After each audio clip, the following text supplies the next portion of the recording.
And welcome to round number 1 of the Rich Energy British Minibikes Championship. My name's Chris Czora, and we are here at the fabulous Red Lodge circuit. Riders just taking their way onto the course for their warm-up lap for our first moto of the day. Here we are then for round number 2 at Red Lodge, 25th of April, in the fine spring summer weather. And our venue for this round is the brilliant Red Lodge circuit. We are just over the Cambridgeshire Suffolk border, not too far from Mildenhall and the famous American Air Base. 1200 metre circuit, 11 turns, quite a technical track, and very flat as well, not much elevation, so it's flat and very twisty in places. We have some perfect spring weather here, sunny forecast throughout the day, no rain forecast in the meteorological forecast, about 14 degrees and a light breeze.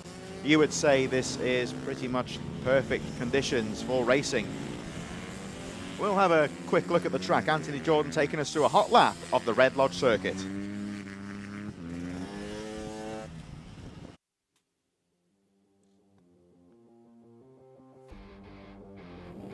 Thanks, Chris. Yes, let's take a lap around the Red Lodge circuit. We start the lap off with French curve and then straight in towards the Senna S's. A very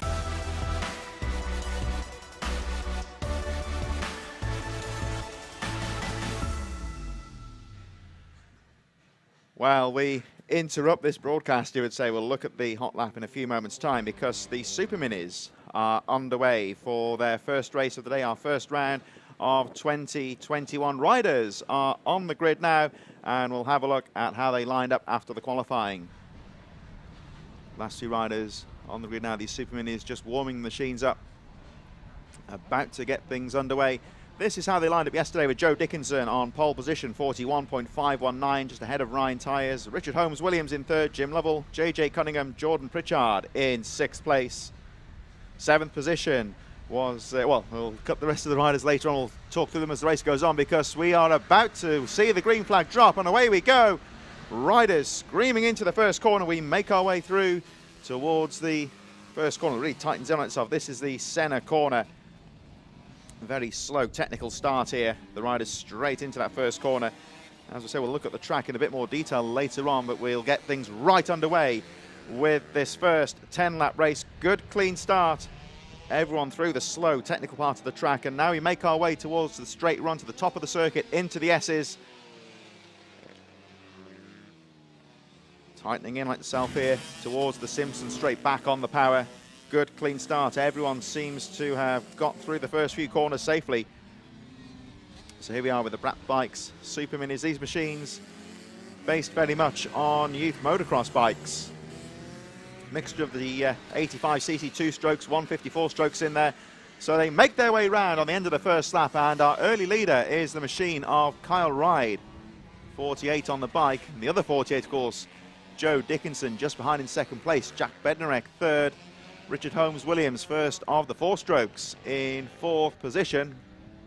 Steve Cornwall, Lawrence Wardle, Jordan Pritchard, James Dutton rounding out the rest of the top 10, with Hayden Wood and Andre Todi a bit further behind. Robert Corbazan and Stephen Brooks just following. So this race sponsored by Brat Bikes, a small family-owned business over in Lancashire in England, starting in 2017.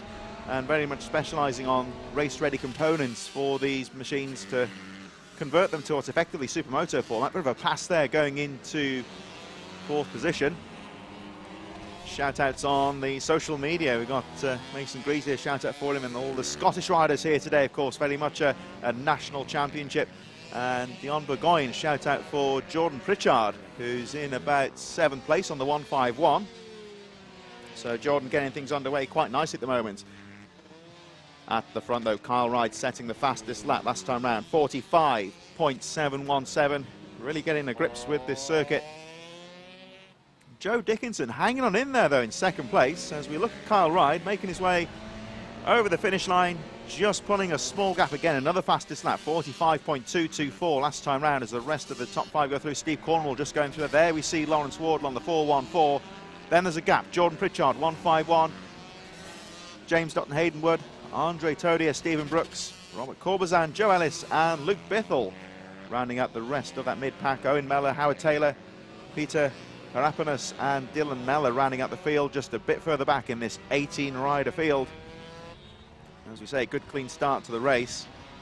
No incidents on the first few laps. 10-lap race in total in this first heat race of the day. It's an action-packed afternoon here at Red Lodge. The riders have the 3 races with a final to round things off a bit later on this afternoon.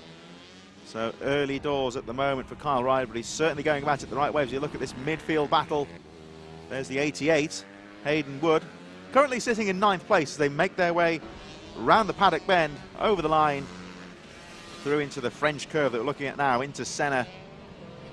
That first corner just tightens in on itself, gets really slow and technical on this first part of the lap. Jordan Pritchard just holding off this little group of riders on the edge of the top 10. There's the 88, Hayden Wood.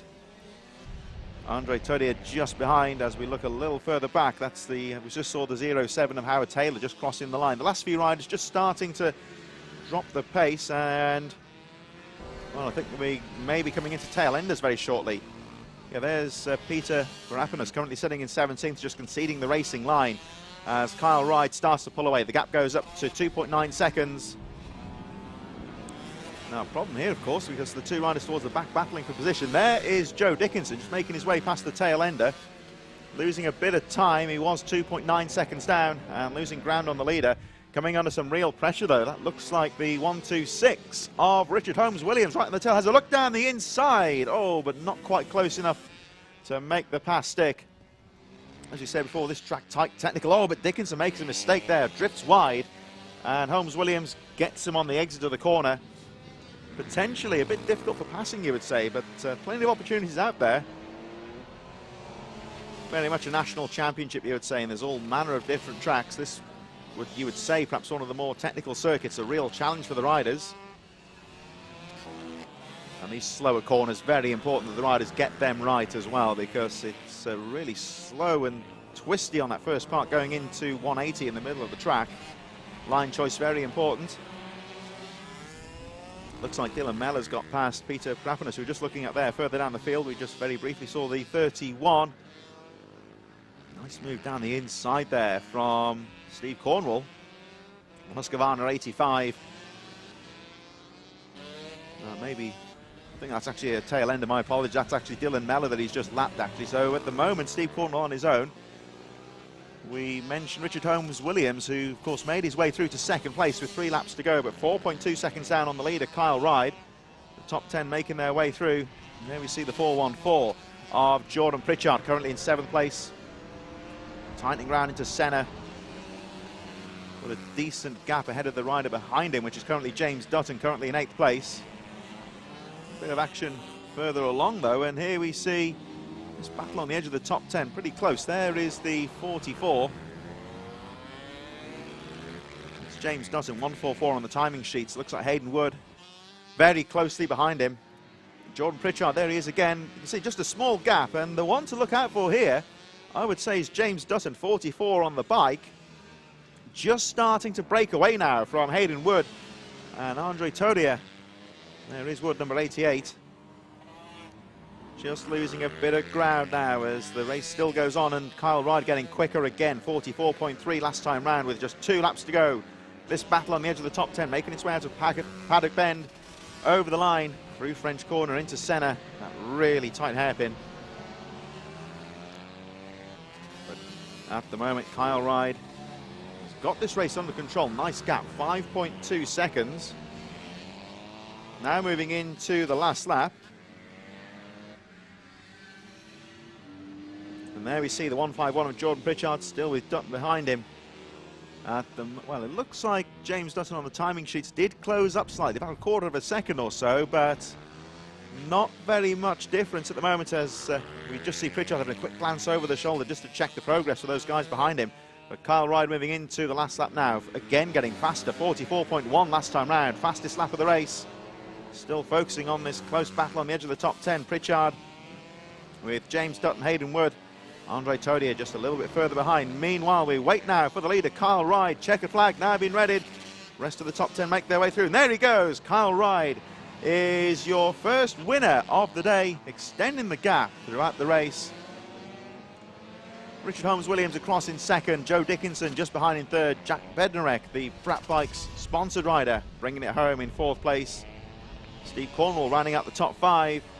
Then there's a gap, and we'll see how that battle on the edge of the top 10 pans out. Last few riders in the top 10 making their way through. Wardle's gone through, number 414. So can Jordan Pritchard hold on? We're just waiting for those riders to make their way through. There he goes. So Pritchard 7th, Dutton in 8th place Wood, and Toadie will round out the top 10.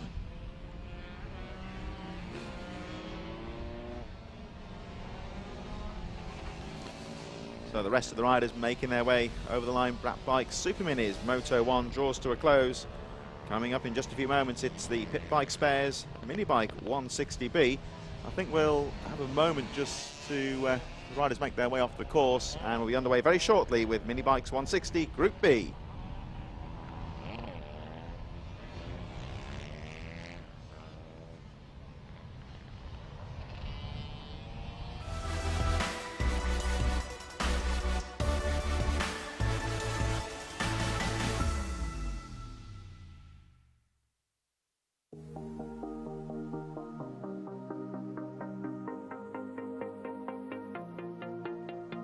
So this is how they line up. James Lewis on pole position, 48.038 from James McMillan. Dean Quincy third, Brett Neesham fourth. Louis Lockyer in fifth place from Mark James Cockfield in sixth position. Lining up in seventh place was Ben Jessup from George Kelly, Mike Smallbones and Ben Blick rounding up the top 10. Gaz Pearce in 11th, Tom Spencer in 12th place. Richard Seal 13th, unidentified rider in 14th position. Matthew Corbett and Lewis Mackay 16th. Ian Gamble, Chris Bird lining up in 18th. Jack Seabright 19th from Marcus Burton and Jack Wolf. Lining up at the back, we have Ben Pearson, Hevin Owen and Reed Jones, no time set in the qualifying, so they will line up at the back of the field along with Darren Coleman, Tommy Champion, Nathan Smith, Simon Patterson, Chris Grieve, Danny Cohen in 30th place. 31 riders lining up for this first moto, and as we just saw a few moments ago, this first third of the lap very tight and technical. A good start will be essential. As the drone lifts up, we just see how the track really opens up as one rider hits trouble on the warm-up lap there. That was the number 88 going down. Let's try and pick those names up in a few moments. Rider okay, evidently. So the bike down. It doesn't look like it's picked up any damage. So who knows, maybe just losing the front end on cold tyres, must be just a minor slip. Only thing damaged is the rider's pride, you would say. This race brought to you in association with Scion Moto. Mail order pick bike parts, operating for over 15 years. And there's a few sponsored riders out in there as well. New bikes arriving in June with the SYK and SYV models, so new ranges of the pit bikes lining up. So the one rider in trouble there at the start appears to be okay, but doesn't look like they managed to get the bike fired up. Last few riders taking their place on the grid.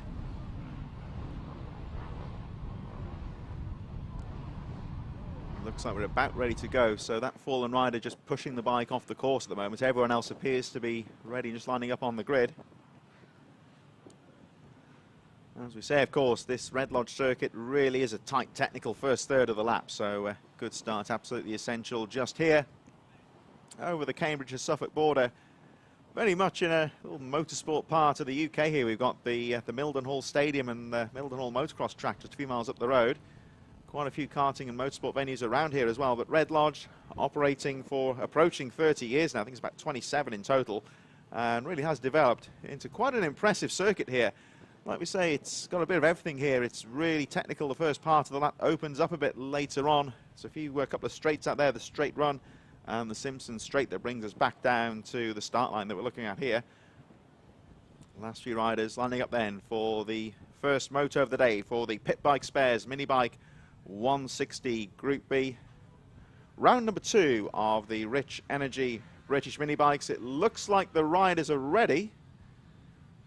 I think there was an issue further down the grid, so we're just holding the start very briefly.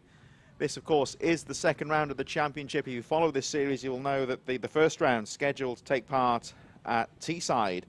It was cancelled and run as part of the winter meeting. The government guidelines at the time with regards to the lockdown. It meant that riders could assemble for race meetings, but the issue basically was the camping at the race meetings. Riders not allowed to camp at the venue, which would have meant riders, no matter where the event was held, somebody would have been driving for about 5 hours to compete in the event, which wouldn't have been practical, you would say.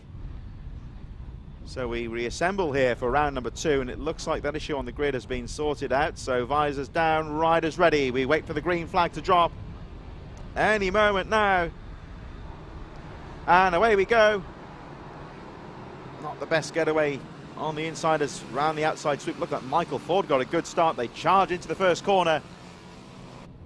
Gets a bit tight round those out of centre into that second corner, down towards 180. And the 166 of Michael Ford getting a good jump on the outside. William Horner struggling away from the start. One rider left behind at the start further back here, but the rest of the field make their way through. Looks like a clean first third of the lap. Everyone staying out of trouble. But Michael Ford with a great start there. Looks like Nathan Gardner just behind. William Horner, Nathan Smith and Tom White rounding out the early top 5 as they go through into the S's out of the straight run. Down towards Simpson Straight and back to the finish line. Very close start there, some banging and buffing in the midfield, but everyone making their way through safely. The leaders make their way around to complete the first lap, and it is Michael Ford that leads. Gardner second, Smith third, William Horner fourth position, Hayne Bass and Ian Walker, Mike Smallbones, Tom White will pick up 9th place later on, and 10th is Kieran Boyd. 1.2 seconds the gap between first and second place. Down they go into 180 at the slowest part of the track. Then back on the power, along the straight run to the back of the circuit now. And this S's corner that really tightens in on itself as the 115 having a look down the inside. Looks like he's made his way through 68. William Horner, a bit further ahead, one rider a bit further back running wide going into the S's, back on Simpson Straight. And here they come back down towards the finish line. Very close midfield battle. Through Paddock Bend and back onto the straight they go again. Still Ford leading from Gardner second. The gap goes up to 1.3 seconds. Still very close in the midfield. As Ian Walker and Mike Smallbones both getting past Hayne Basson, who I think was the rider who got it wrong on the S's last time round, losing a couple of positions. Pretty close on the edge of the top 10 though. We've got Tom White, Simon Wadsworth, James Curtis, Kieran Boyd. All very close indeed. As William Horner there, we just saw him in 4th place having a look, the 115 on the move there.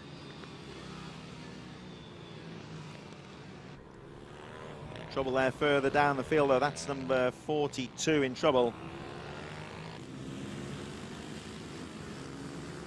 The race goes on.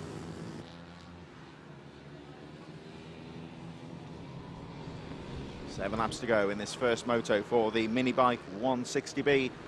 Riders charging over the line, still very close on the edge of the top 10. Mike Smallbones and Ian Walker moving through the field. They've got past William Horner. 4th and 5th place now for those two riders. And there they are, so the 115 must be the 151 on the timing sheets. Walker coming under some pressure now though from Mike Smallbones. Look at the 617, gets a good exit going up to the straight run, but not really the momentum to close going into the S's. This corner, another one like the first corner that really tightens in on itself into a really slow dog left and right corner. Again, Smallbones quick on the exit there, has a look down the inside, going off Simpson Straight into Paddock Bend any moment.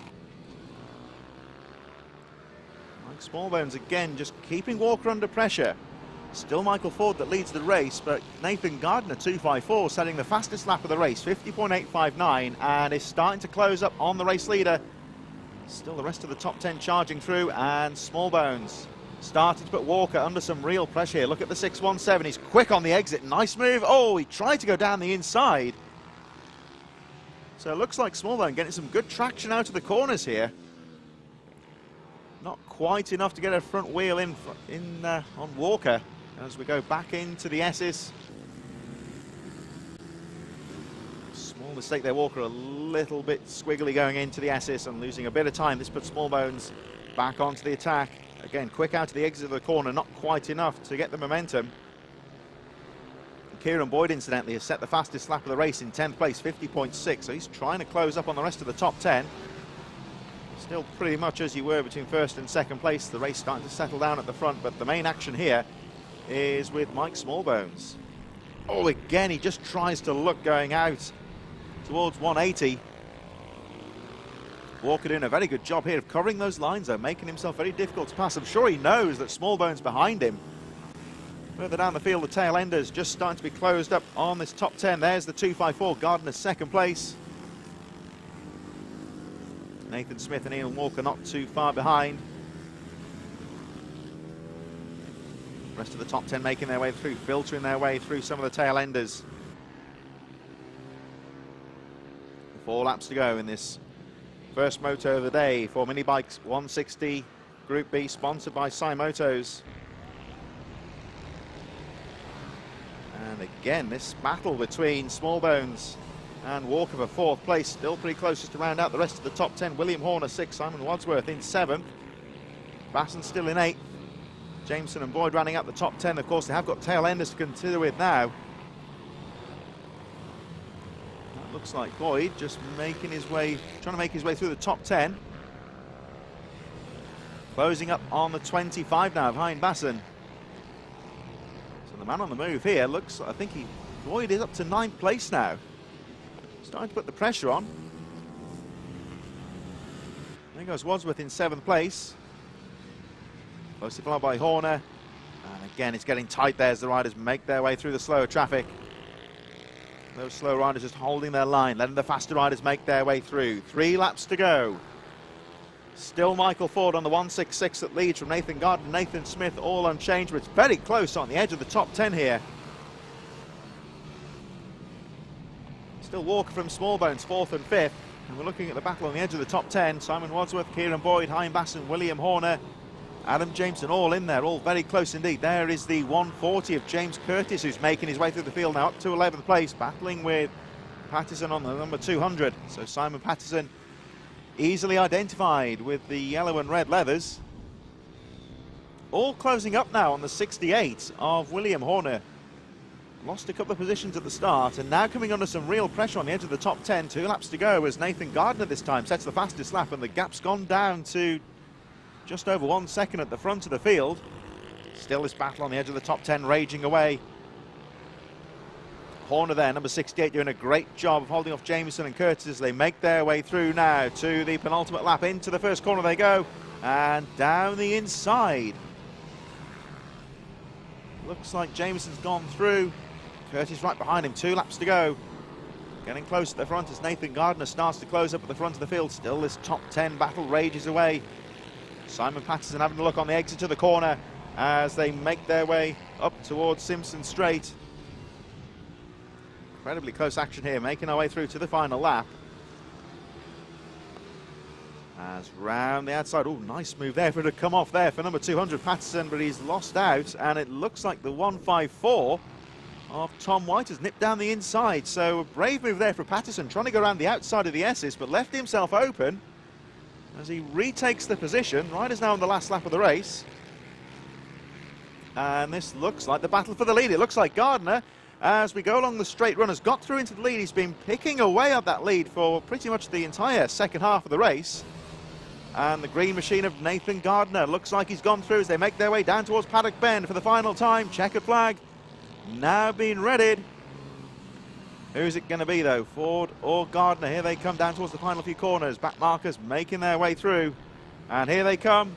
And it looks like Gardner's done it. He's got to get through those slower riders. Here they come out of Paddock Bend. Checkered flag goes out, and on the final lap, Nathan Gardner goes through. Michael Ford second. And it looks like Nathan Smith is going to round out the top 3 just ahead of Ian Walker. Stayed ahead of Mike Smallbones for the entire race. Fantastic battle for 4th place there, and look at the 254 of Nathan Gardner. I remember rightly, of course, he had quite a nasty tumble last year, so good to see him looking on good form and taking the victory. He looks pleased with that, and who can blame him? Simon Patterson, Tom White and James Landemore having that great battle further down the field as the rest of the pack starting to make their way back towards the final few corners. There's the number 99. Farhad Ladder currently 20th place. looks like he's going to hold on. So Minibikes, Group B, the Moto's race drawing to a close here. Underway shortly with our third race of the day. It's Minibike 160, Group A.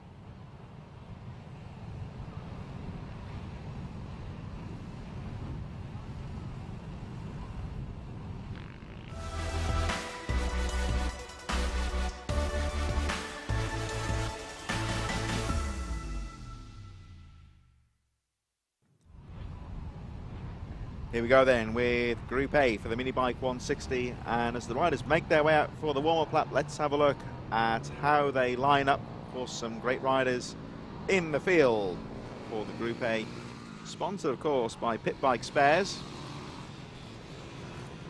Riders taking their way out onto the track now for their sighting lap back to the grid for their first moto of the day, which should be underway very shortly in that one. And here's how they line up. Of course, plenty of familiar names at the front of the field. Jim Lovell qualifying fastest on a 43.4 on the button. Reece Stevenson second from Ryan Tyres. Billy Pearson fourth. Ben Lord and Chase Collymore rounding out the top six. Many of the top names all in there. Mick Lord in seventh. Ben Clucas eighth. Chloe Jones ninth. Joe Woodward rounding out the top 10 from Matt Davis and Ed Peed in 12th. 13th position for Ryan Clark. Further back in 15th from Carl Sanders, Sebastian Barron, Connor Watt and Matt Lockyer lining up in 18th position. Dan Merrin 19th from Ben Ray, Matthew Wood, Rob Shearer 22nd, Shane Hopkins and Daniel Pearson 24th place. Joe Milnes 25th, Jake Marsh, Chris Edwards, Darren Hall in 28th position, Louis Smith in 29th, Will Loader rounding out the top 30. And the last rider on the grid, no time given, Scott McGibbon in 31st place. Yet again, a big group of riders, a technical first part of the lap, and a start which will be very important with some very competitive riders, all qualifying well at the front of the field for this Minibike 160 Group A, brought to you in association with Pit Bike Spares. Round number 2 of the Rich Energy British Minibikes Championship riders. Looks like we're about ready to go. Machines ready, riders ready, and our first moto of the day for the group about to get underway. But there is one rider in trouble. That's the 51 of Phil Dickens on the infield. Or was that Chloe Jones? Well, in any case, the rider back to the pits to make some emergency repairs. The race will go on. Green flag goes up, and we wait for race number 1 to get underway. The flag is about to drop, and away we go. Oh, trouble on the line there for, I think it might have been Jamie Callan. It's competitive into the first corner. They charge through into French corner, into centre. Look how tight it gets there as the riders bunch up. Good start, very important. Because as the rest of the riders are scrapping for a position, everyone else gets away. We've got one rider down at the back of the field. I think that was the 67 that went down, Mark Goff. A couple of riders caught up in the melee, but nothing serious. Riders now onto the straight run into S's for the first time. Look at the speed they carry into S's. Some of the faster riders in the minibike groups in the 160s. You can tell the speed difference there, just how much quicker they are into that top corner. Very competitive first pass of the lap. Nothing too serious at the back of the field. Everyone else back underway with the race, and we'll look at the riders on the end of the first lap as they line their way through. Oh, down the inside though goes the 110 of Matthew Davis, going for the lead, and great little block pass there. Looks like Ryan Tyres is going to try and fight back, but there is the number 12 of Andrew Thompson. Those three having a really close battle. Now this could be encouraging for the riders in 4th, 5th position to try and close up with those leaders. As you can see, it's all very competitive, but Matthew Davis, your new race leader. Ryan Tyres right on his tail. Tyres just trying to go a little bit wide into S's, down the inside. He went to square the turn off there, but doesn't quite come off. Davis parking that bike on the apex. making tyres do all the work here. Of course, Andrew Thompson still in there in third place, number 12. Having a look now as they go towards Paddock Bend. Daniel Pearson and Jake Whittaker just a bit further back with Chase Collymore. Dougie Craven in there too. Matthew Davis defensive there going into the centre corner. Nothing at all between those three riders. And here comes Tyres on the exit. Nice move on the exit to the corner now. Should have the line going up towards the Warren and a long straight run. And it looks like Ryan Tyres has done it. Number 55, your new race leader. Davis down second, number 12 in third. So according to our timing sheets, that should be Luke Hedger. Oh, but trouble there for Matthew Davis. Small mistake there, and off he goes. That's a shame for him because he started the race so well. And Matthew Davis, well, he's got the bike going again. Still close at the front as we look at the rest of the top 10. That means that Whittaker's up to third place. Daniel Pearson and Chase Collymore in there having a look.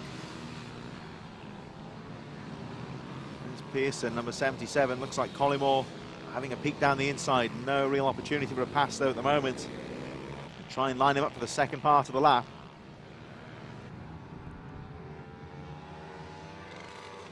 So there's the number 19 of Andrew Thompson. So Luke Hedger, it looks like picking up must have missed the timing loop on the first lap, battling for the lead. As we focus on the battle of the third place, Andrew Thompson, second on your timing sheets.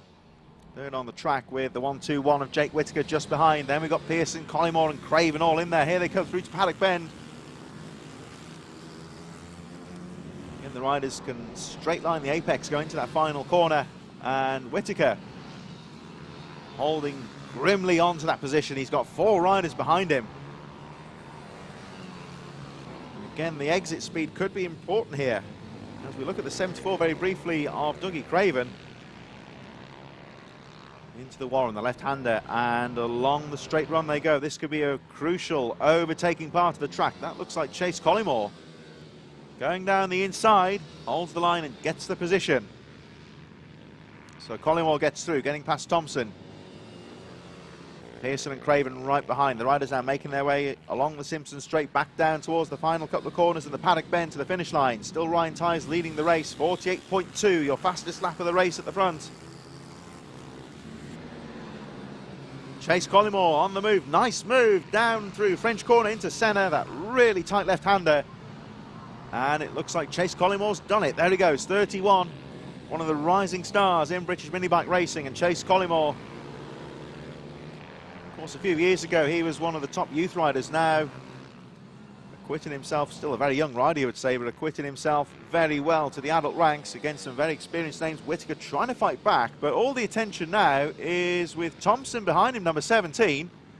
We've got Daniel Pearson and Dougie Craven still in there, and look at those on the edge of the top 10. We've got Phil Dickens, Matthew Davis. So that's Phil Dickens in the race there, making his way through the midfield, so one can only presume that rider hitting trouble at the start of the first race was Chloe Jones. And that's a shame, of course, for Chloe Jones, who was one of the top riders in the series last year. Not the best start for 2021 that she would have wanted. The race goes on, of course, with 4 laps to go. Ryan Tyres increasing his gap now. Chase Collymore still showing a second on the timing screens. There is Phil Dickens, number 51. Well, look out for Phil Dickens, though, because he's slowly making his way through the field. Matthew Davis has got through. There's Davis recovering from that earlier spill. Nice move into Esses, but he's not going to get down the inside.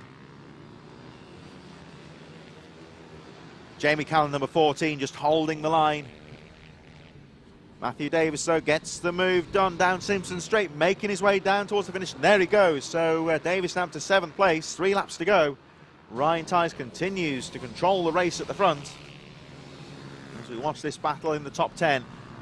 And Davis, after that spill earlier on, is making his way through the field quite nicely now. He's on the tail, looks like a Pearson. There we see just the update on the timing screen, so it must have been a fault there at the start for Luke Hedger, who's in 2nd place, starting to close up again on Ryan Tyres. Still a close battle of a 3rd. Davis having a look at Thompson, number 19, and Andrew Thompson Holding the line through into S's. Oh, Davis having a look down the inside. Couldn't quite get through. The fight goes on. Davis recovering well after that trouble at the start of the race. 2 more laps to go. Still Ryan Tyers leading by 1 second from Luke Hedger. Chase Collymore pulling away slightly in third, but not by very much because he's dragging Jake Whittaker along with him. Here we see this battle still raging throughout the top 10. They make their way through the Warren and back onto the straight run. Top of the circuit now, we look at the 77 of Pearson. Holding that apex on the inside. He's going to compromise himself here, possibly on the exit of the corner, because number 19, quicker exit there, chops across the front of Davis. Thompson having a look now, going down into the paddock bend. Can't quite get through. 1 more lap to go. Ryan Tyers pulling away at the front from Luke Hedger, but still this battle rages. Oh, and again down the inside. Trying to have a look there was Thompson on Pearson. Matthew Davis still in there as well, the number 110. Charlie Hopkins and Ryan Clark all very close. Oh, and a bit of trouble there in the midfield. One rider going down. Doesn't look like to be anything serious. Jake Whittaker holding on to that 4th place. Chase Collymore with Craven right on his tail here. Tyers making his way down towards the final corner. Crosses the line as the race winner. So Ryan Tyers is your winner. Luke Hedger across in 2nd place. Who's it going to be though? Chase Collymore or Jake Whittaker for 3rd place? Very close indeed. And Collymore just about holds on from Craven. Whittaker 5th. Pearson in 6th place from Davis. With Charlie Hopkins in 8th, Ryan Clark in 9th, and Jamie Callan running up the top 10 in that very close battle. I think that rider that went down on the last lap may have been Carl Sanders, possibly, or Andrew Thompson, who recovers to 11th. And as Luke Hedger celebrates with a wheelie down the straight run, Ryan Tyers takes first blood in this very competitive Pit Bike Spares Minibike 160 Group A event, and as always incredibly competitive. We'll move on to our Mini GP and Junior Supermoto machines in just a moment. As Phil Dickens, that looks like, pushing his bike back to the pits. He'll be credited as 20th place. But in association with Ugly & Co, Mini GP and Junior Supermoto 140 and the 50s coming up in just a few moments.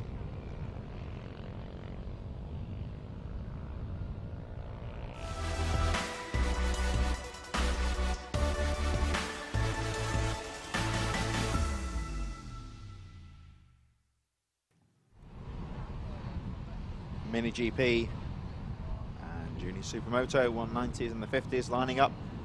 2 race classes racing amongst each other, scored separately, and they'll be out on the grid in just a few moments. We'll have a look at how they line up very shortly. Our 4th race of the day here at Red Lodge, this 2nd round of the Rich Energy British Minibikes Championship. Great weather and great conditions today here at Red Lodge. The track looking in perfect condition. We'll have a look at the track in a bit more detail later on, of course, but as you may have seen already, of course, this is one of the more technical tracks on the British Minibikes calendar. This first part of the lap incredibly tight and technical. Then we've got the straight run and the Simpson straight for the 2nd half of the lap. As we've seen though, plenty of overtaking opportunities out there. As is typical with a more technical track, the exit speed of the corners can be very important indeed. Not necessarily a power circuit in places, so it's all about line choice and getting the correct exit from the corner. As the riders make their way out of the waiting zone to start their sighting lap, they'll be back on the grid very shortly.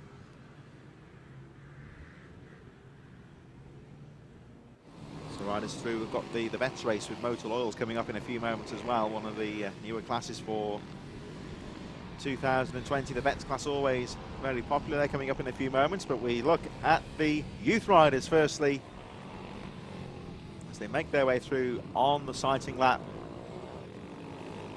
And as we said at the start of the program, the track conditions, you would say, pretty much perfect. It's about 12 degrees out there, not much of a breeze, plenty of opportunity to get the tyre temperatures up as well.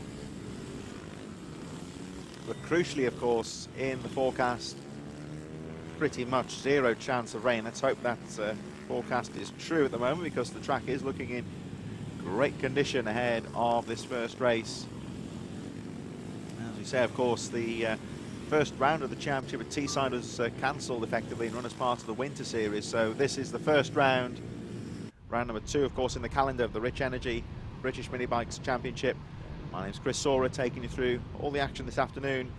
And if you're watching throughout the day, of course, you've got a new schedule this year, so to speak. The racing starting a bit earlier for 2021. We got the first race underway at 10:30 this morning. So if you're a regular follower of the Rich Energy British Minibikes Championship, to set your reminders for 10:30, because that's when we'll be starting. A bit more racing going on in the morning now. More of the qualifying taking place in the Saturday race schedule. Of course, these riders really do have a full weekend of it. There's the practice sessions on the Friday, qualifying through on the Saturday as well, culminating, of course, in these heat races and the finals later on in the respective groups. Riders pretty much ready. I think everyone's off the sighting lap safely now.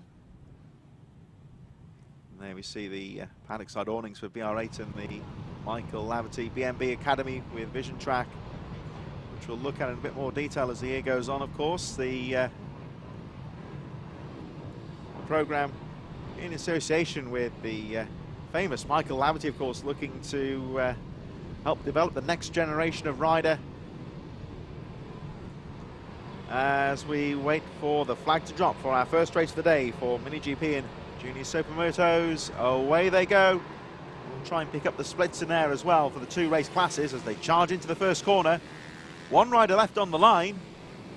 Everyone else charging into that first corner. Of course, in the MiniGP class, 1 or 2 of the Moto machines in there as well. So off they charge for the first time. Good, clean start. Everyone, apart from that rider that was left on the line, seems to have got away safely.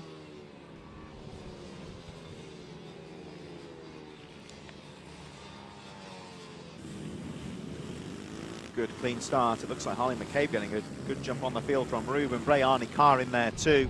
Zach Weston and Joel Grieg as they charge through the Simpson straight down towards the paddock corner. Yellow flags on the final corner. Looks like somebody has gone down on the exit of Paddock Bend. We'll try and pick up who that is in a moment, or it may well be the rider in trouble at the start, because the leaders have gone through all as they were on the first lap. Still Harley McCabe that leads the way, just ahead of Ruben Bray.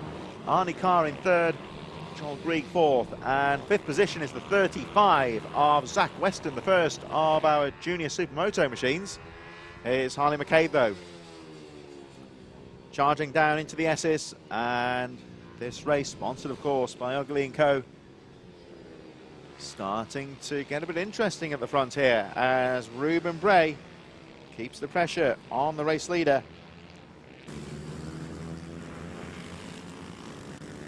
Plenty of action throughout the top 10. Harley McCabe just ahead of Ruben Bray, who sets the fastest lap of the race. Here they go into the first corner. Ruben Bray really keeping the pressure on McCabe at the front. And I'm sure that Harley McCabe knows that he's there, because he's covering those racing lines very well. Just trying to break away now as they make their way through to the left hand of the Warren that takes us onto the straight run. And this really tight S's section, it's a classic left followed by right hairpin, very technical part along the back straight. Don't want to scrub off too much speed going into that corner. Make their way through to Paddock Bend using the curbs, using as much of the circuit as they can. Over the finish line they go. Still Harley McCabe that leads. And McCabe this time setting the fastest lap of the race, 47.143. Ruben Bray in 2nd. Arnie Carr 3rd. Wilson Dilks is on the move, number 85, getting past Joel Grieg. Zach Weston, Payne, Wilkinson and Harvey Lathrop rounding up the top 10. First of our junior supermotos is the 35 of Zach Weston. And Joel Grieg getting a shout out from Luke Hutchinson on social media, currently sitting in 5th position as Wilson Dilks still moves through the field.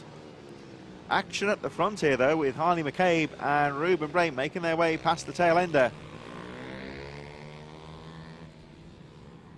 Down towards the final corner, paddock bend they go. And there we see it, that classic right and left section. It's important there to use as much of the curbs as possible. Car there as well, Wilson Dilks, Joel Grieg.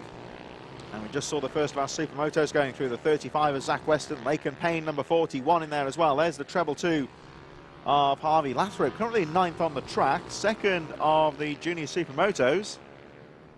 Cade Watt up to 10th place. And there we see the 477 of Cade Watt on the move, running one of the Bucci Moto machines. Looks like Brian Hamilton and Lewis Mullen just a little bit further behind. There's number 19 of Hamilton, Mullen just on the tail as they make their way through to the 90-degree left-hander. There's the Warren onto the back straight, the faster part of the circuit coming up at the front. Cade pulling away as the rest of the field make their way to the top of the circuit. There's Lathrop round the outside, number 11 now of Lewis Mullen. Going into the S's with Toby Skaman just a little bit further behind. Daniel Stevenson also in there too.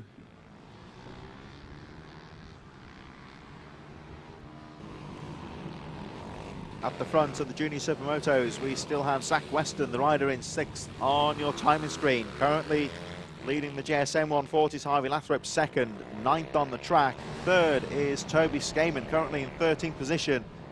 From Daniel Stevenson, Bobby King, those two riders just behind 13th through to 15th, currently battling for position in junior supermoto. You see the number 11. Looks like Mullen there just a bit further behind. 57 just having a peek down the inside. This S's left-hander, it starts quite quick. Tightens in on itself. As we say, it's good line choice is important there as the riders need to get the exit speed as well. Harley McCabe still your race leader and starting to pull the gap now to 2.6 seconds as we approach the halfway stage of this race. Still looking very competitive in the midfield. Well, they're just bulked by the back markers slightly and opens the line up there. Bobby King, Kobe Garrett a bit further behind. Ryan Hamilton getting a shout out there, currently in 12th position. 5 laps to go in this first race of the day. Mini GP 140 50 riders having their first moto, and at the moment the 134 Toby Skaman has finally got past Daniel Stevenson. Bit of pressure coming up.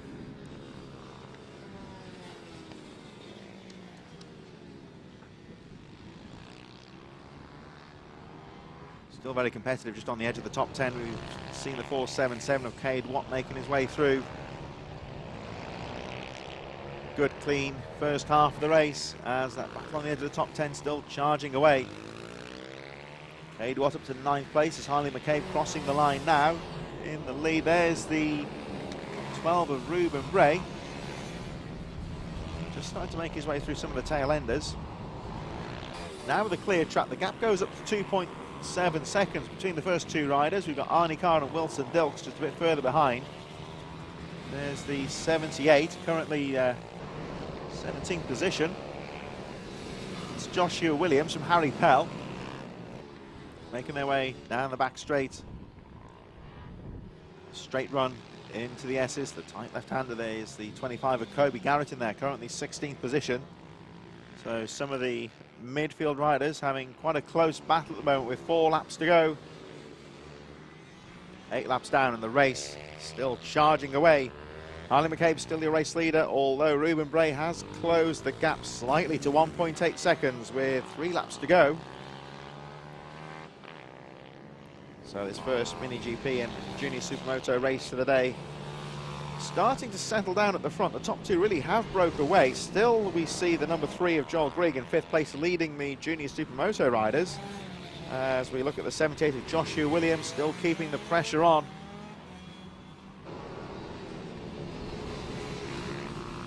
Down the back straight they go.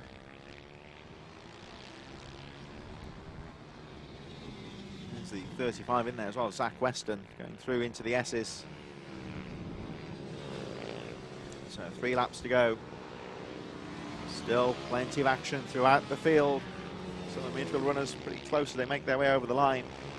One or two riders falling back, but certainly good line etiquette, you would say, from the riders. The slow riders holding their line, letting the faster riders go through. As we see, just another move down the inside going into centre, that really tight left-hander. So as it stands at the moment, Harley McCabe still your race leader from Ruben Bray, Arnie Carr in third, Wilson Dilks and Joel Greig rounding out the top 5.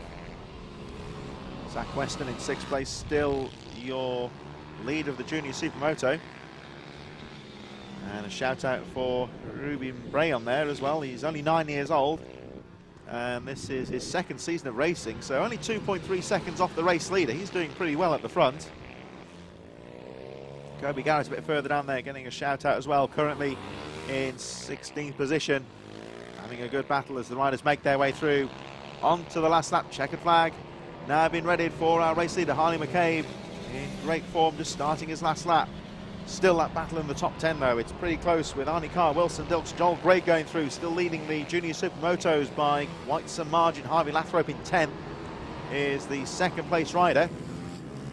Cade Watt and Luca Wilkinson a bit further back, rounding up the top 10. There's the 1-3-4 of Toby Skaman just going through the S's.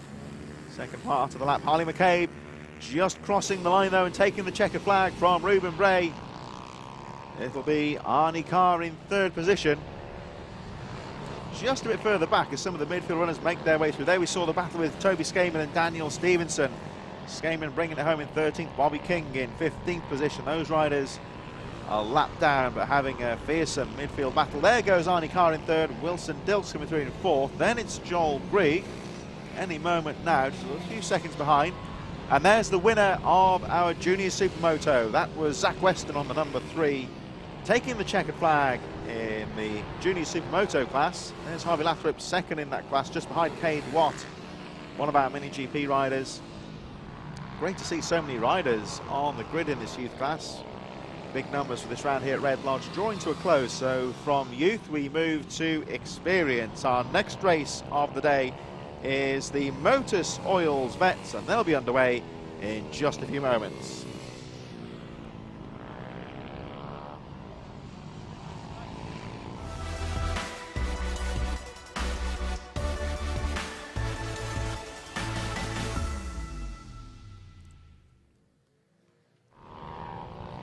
So in association with Motor Oils, we have the vets who are in the waiting zone and will take to the track for their sighting lap in just a few moments. This is always an incredibly competitive class, and we'll have a look at how they line up. The fastest rider in the qualifying was Matthew Davis, just ahead of Phil Dickens in 2nd position.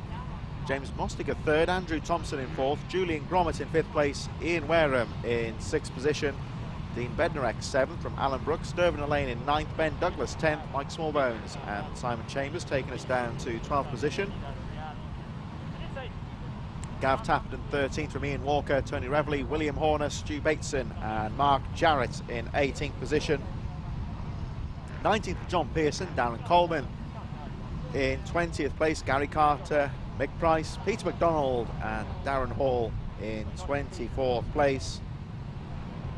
So no time for Hall at the back, so he'll line up at the rear of the grid. The rest of the riders making final preparations in the waiting zone and out onto the course for their sighting laps. So the pit bike vets, always an incredibly competitive class.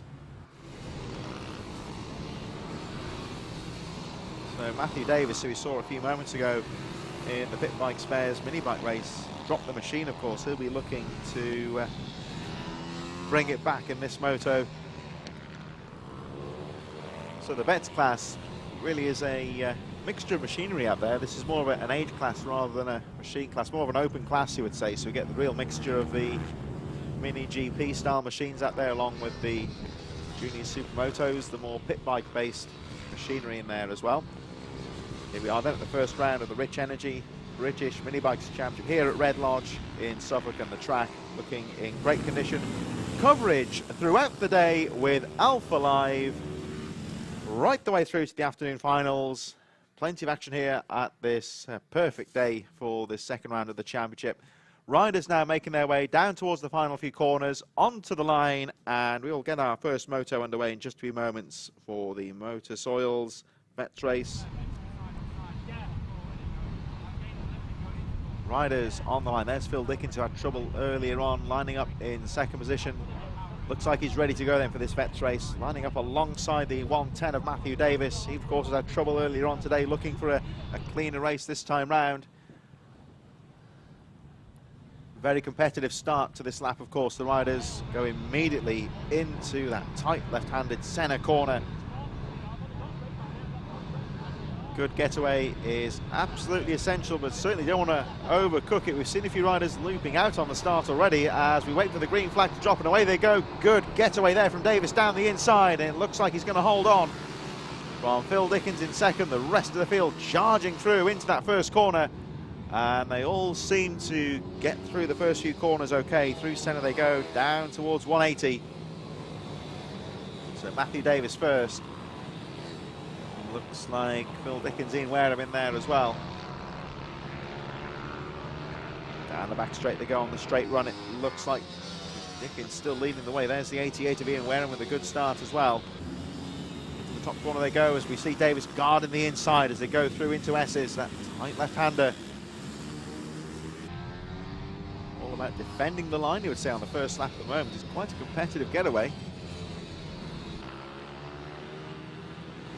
In there possibly. There's Dervin Lane going through. Ian Wareham, Dean Bednarek also well placed. Julian Gromit in there as well. Here they go for the first time. So Matthew Davis, your leader, just ahead of Phil Dickens. Wareham in third, Bednarek, Brooks, Dervin Lane, and Julian Gromit currently in seventh place. Making their way through the rest of the field. Simon Chambers, Ian Walker, Mike Smallbones, and Gary Carter a bit further behind from Stu Bateson and William Horner. Rider down. Try and pick up the number. That's the 42 that went down there. That was Simon Chambers, who was in ninth place, had a good start, but that's all gone out the window now as he drops right to the back of the field. Rider okay, but dropping out of contention. Of course, got a few more laps to try and catch up with the rest of the field. Another rider down. One of the pit bike spares machines there that's gone down. It's the number 1. 27 getting back underway on the leathers, so we'll try and pick up that rider in a few moments. Action at the front though, as Julian Gromit has a look down the inside, going into centre. One or two riders then making mistakes at the start of this race, going down. Nothing serious, of course, but oh, trouble there for Dervin Lane, is in trouble. The BR8 media machine gesticulates in despair. That bike is not responding to anything, just seems to have cut out. Looking down at the engine block there now. Almost seems to be wondering why. See if it wasn't spark. Maybe the coil would come off or something there. The spark would leave, but couldn't be that, of course. Wherever the issue is, Dervin Lane looks a bit dejected there. The bike's cut out and he is out of the race. So that'll shake up the top 10 a little bit. Matthew Davis still your race leader. Ian Wareham second position. This battle on the edge of the top 10, still charging away. Ian Walker in there. Phil Dickens a bit further behind as well. The rest of the top 10 making their way through. Mike Smallbones, Ian Walker, Stu Bateson. Thompson having looked down the inside of Bateson going into centre. 7 laps to go, of course. And still fast and furious on the edge of the top 10.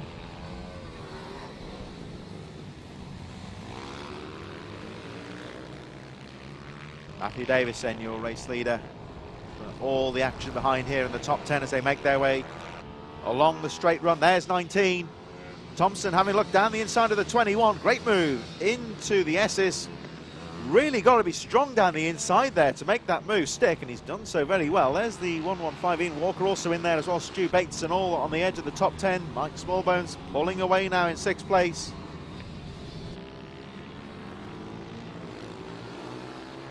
Bateson holding the inside line through Paddock Bend with the 51 of Phil Dickens right behind Ian Walker just going through. Stu Bateson, Dickens, Gary Carter 12th place, all very close on the top. Oh, nice move there from 51. So Phil Dickens on the 51 machine. And I think the rivals ahead of him there weren't expecting a rider to come down the inside into centre, but Dickens really on the move here. Here he comes into that left-hander through the Warren. Nice exit there onto the straight run. That should line him up nicely into the S's, and he'll make that pass stick. Bateson has a look down the inside. So the rider to look out for here is the 51 of Phil Dickens, who's really getting to grips with this Red Lodge circuit, starting to find some overtaking opportunities in there, and starting to work his way through the top 10. He's looking good at the moment as that top 10 battle makes his way through. We'll just recap the running order in a moment as the yellow flags are out on the first corner. It doesn't look like anyone's gone down, so I don't think that was Dervalane. He was in the infield as well with the broken machine, so must be a rider in trouble on the first corner with mechanical fault, one would clarify.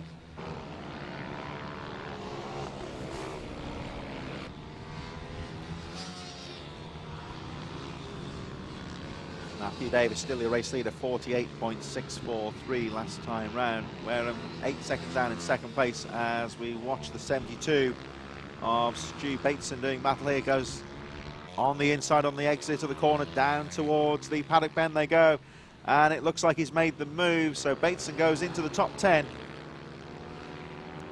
So just to recap, Matthew Davis, your race leader, 9.2 seconds the gap. Ian Wareham second, Alan Brooks in third position, Dean Bednarek fourth, Julian Gromit fifth.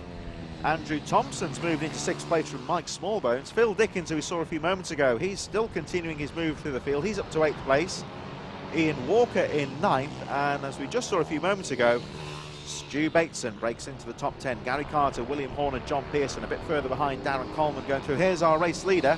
So Matthew Davis into the first corner on the 110, leading the race now by 9.2 seconds. Of course, he had trouble earlier on today, dropped the machine, but has recomposed himself quite nicely here. Through 180 he goes. We'll pick him up going into the Warren. 90-degree left-hander. Oh, that's Bateson that's gone down. Stu Bateson, who was in 10th place, he was working his way through the field so nicely.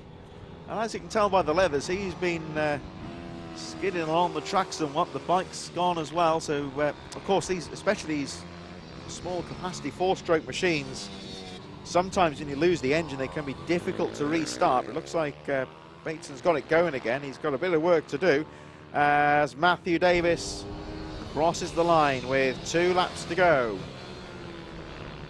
into Senna. He's just got back markers in front at the moment. That's the 177. John Pearson currently in 12th place, goes a lap down. Pearson on his own at the moment.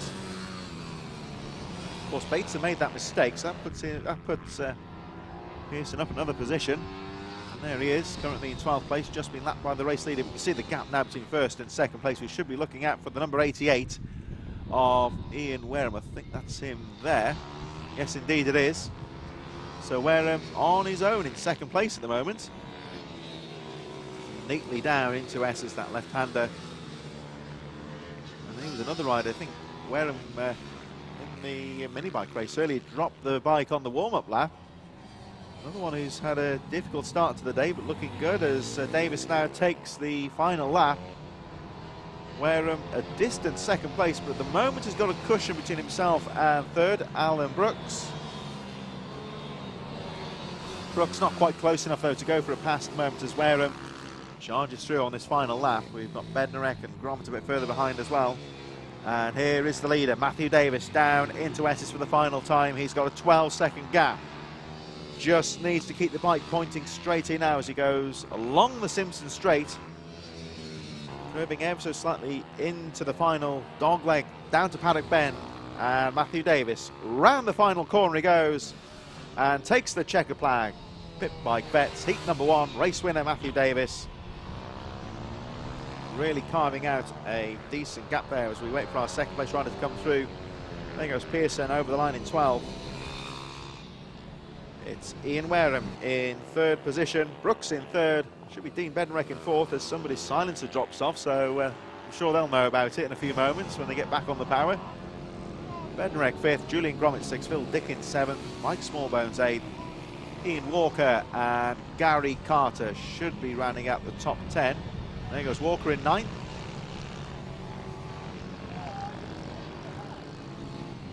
So Motul Oils Vets, race number 1 drawing to a close as the rest of the field go charging through. There is Carter at the edge of the top 10. Coming up next with all seasons interiors, we have the Mini GP Junior Supermoto 90. They're in the waiting zone and underway in just a few moments.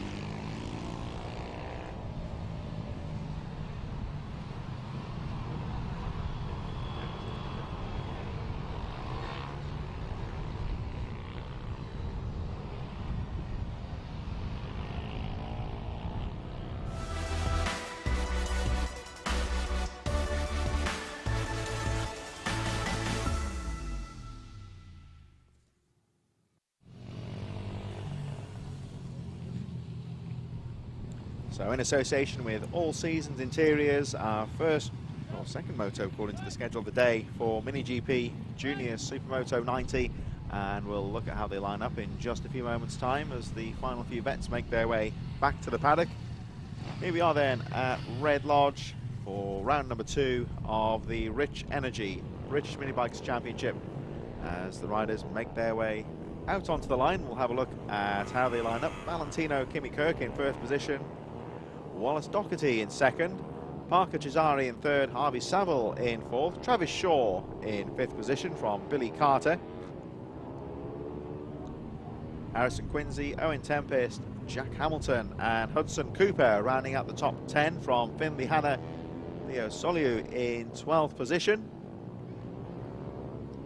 13th for Charlie Ward, Brooke Champion in 14th position and Matthew Basson in 15th place, rounding out the field as the riders make their way round for the sighting lap, and will be underway in just a few moments time. So this is the All Seasons Interiors Mini GP Junior Supermoto 90 about to get underway. This will be followed shortly by the Cymoto Mini Bike 140B Group A. They'll be coming up next, Group B and Group A for Cymoto Mini Bike 140s. The OMG Racing Mini GP 190 and 70 class a bit later on as well. And one of the real growing series over the 2020 season, the Motor Loyals Ovali 110 and 160 Cup a bit later on this morning. So here we are, the riders lining up now for their race, the Mini GP and Supermoto 90 riders, as the sun again starts to break through here at Red Lodge. Like we said before, perfect spring weather today. The weather, it's a bit cool out there. We were out on the track earlier and it's more of a coats than t-shirts day, you would say, as you can see from the picket marshals out there. Everyone wrapped up. It's there's a light breeze out there, but it's quite a cool air. It's good conditions for the bikes, I would say, though. It's not that hot. Just well, it says 14 degrees on the weather app. It certainly feels a bit colder than that. Good conditions for racing, though, as we wait for the flag to drop for our first race of the day. Riders about to get underway. Flag drops and away they go into the first corner. 468 of Valentino Kirk looked like he got a good getaway into centre for the first time. Riders just having a peek down the inside as they make their way through the technical opening few corners. Good clean start there. Everyone seems to have got through safely. And into that left-hander, the Warren section. Really a conventional 90-degree left-hander. It is off camber though. You see on the camera angle there along the straight run that that left-hander, certainly when you see it from that angle, it is a bit off camber there, which does make it a bit more difficult for the riders. We've got to get that corner right. And it looks like Valentino Kirk has got a good getaway. We'll pick up the later results in a few moments when they cross the line as they make their way down towards Paddock Bend. So Kirk leads the way, Travis Shaw up to second place, Wallace Doherty in third, Harvey Saville, Cesari fifth, Billy Carter sixth, Quincy seventh, Hamilton eighth, Owen Tempest ninth, and Leo Soliu running up the top 10 at the end of that very quick first lap. Good clean start there, riders not getting too close to each other, you would say, and it has settled down quite nicely into a good race here in the top 10. There's the 217 of Hudson Cooper, 11th position. Just having a look at Leo Soliu as the top 10 make their way along the straight run into the S's once again. Kirk leading the way, Shaw in second as we look. I think that's the 41 there of Harvey Saville with Parker Cesari just behind. That's Travis Shaw, actually. That's Wallace Doherty in third, 88.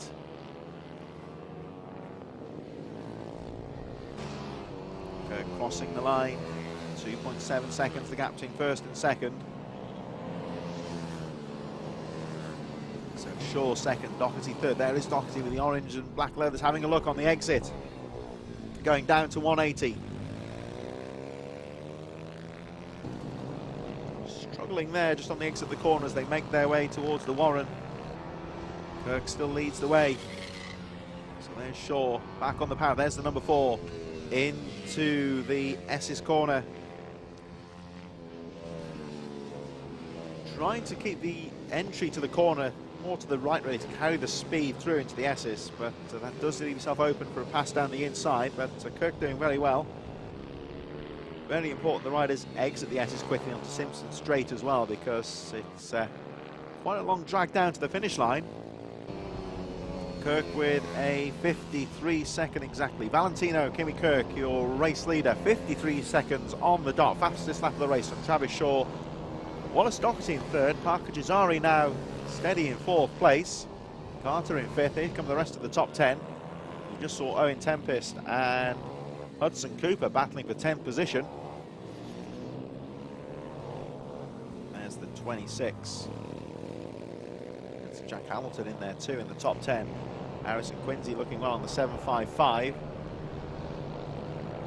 Pack now starting to spread out somewhat as they make their way down the back straight.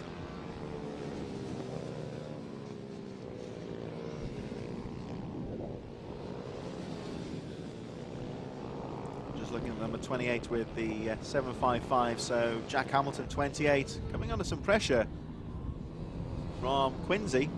So Harrison Quincy having a look in 8th place. Those two riders battling for that 7th position. Further down the field, the last couple of riders crossing the line. We've got Callum Maxwell going through in 13th, Charlie Ward, Matthew Basson and Brooke Champion on the 46 running up the field, who I think is about to be lapped by this lead group of riders.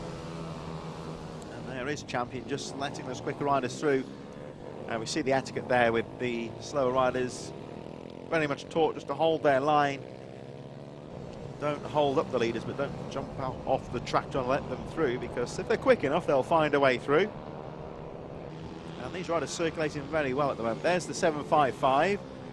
Harrison Quincy making his way down towards Essex, losing a bit of ground now on Hamilton, but still circulating strongly. The BR8 media on the radiator shrouds there. It's another supporter of the Rich Energy British Minibikes Championship. And thanks, of course, to All Seasons Interiors, new sponsor for 2021 for this race class. Looking back at the front, still Valentino Kimi Kirk, VK Kirk on your timing screen there, number 468, your race leader. Starting to pull away now. The gap goes up to 4.3 seconds from Travis Shaw. Wallace Doherty in third place. Parker Gisari clear in fourth now from Harvey Saville and Billy Carter. Jack Hamilton, who we saw a few moments ago, currently in 7th place, pulling away from Harrison Quincy. There's the 41 of Harvey Saville going through. There's number 2, one of our newcomers, Matthew Basson, just wearing, you'll see the fluorescent orange tabard there, indicating that it's a novice rider.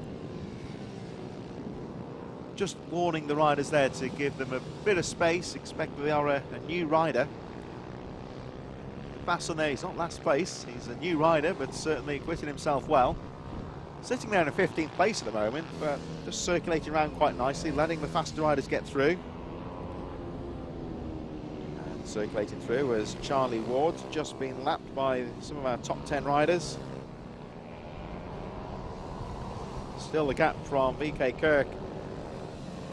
5.79 seconds. Valentino Kimi Kirk, your race leader, fastest lap of the race was 53 on the button. Last time we went round with a 53.06. So Kirk, your race leader, not really dropping the pace at all as we go towards the second half of the race. Here we see Hamilton, who's starting to put the pressure on Billy Carter. Another one of the novice bibs on there, but he's certainly getting to grips with this racing quite quickly as he makes the move. Nice move there down the inside into West. He's got to cover the exit here though. He will sacrifice a bit of exit speed, but a nice line there from Hamilton. He moves into 6th place. There's Quincy just going through in 8th position. And the man on the move here is Jack Hamilton. There he goes. You'll see the fluorescent orange bib. 5 laps to go, and he's up to 6th place. Now he has got about 5.5, just, yeah, 5.4 seconds covering Harvey Saville from Jack Hamilton. If you look at the 46th back there, that's Brook Champion. Negotiating through the S's. Just a bit wide from the apex, leaving a bit of room to get through. And that's what it's all about, just getting around, learning the track and gaining the experience over the race weekend. And Champion back on the power, currently in 16th place. But Brook will get some points from this first moto as we go from last place to first. And here is Valentino Kimi Kirk, rider who's had the race all to himself so far. It's all about picking his way through the slow riders. There we see Basson, who we saw a few moments ago. Kirk's got the line down the inside. Here he comes into the S's, tightening in on itself, nice and neat. And Valentino Kimi Kirk on one of the Ovali machines, which we'll see in a bit more detail later on, one of the rising brands in British minibike racing. And Kirk's really got the knack of this bike now, coming around the final corner, over the line with 3 laps to go. Again, lapping in the 53-second region here, so good time so far. He's maintaining that pace. We do see riders tend to drop off the pace as the race goes on, but Kirk at the front here really circulating quite nicely, nice and smooth. You can see there he's just hitting those apexes, getting the line correct. Down into the left-hander, through the one, that off-cambered left-hander. He's got the inside here of the 127. Charlie Ward currently in 14th place, goes a lap down. 2 laps down, I think, according to the timing charts. To be precise, it just goes to show the pace that Kirk, the race leader that we're looking at now, is maintaining here at the front. Looking good so far. And again, that nice sweeping outside line down Simpson Straight as we go into that dogleg corner, down towards Paddock Bend. Around that final corner he goes. It'll be 2 laps to go now for Kirk. Again, another 53-second lap time. There goes Charlie Ward, only 2 laps down. And we're looking now for number 4. There's Shaw in 2nd, Doherty in 3rd. Those two pretty close, still battling for 2nd place with 2 laps to go. Got a bit of a gap then as we wait for our 4th place rider, Parker Jazari. Oh, but this is going to be awkward now for Shaw because he's got slow riders in front. Got to find a line to get through. Oh, and I think he's timed that well because Ward's just going to bump Doherty momentarily. Doherty's got through now though, 88 in 3rd. They're clear of the slower riders. Charlie Ward charging on. There's the number 12, or what could be 127. Oh, that's Charlie Ward, so that's number 12, a bit further, 13. My apologies, Finley Hanna, currently in 12th place.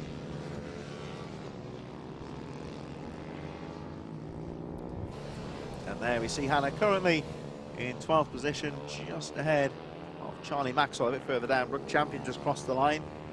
About to be lapped by Valentino Kimi Kirk, the race leader.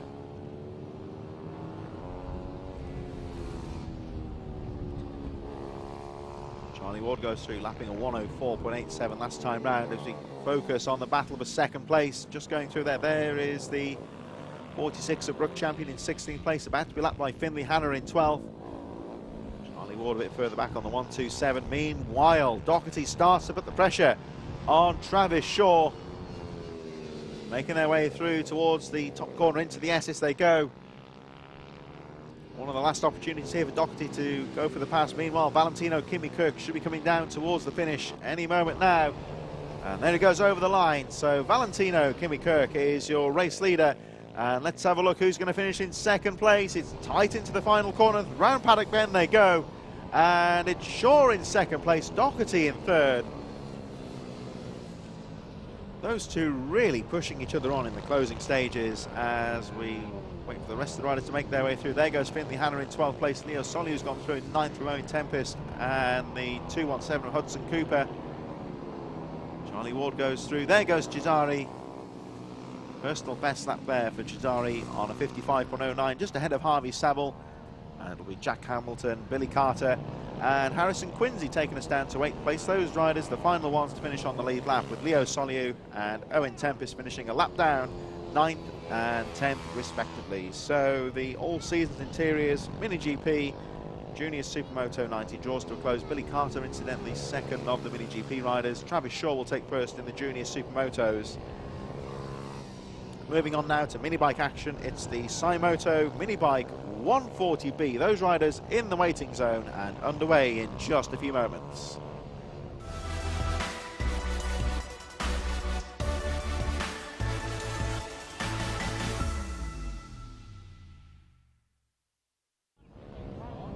Minibike 140 Group B in association with Cymoto.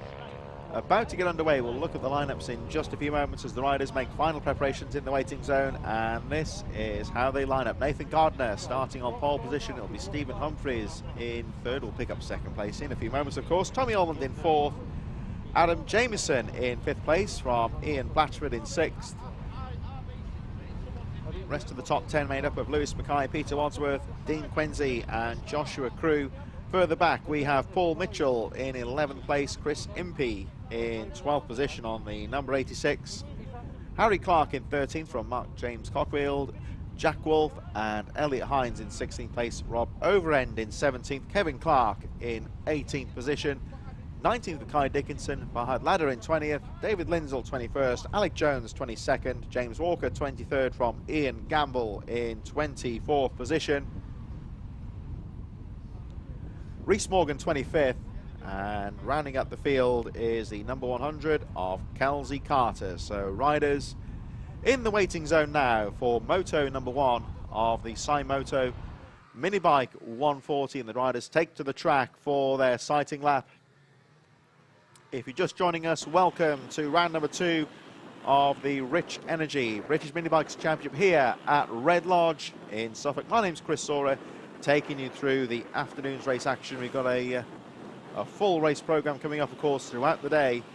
Riders, pretty much most of these riders in their first moto of the day for their race class. And here we go, about to get underway with the Cymoto Minibike 140 Group B. Just a shout out, of course, to Cymotos for all their support of both the 140 and the 160 class. Another brand that's very much involved in the world of British minibike racing, specialising in mail order for the pit bike parts, and in operation for over 15 years and supporting quite a few riders in the paddock today. We've got, of course, familiar names in Jim Lovell and Ryan Tyres, both winning the championships last year. Of course, Jim in the 140s, who are about to get underway, of course. Ryan Tyres, the 160 champion. And if you're interested in the mini bikes, of course, getting into the sport, there are some new models coming out from Cymoto. The 140 and 160 machines coming out in June this year. So a full range of mini bikes available from our race sponsors, Cymotos. We take to the grid now then for the first race of the day for Cymoto Minibike 140 Group B. The action about to get underway. And the last few riders now taking their place on the grid. We'll be looking later on, if we get some time, of course, to speak to the interview with Michael Laverty, looking at the, of course, we've got the Vision Track Laverty Academy. You see the awnings just on the left-hand side of the course there. Plenty of exciting developments in the world of minibike racing this year to help to develop the next generation of riders as well, of course. And exciting news, of course, that especially with the Bucci Moto machines of the there's more of a global, like a World Cup taking place this year, with the series especially across Europe, with winning riders in the European Championships looking to get a ride in Moto 3. So there's definitely a ladder there for future development. There is the British Minibike Academy, with the riders selected for 2021. Some of the real rising stars in British minibike racing. Will focus on that several times, of course, throughout the 2021 season. Really is an exciting development. Of course, Michael Laverty getting involved in that, of course, a big name in the world of motorcycle racing over the years. Spoke to him last year, of course, at the final round of the championship at Teesside, where we talked about the academy in more detail. And as we say, of course, that'll be something that we'll be picking up on that several times throughout the. That really is an exciting development, and great to see the next generation of riders making their way through. There is a delay out on the track just looking to see what the issue is. I think there was an issue further down the grid with perhaps a machine unable to get away. So a short delay now before the first race gets underway for the Supermoto Minibike 140 Group B. Last few riders on the grid. So we're just looking out to see what the pause is. I think there was a fault with one of the bikes on the sighting lap possibly. So just waiting to get the all clear from the starter. Grid looks about ready to go, just making sure it's all corresponding, of course, to the qualifying times. Well, whatever the issue is, I think it's been resolved because the green flag is now ready. The visors go down, of course. Riders concentrating on our starter with the green flags. The flag started, of course, for the event at Red Lodge, which is about to get underway. Nathan Gardner occupying the pole position. Flag drops, and away they go into the first corner. Gardner with a good getaway down the inside and holds on to the lead into the first corner. Stephen Humphries in there, Adam Jamieson, Tommy Ormond all getting through. Oh, it's tight into the first couple of corners. Everyone seems to have got through safely as they make their way through down to 180 for the first time into the off-cambered Warren corner. Looks like Gardner's got a good getaway. Down the back straight they go for the first time. Looks like everyone's got through safely. The leaders making their way down towards the S's for the first time.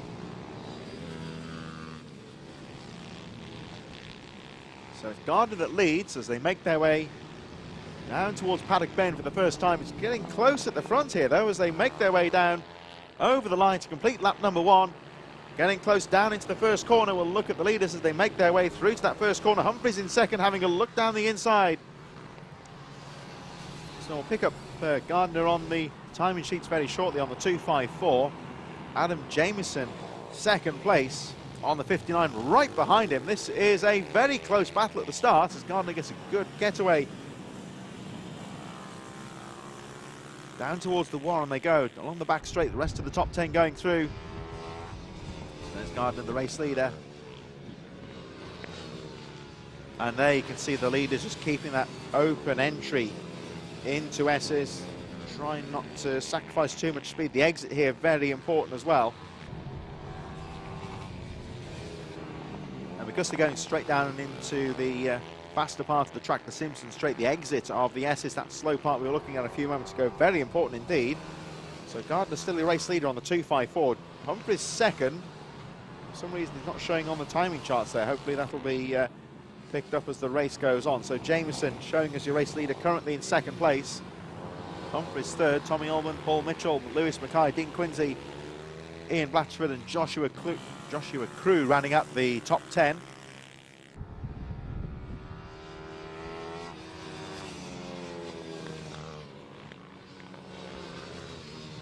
So there's the 2:41 of Stephen Humphries. All in the apex there as they go through the S's. 21 just behind of Tommy Ullman.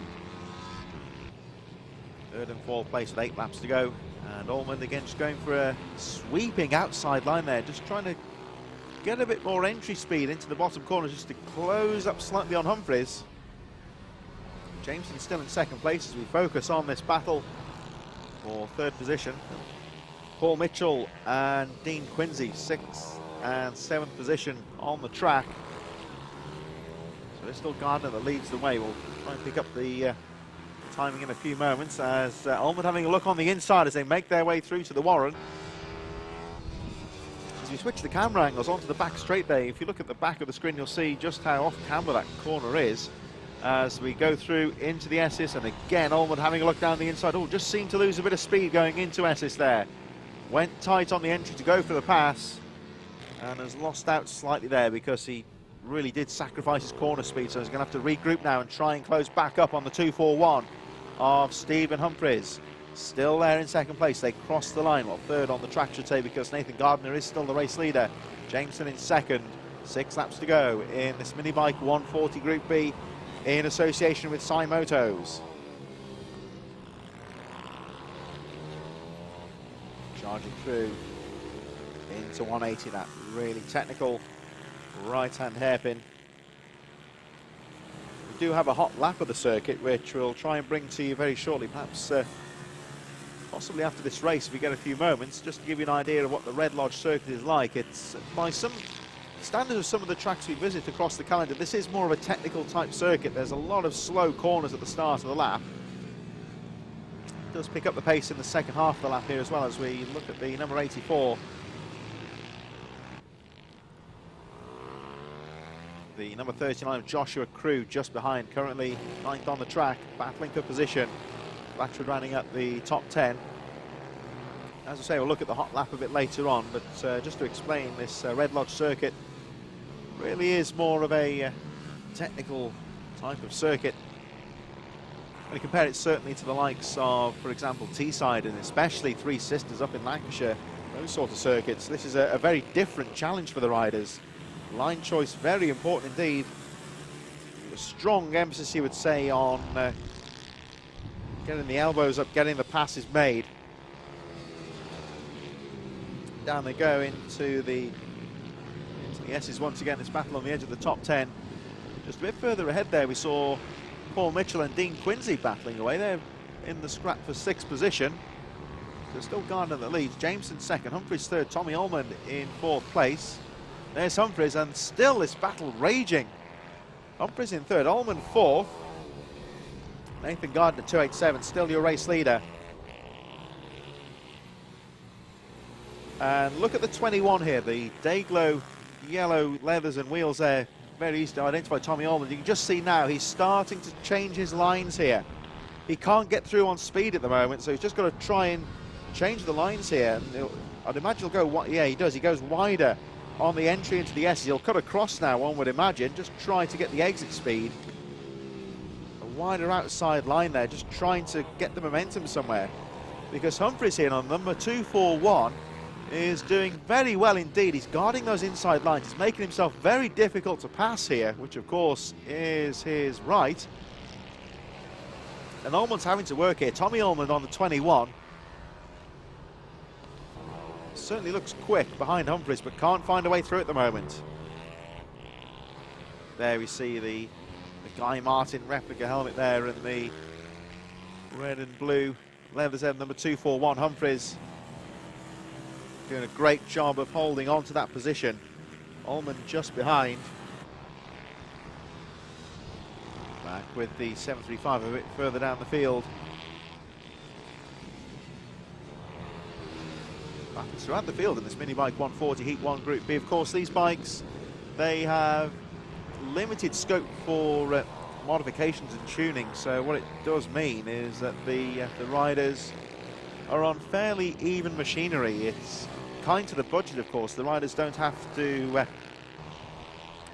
really have to spend lots of money on tuning and developing the machines, because they're pretty much out of the crate ready to race, just minor modifications for tuning and development, perhaps, and the setup, of course, for each circuit, so very much an even playing field.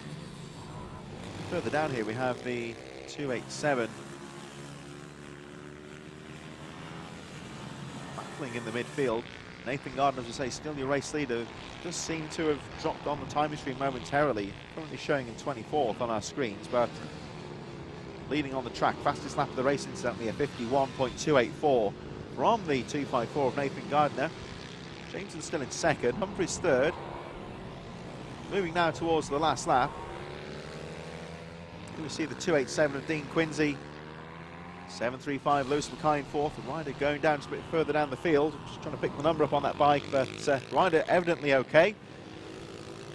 Just firing the hot machine up back into the race.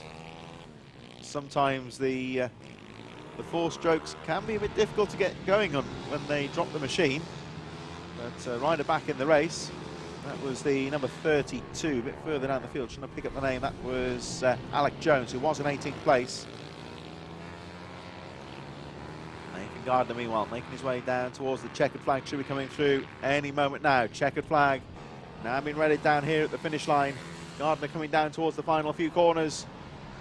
Checkered flag goes out, so, well, there we go. I think it would be Gardner classified as the winner. Ladder goes through a lap down. It's going to be Adam Jameson 2nd, Stephen Humphries and Tommy Ullman going through. Very close battle there to the line. There goes Mackay just ahead of Dean Quincy, both riders setting their fastest lap on the final lap, so really a good pace in that battle for the top 10. They all make their way through. Joshua Clue, Ian Batchwood and Paul Mitchell. Just a few moments then before the Supermoto Minibike 140A gets underway. Here we are at Red Lodge in Suffolk, and we'll have a look very shortly. Anthony Jordan carried out a hot lap for us over the weekend. We'll have a look at the Red Lodge circuit in a bit more detail.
In association with Supermoto, it's the Minibike 140 Group A about to get underway. For their first motor, they'll have a look at how they line up in just a few moments' time. So as the line up on the grid, it's Will Lathrope, your pole position with a 47.1 from Rhys Stevenson in second place, Richard Holmes-Williams in third, Luke Hedger fourth, Ben and Mick Lord lining up fifth and sixth position. Seventh is Ryan Tyers from Chase Collymore, Ryan Clark and Michael Med running out the top 10. Chloe Jones in 11th place from Carl Sanders. 13th for James Herring, Julian Gromit in 14th, Dan Merrin and Ross Richards rounding out the 16th position. Joe Woodward in 17th from Gaz Pearson in 18th place. 19th for Oliver Linsdale, Nick Shaw 20th, Nathan Smith and Dan Pearson 21st and 22nd, Connor Wyatt and Casey Hanby in 24th position. Michael Ford in 25th, and the unidentified rider rounding out the field in this 26 rider grid. So yet again another big group of riders here. Round number 2 of the Rich Energy British Minibikes Championship, and we are here at the Red Lodge circuit down here in Suffolk in the UK. Just going, of course, towards East Anglia down by here. See quite a few very competitive karting circuits in the east of England, of course, and Red Lodge no exception. This track has been about for around 27 years, really has developed into a great karting track here. This is more of a technical circuit, you would say, as is seen on many occasions this morning already. We've seen some very fast, furious opening laps as the riders jostle for position on that technical part of the track going down to 180, the slowest corner on the track. Just a shout out for Luke Hutchison on social media for Casey Hanby, who's lining up in this race just on the edge of the top 10. So we've got some pretty decent calibre of riders about to get underway. Look out for Rhys Stevenson there, number 1, 2, 3 in second, one of the rising stars in British Minibikes last season, and really establishing himself as a name to look out for here. Up there at the front of the grid, of course, the riders get the visors down, green flag goes up, and we're about to get underway. And off we go. So Minibikes 140 Group A charging into the first corner, and Rhys Stevenson getting a jump there on Will Lathrope into the first corner around the outside. Rider in trouble further back. I think it's Chloe Jones hitting trouble on the grid. She's got away, but right at the back of the field, the rest of the riders charging through into 180 for the first time. So Rhys Stevenson on an early leader. Looks like Will Lathrope may have dropped to third from Richard Holmes-Williams.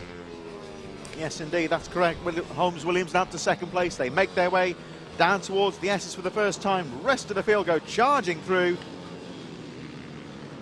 So with the exception of, I think, Chloe Jones, who lost the bike at the start, everyone else has got away safely.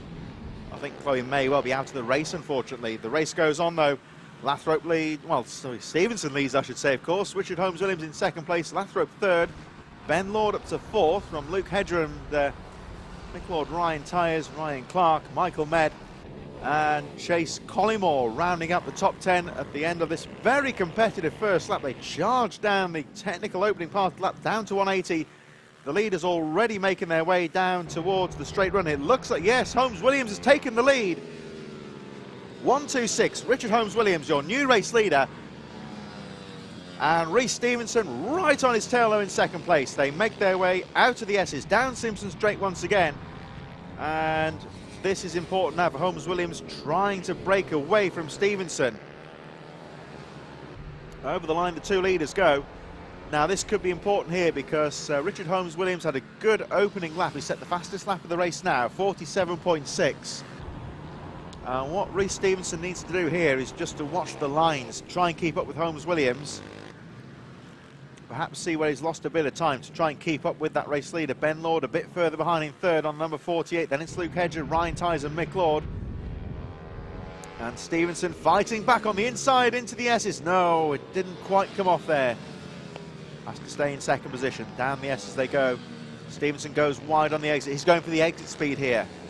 Down they go. He's got a good exit out to the corner and takes the lead again. Oh, he's got a hole into the inside. No, Holmes-Williams had the sweep into the outside going into Paddock Bend and holds on to the lead. Ben Lord, Luke Hedger, Ryan Tyers and Mick Lord just a bit further behind this battle for the lead as Holmes-Williams guards the inside line. There we see Stevenson through into the lead through Senna. So great move there from Reece Stevenson. Back into the lead. Let's see if Richard Holmes-Williams can fight back. Now, of course, the riders we're looking at here, headed now, I think, by the 48. Yes, indeed, it is. So 48 of Ben Lord, currently sitting in third place here. They'll be hoping that Stevenson and Holmes-Williams start battling a bit more for that lead because they could get involved in this one. Ryan Tyers going for the pass. Lord holds on to the position.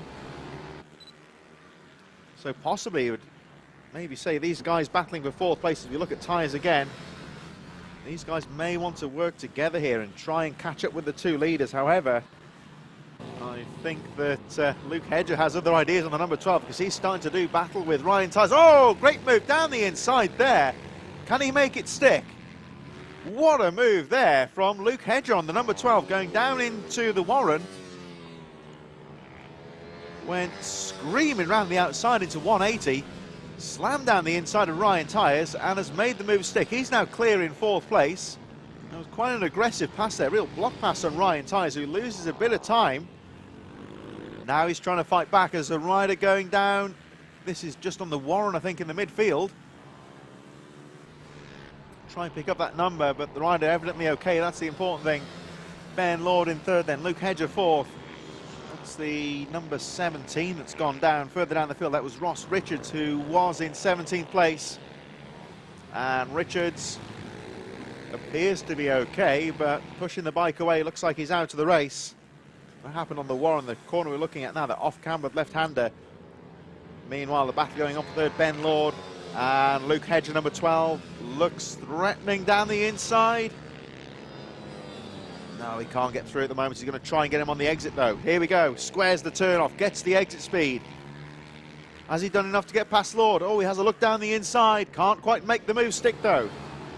Ben Lord holds on to third place. It's still Reece Stevenson leading the way, just ahead of Richard Holmes-Williams, but the closest battle at the moment is for third place. As Tyers has a look around the outside, ride it down on that first corner, possibly. Wave yellow's out, but yes, it's one of the Lords has gone down. I think it might be Mick Lord that went off the machine on the first corner. Yes, it is, because he's not in that battle anymore. So Mick Lord dropping out of contention of this battle for the lead. Third place precisely, of course, but I have to say here, Ben Lord doing a great job of holding on to the position so far. This is where Hedger's quick, though. Down the hill, he gets a good exit speed, but Ryan Tyers has been watching. And he's having a look as well. We'll perhaps have a look at them next time round when they leave the S's corner at the top of the circuit. The exit is very important there, both on 2 wheels and on 4. The exit speed more critical than the entry. So that could be a very important corner very shortly. There's 180 as Ryan Tyers gets out of that slow corner very well indeed, and he's going to try and squeeze out Hedger. Yes, he makes it work. Can he hold on? So look over the back and manages to block Hedger. There's the 2 race leaders. You can see 3rd, 4th and 5th very close indeed as Tyers squares the turn again. Here we see that move. Fantastic footage from the drone camera, just showing you how the exit speed is very important. That allows Tyers to close up on Lord. Makes the move into the final corner now. He's lined himself up nicely for the first corner. But Ben Lord stays strong. No, he doesn't quite. Oh, was tripping over the back wheel. A hefty tumble there for Luke Hedger. And that will have knocked the wind out of him. He tripped over the back wheel, I think, of Ben Lord. Well, look at that again as we go into the first corner. As Hedger picks up the machine. That's a shame for him, he's running so well. We saw a 3-way battle into the first corner, and here they come again. So there's Tyers down the inside. Hedger tries to follow, but there we see Lord shutting the door on him. And Hedger really was committed for that pass, had nowhere to go, tumbles over the back wheel and is out of the race. Hedger appears to be okay, but as we say, there he is, just kicking the machine back into life, but out of contention at the moment. Further down we have the number 46 of Joe Woodward. Just on the edge of the top 10 at the moment. Reece Stevenson, still your race leader. As we wait for the checkered flag, Stevenson has had a very good race so far. Looks like he's going to hold on as they make their way down towards the final few corners. Our midfield runners making their way through. Just waiting now for Stevenson, who should be coming down towards the final corner very shortly. The rest of the midfield runners making their way through as we wait for our race leader. Number 1, 2, 3, Reece Stevenson. Pulls the gap, there he is, so into the final corner he goes. 1, 2, 3, Reece Stevenson looks like he's just about done enough. He's going to be close to the line. But Stevenson holds on. Holmes Williams with a last lap charge has to settle for 2nd place though. Here comes that close battle for 3rd, and it looks like Ryan Tyers is going to hold on. There goes the number 12 Luke Hedger. He finishes a lap down, recovers to 19th place. Ben Lord in 4th, Michael Ned in 5th position on the treble 7, Chase Collymore in 6th, just ahead of Ryan Clark. And running up the top 10, it's going to be Carl Sanders, Dan Pearson and James Herring. So some brilliant action there in the 140 Group A. Got a bit close at times, but fantastic action there, as you always expect from that 140 class. It does tend to be very close and competitive. Do have a scheduled break, of course, for the Marshals at around 1 p.m. today. We're currently setting at 12:20. We've got 3 more motos to go with the Ovali Cup a bit later on.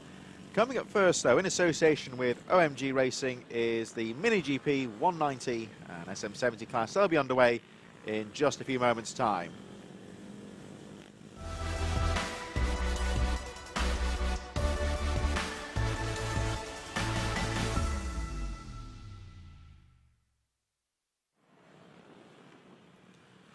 In association with OMG Racing, it's the Mini-GP 190 and 70 incorporating the Bucci Cup, and we'll look at how they line up in just a few moments. So Kyle Ryde in 1st position ahead of Pete Hickman, James Mostiger 3rd, James Allingham 4th, Daniel Goodman and Mason Foster 5th and 6th position.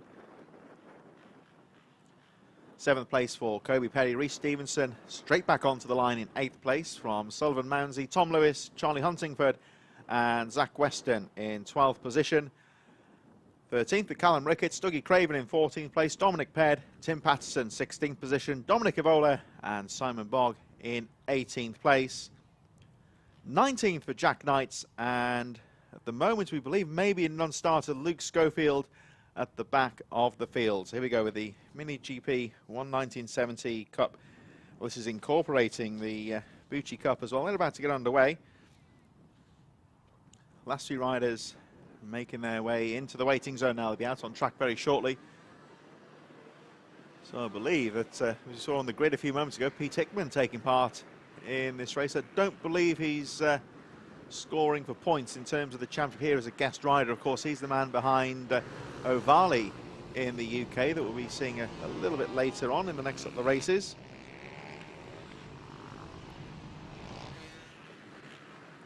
Not too sure of the schedule yet, but I believe we may possibly be speaking to Pete Hickman a bit later on as well. And here we go then with these brilliant looking bikes though, aren't they? These junior mini GP machines. Real mixture of riders here, of course, mixture of ability levels, and we look forward to this race getting underway in a few moments. Last few riders getting onto the track now.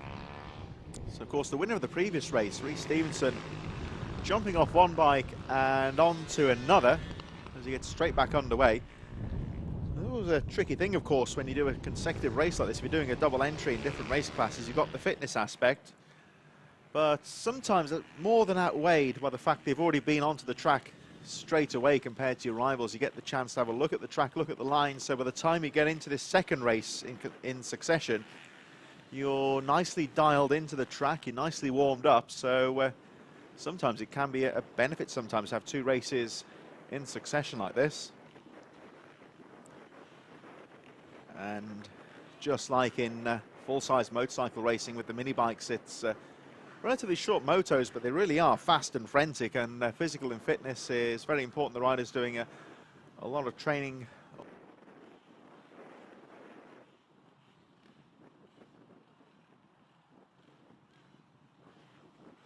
Racing Mini GP 190 and 70 throughout the day here with the Rich Energy British Mini Bike Championship here at Red Lodge in Suffolk. Riders about to get underway. I think there is one rider just with a bit of trouble at the back there, but I think they're ready to go. We're just looking at the starter now, just making sure the riders, machines are ready, riders are okay. So looks like we're happy now. The green flag goes up. And race number one about to get underway. The flag drops and away they go. And there we see from the drone just how frantic the start is. Three-way tussle into the first corner. Kyle Wright in there. Peter Hickman too with Rhys Stevenson. And trouble further back, rider going down. One of the Ovali machines gone down. That's in the midfield. Couldn't quite get the number, but the rider appears to be okay. Looking to get back underway, albeit right at the back of the field. So battle underway at the front here with Kyle Wright. Pete Hickman, there is Hickman. Down towards the final couple of corners they go. So here we go. Pete Hickman, of course, the British Superbike rider and lap record TT winner. Fastest man around the Isle of Man TT circuit, of course. And he's got the youthful Rhys Stevenson to battle with him here. These two riders really did start to battle last year in 2020. And they really have got together a couple of times already in the past 12 months or so. Stevenson has a look down the inside of Hickman, who shuts the door quite firmly. He's certainly not giving anything away here, certainly not giving any favours to Stevenson. The rest of the top 10 still pretty close there as well. So with the association, of course, with OMG Racing and this race class incorporating the R&G Fuchimoto UK 190 GP Cup. Try saying that after a few drinks. This is incorporated into this class, and it allows the Bucci GP bikes, which I think, looking at Stevenson's machine there, I think that's one of the Bucci machines in there as well. It's a class within a class almost. R&G Products acting as one of the title sponsors of that class, with plenty of prizes up for grabs in there as well. As we focus on this battle for the lead, there is the Bucci machine. So two of the premier bikes in mini bike racing there. Bucci versus Ovali, which is sitting at the front at the moment. Hickman looks like he's backing Stevenson into Kyle Wright at the moment. There's Wright in third, so we've got two professional British Superbike riders there, first and third. Pete Hickman and Kyle Wright, first and third place. Sandwiched, of course, there by Rhys Stevenson. Right, having a look down the inside of Stevenson there, but can't find a way through. Stevenson looks comfortable in such exalted company as Pete Hickman tries to pull away down the back straight. Let's have a look at the lines. Both those riders very aggressive on the inside, looking to get that exit time perfectly. Stevenson, of course, a younger rider, weighs a bit less. Perhaps that weight might be an advantage. Oh, as Stevenson goes down. We were just saying about the weight advantage, but Stevenson taking a mighty tumble. I think he's taken Hickman with him. And Hickman immediately goes over to check if he's all right. He just seemed to lose the front end there. But a nasty crash, and I think we've got a red flag. Yes, we have. So the race stops. Oh, so we were just talking about the weight advantage of Stevenson there, but didn't really pay off for him as he tried to get the exit speed out of the corner. And a hefty tumble for Rhys Stevenson. Let's hope he's all right. As I say, it looked like he went off the track and collected Pete Hickman when he went down. Hickman goes off as well, but Hickman's okay. He's up on his feet, and they've just gone to check if Rhys Stevenson's all right. His first thing was to go over. Medics are currently on the final corner checking if Stevenson's okay. And that's not the sight we like to see. But that was a hefty tumble. Rhys Stevenson's bike went flying down the track. The course barriers, you'll see on the track, the tyre barriers, doing a good job of collecting that wayward machine. So drama there in the Mini GP 119.70 first race. Great battle for the lead that we saw there a few moments ago. So it stops with Pete Hickman from Rhys Stevenson, Kyle Wright in third. It was David Allingham in fourth. Mason Foster fifth from James Mostiker, Daniel Goodman, Tom Lewis, Sullivan Mounsey and Kobe Perry rounding up the top 10. But we are under a red flag situation because of a nasty high-speed tumble for Rhys Stevenson, who I can see from my commentary point here does appear to be on his feet, and I think he's walking away. So we'll confirm this shortly, but it looks like Rhys Stevenson's walking away. But there is a pause here now with a red flag here at Red Lodge. We'll just have a look. Of course, we spoke to Anthony Jordan yesterday for a hot lap of the Red Lodge circuit, and Anthony's going to take us through a flying lap of Red Lodge.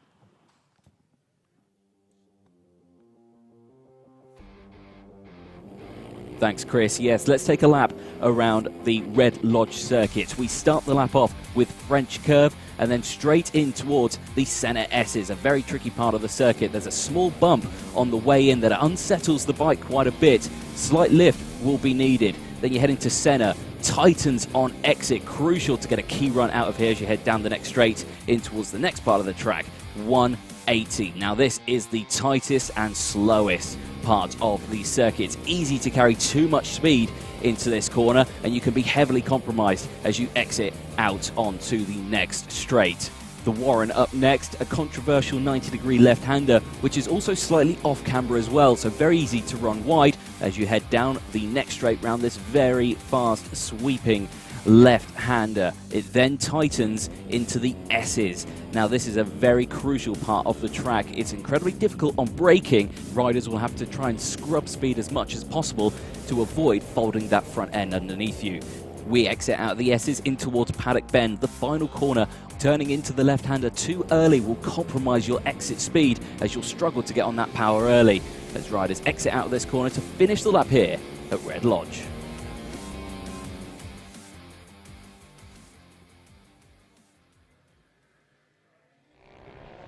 Thank you, Anthony. That's a look at the Red Lodge circuit in a bit more detail. I would say not necessarily the fastest track on the calendar, but certainly a very challenging course, very technical in places, quite a few undulations in there, and one or two off-cambered corners to test the riders as well. We're under a red flag situation for the Mini GP 190 and 70 race 2, so looks like the riders back out onto the grid now, so we're going to have a restart to complete the race. That race stopped because of a collision between Rhys Stevenson and Pete Hickman. Stevenson losing the front end. We'll have a look at this crash again. I would say firstly Rhys Stevenson appears to have walked away, and this was a great battle for the lead, which we'll look at in a bit more detail here. So Stevenson going to go down the inside of Hickman. Watch the front end, just gets a bit unsettled, bit of a tank slapper, down he goes. collects Hickman. There you see the bike tumbling away over the tyre barriers. Hickman's down as well. And there's Hickman up on his feet immediately to check if Stevenson's okay. Rhys Stevenson was down for a few moments, as you can imagine, with such a high-speed tumble. But as I say, not too sure exactly how he is at the moment, but I did see him back up on his feet and walking away. So let's hope that he's all right. That's generally a good sign. Looks like Pete Hickman just going to check on the grid. I don't think he's taking the restart here. Can't see his bike on the grid. We'll just double check in a few moments. So it looks like Rhys Stevenson and Pete Hickman both out of the race for this restart, which will mean that Kyle Ryde, who's just talking to Alan Lord on the pole position, will resume the race as the leader. It'll be David Allingham in second place, Charlie Huntingford third when the race was stopped. We just had a little bit of rebuilding work on the tyre barriers. Well, those tyre barriers doing their job there when Rhys Stevenson's machine went flying literally off the circuit. Just seemed, we saw a few moments ago, just seemed to get into a bit of a tank slapper on the inside, just unsettled the bike and down he went. But nasty tumble there for Stevenson, but I think that he's all right. Pete Hickman, he was definitely okay, because we saw him immediately on his feet to check if Stevenson was all right, and he's unscathed as well, albeit a little bit shaken, but rider's okay. They're not taking the restart, which means that the rider on the inside there, one of the BSB guests, of course, Kyle Ryde, is on the inside line and resumes the race as the leader. The flag drops and away they go. So Kyle Ryde leads from David Allingham, James Mosticker third. They charge into the first corner. Very much a straight fight here. Ovali versus Bucci. Around the first few corners they go, and it's a good clean start. Everyone stays out of trouble. Into 180, that slow right-hander. Then they're back on the power down towards the Warren into the left-hander, and on the back straight they go. So let's have a look at the number 11 there. Allingham in second. Kyle Ryde at the drop of the flag got a good start, and well, it looks like it was just before half distance when that race was halted. So it looks like we're going for a full restart. So Kyle Ryde with it all to do here, gets the jump on the flag. 7-lap restart this is, so this is the remainder of the race now being run, of course, and Kyle Ryde showing some of that British Superbike experience, starting to pull away now as they make their way down towards 180. It's Allingham in second, Mosticker third, Daniel Goodman fourth from Mason Foster, Kobe Perry, Sullivan Mounsey, Tom Lewis, Dominic Ped and Zach Weston rounding up the top 10. Callum Ricketts, Simon Bogg, Charlie Huntingford, Tim Patterson, Dominic Ebola and Jack Knights rounding out this 16-rider field. We have, of course, lost Rhys Stevenson and Pete Hickman. Those riders tumbling quite spectacularly a few moments ago. Initial reports are that both are okay, but not taking part in the restart. As Kyle Ryde pulling away now at the front, you can really see the pace he's carrying, that experience from British Superbikes. That pro pace, you would say, 46.12, the fastest lap of the race, so they really are motoring. Allingham second, Mosticker third, Daniel Goodman fourth, Mason Foster rounding out the top 5. And there's the 57 of Daniel Goodman making his way through to the top corner.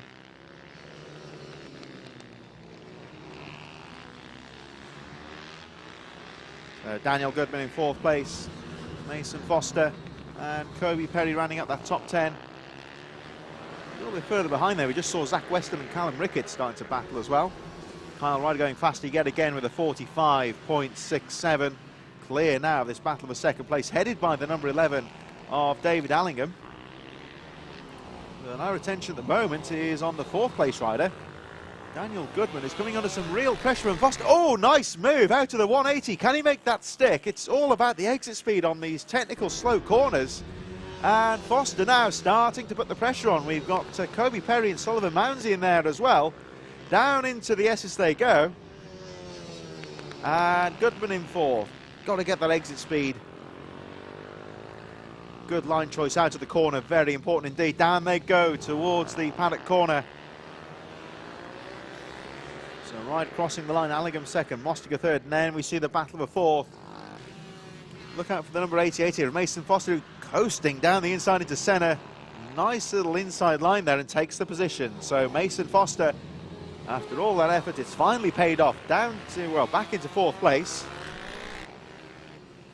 Mason Foster does look a bit quicker at the moment, and sometimes catching up in racing is one thing, getting past can be another. And it was very important there for Foster to make that pass stick. We've still got 4 laps to go in this race.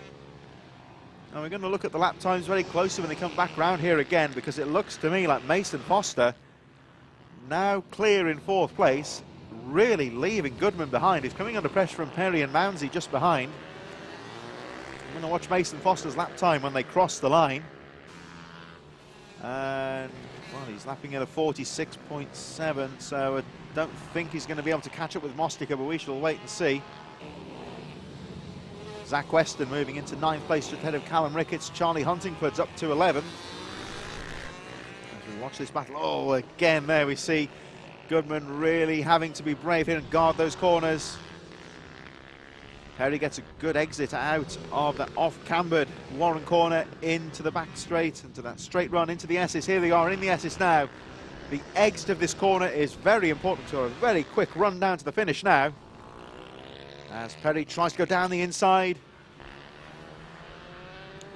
That Simpson straight, that demands respect. We just saw earlier, of course, it caught Rhys Stevenson out on that inside line. But that's a good overtaking opportunity, I would say. Goodman guarding the inside line through Senna, making their way down towards 180. This is where it gets tight and technical and a bit slower. Good line choice and good on the exit of the corner, very important. Here we go into the off-cambered left-hander through the Warren and along that back straight, the straight run into the S's now. Goodman's quick on the straight and allows himself to pull away from Perry. Sullivan Mounsey, Tom Lewis in there, Zach Weston on the 35, just a little bit further behind in 9th place. Kyle Wright all on his own at the front, still lapping in the 45-second region as we go into the final lap. But all the action here further down as they go around the final corner. And it looks like Perry has finally got through after all that time. A lot of pressure, and it pays off as he moves through into 5th place. The 53. Black leathers there of the Bucci-Moto machine. Kobe Perry now into 5th place. Daniel Goodman 6th. Sullivan Mounsey and Tom Lewis just a little bit further behind, taking us down to 8th place. Kyle Wright, meanwhile, all on his own at the front. Leads by 10 seconds from David Allingham and James Mostica. Goodman having to play defensive. Oh, just stood the bike up a little bit on the inside there. That'll lose a bit of time.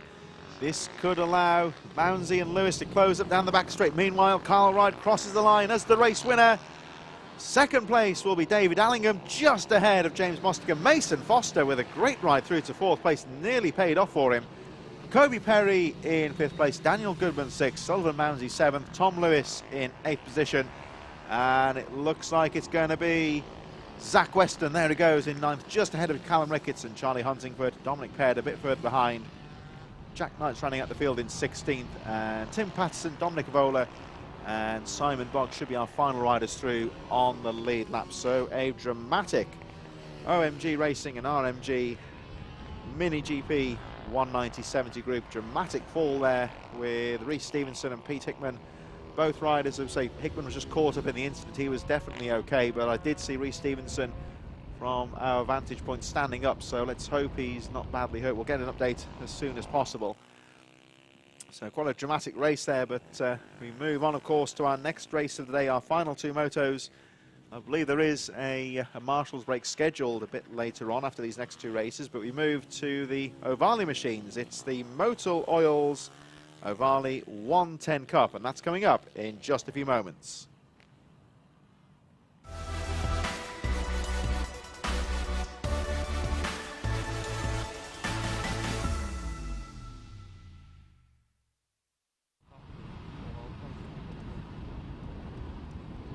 So waiting to make their way onto the track for the sighting lap, the Ovali machines getting ready.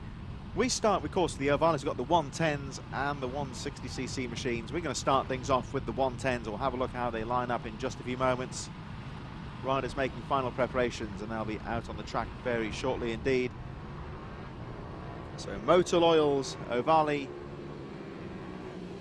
underway very shortly, and the grid is lining up as follows. Ruben Bray sitting on pole position from Arnie Carr. Thornley Trevorrow in third position. Wilson Dilks in fourth. Luca Wilkinson in fifth place. Laken Payne in sixth position. Monty Hillier in seventh from Daniel Stevenson. Travis Shaw and Kobe Garrett in 10th. Ralph Croft 11th. Izzy Carter in 12th position. Parker Jazari in 13th from Jonathan Payne. Sidney Marshall 15th. Dan Deering, Ethan Dunning and Jack Hamilton in 18th place.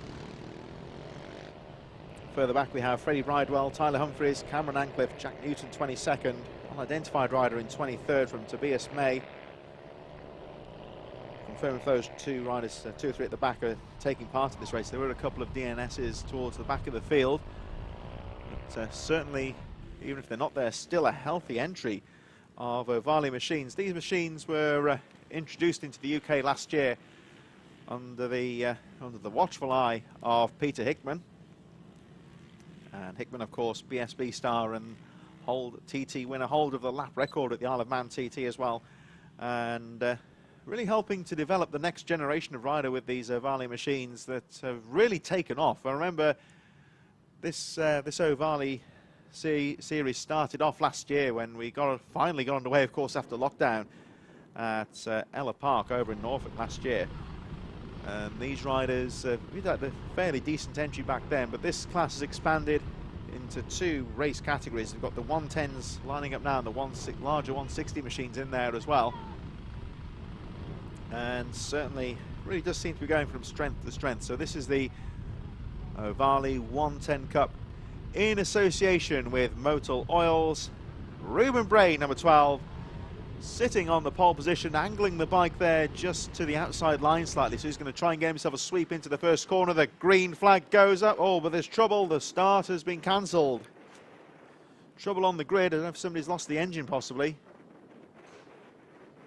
So Marshall's just going off to get that machine restarted. The rider just signalling to the Marshal just in time that they're in trouble. That was the number 42, I believe.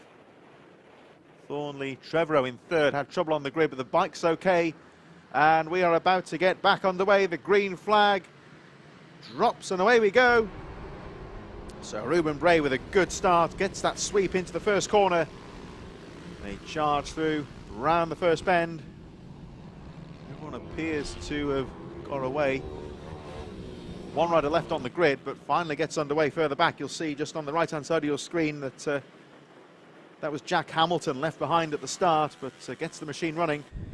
Here we see again that drone footage giving us a real idea of what a test this Red Lodge circuit is. So Ruben Bray, early leader, number 12.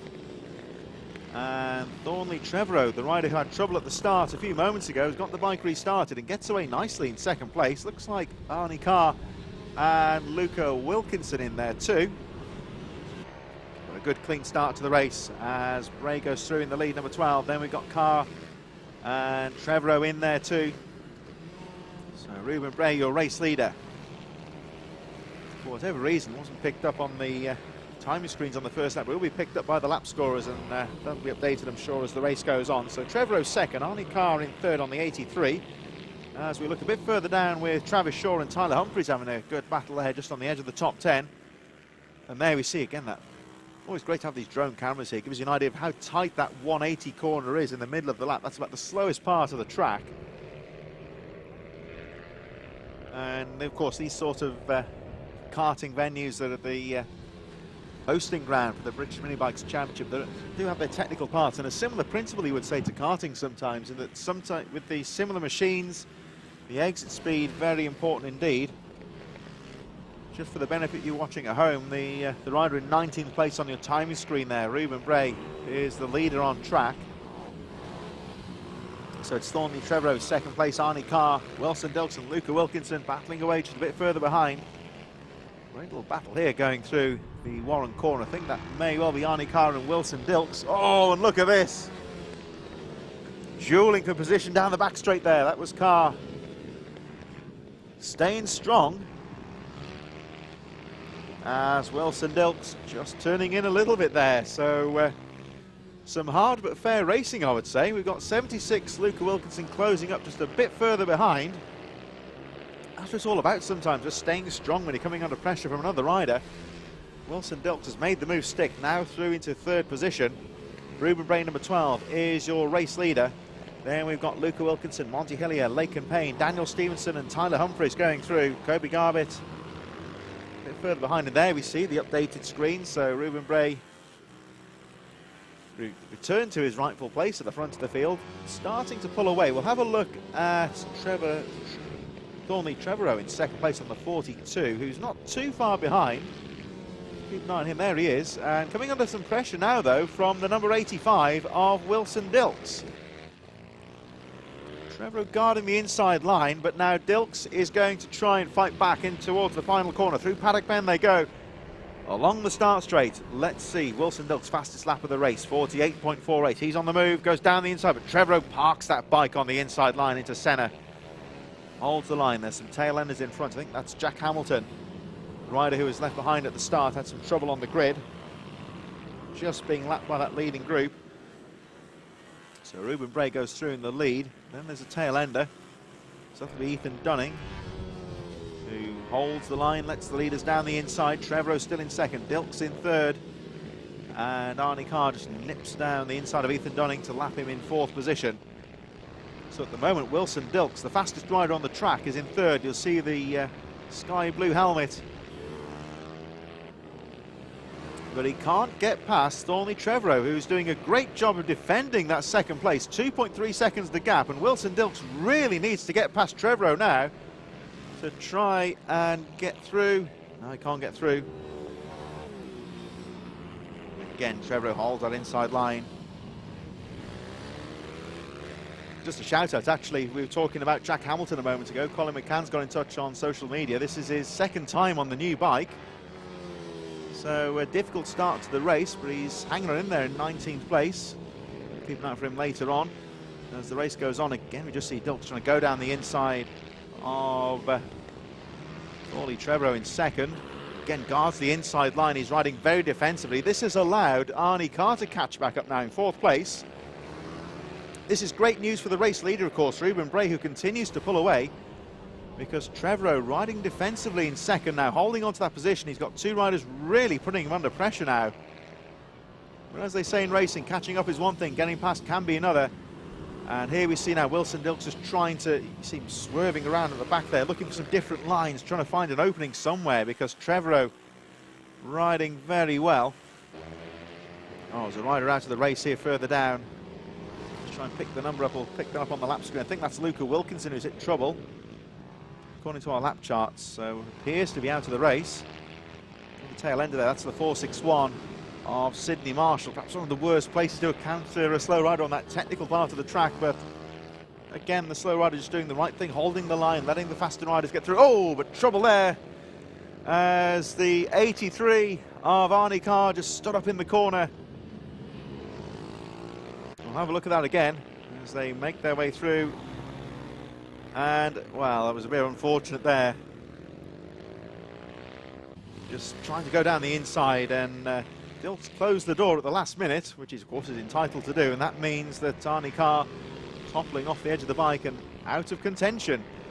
So it's down to one now for Thornley Trevorrow, who's been in second for all of this race. It's allowing Ruben Bray to pull away slightly. So Arnie Carr and Wilson Dilks both looking threatening before in third and fourth place. Arnie Carr getting in trouble here this time last lap, trying to go down the inside of Dilks. I think Arnie Carr's okay and back in the race. We'll pick him up shortly. But this engaging battle for second place is, so we may have got into trouble on the first corner. Another rider may possibly have been the 411 of Jonathan Payne, just letting these two riders through. Oh, again, Dilks having a look on the exit of 180. And of course, with Arnie Carr dropping out of contention, that means that everyone else in the top 10 is moved up a position. That's the rider on the first corner. Just trying to pick that up on the lap chart. I think it may be the number 46 of Izzy Carter. We'll confirm that shortly on the timing screens, of course. But still, this great battle for second place.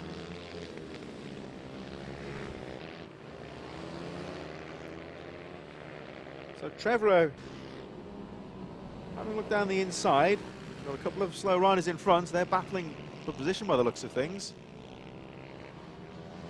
This is important now for Trevorrow to try and get through. That's the number 80, currently in 13th place. Dan Deering. Oh, that's a good pass there from Trevorrow, but no, Dilks has immediately fought back down the inside of the tail ender and gets back, well, say tail ender, these riders in the midfield, you would say. Trevorrow looking strong. So, having a look down the inside again, but no, Trevorrow's got the line into the S's. A nice exit there from Dilks, and this time, finally, after all that pressure, 3 laps to go, Wilson Dilks has made the pass stick, so perseverance paying off, and there we see a classic move, just going to show how important the exit of the S's is for the riders. And that move was all done on the exit to the corner there. Dilks getting a good exit out of the corner, now trying to pull away. He was closing up on the race leader Ruben Bray before, but at the moment, only 2 laps to go. He's going to really rely on Ruben Bray hitting some trouble further down the field. As Trevorrow, now this could be Trevorrow's opportunity here to look at the lines and try and stick with the second place rider, which is doing well so far. Now to lap a couple of slow riders there. We see the machine of Jack Hamilton. And after that difficult start, to tell you what, we had a couple of riders dropping out, so he's keeping going, and he's moved up to 16th place now, so good going there. We just said on social media, this is Jack Hamilton's 2nd time on the new bike, so he's getting into this race, certainly not last now. He's gone through past 3 people after a few dropouts. Arnie Carr, it appears, is out of the race. Ruben Bray, meanwhile, 49.7 last time round, loses a little bit of time, but at the moment looks like he's got a 3.8 second gap at the front. There's the number 76 of Luca Wilkinson, I think hit trouble before. There's another rider in trouble, that's the number 18 further down the field, but Ruben Bray at the moment looks like he's set for victory. Just got to keep the bike pointing straight on the last few corners. Checkered flag now being ready for our race leader. Ruben Bray has just gone through to take the flag. The might be a lap ahead of ourselves here on the last lap, so we're just going to look out for the number 12 of Ruben Bray, the race leader. There he is.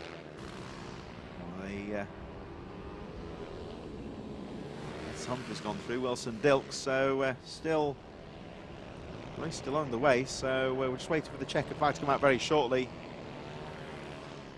I think it's a lap behind on the timing, which is of course still running, so these riders will be counted on the final lap. So Ruben Bray, number 12, should be coming through very shortly to take the checkered flag. There's Luca Wilkinson on the 76, currently on the edge of the top 10. Wilson Dilks charging in second, but I don't think it's going to be enough as Ruben Bray takes the checkered flag. There's Dilks charging in second, trying to pull away from Trevorrow, who takes third. Going to be Laken Payne on the number 41 in 4th place, quite some distance back. Such was the pace of those top 3 in that closely fought race. But quite an engaging race there in the Motor Oils Ovali 110 Cup. So it's going to be Trevorrow 3rd, Laken Payne 4th, Tyler Humphries 5th, Monty Hillier. Well, great to see Monty Hillier back in contention as well, of course. Saw him last year as well. Dan Stevenson, Travis Shaw, Kobe Garbutt and Luca Wilkinson running up the top 10. And to our newcomer, of course, Jack Hamilton, who we spoke about a few moments ago, finishing his race in 16th position. So here we see plenty of new riders coming through. Great to see them enjoying their time out on the track as well and getting to grips with these very impressive Ovali machines. But great race victory there from Ruben Bray. Some good battling there, we'll say, from Thorley Trevorrow as well. So we'll have to wait and see how Wilson Dilks gets on next time round. And of course, Arnie Carr, who dropped out midway through the race. Can they take the fight to Ruben Bray? We'll find out a bit later on this afternoon.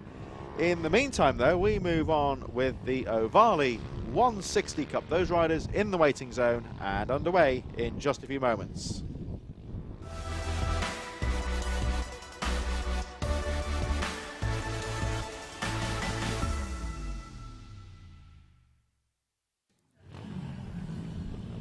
Ovali 160 Cup in the waiting zone, underway in a few moments. And if it's half as good as the 110 race, I'm sure we'll be in for quite an exciting moto. We've got 7 riders about to get underway, starting with Harley McCabe at the front from Henry McCartney, George Bowes in 3rd, Kobe Perry 4th, Cade Watt and Joshua Williams in 6th place. Rounding out the field, we did have Marianne McCartney not confirmed as a starter in this one just yet, but we'll wait and see on the grid in a few moments.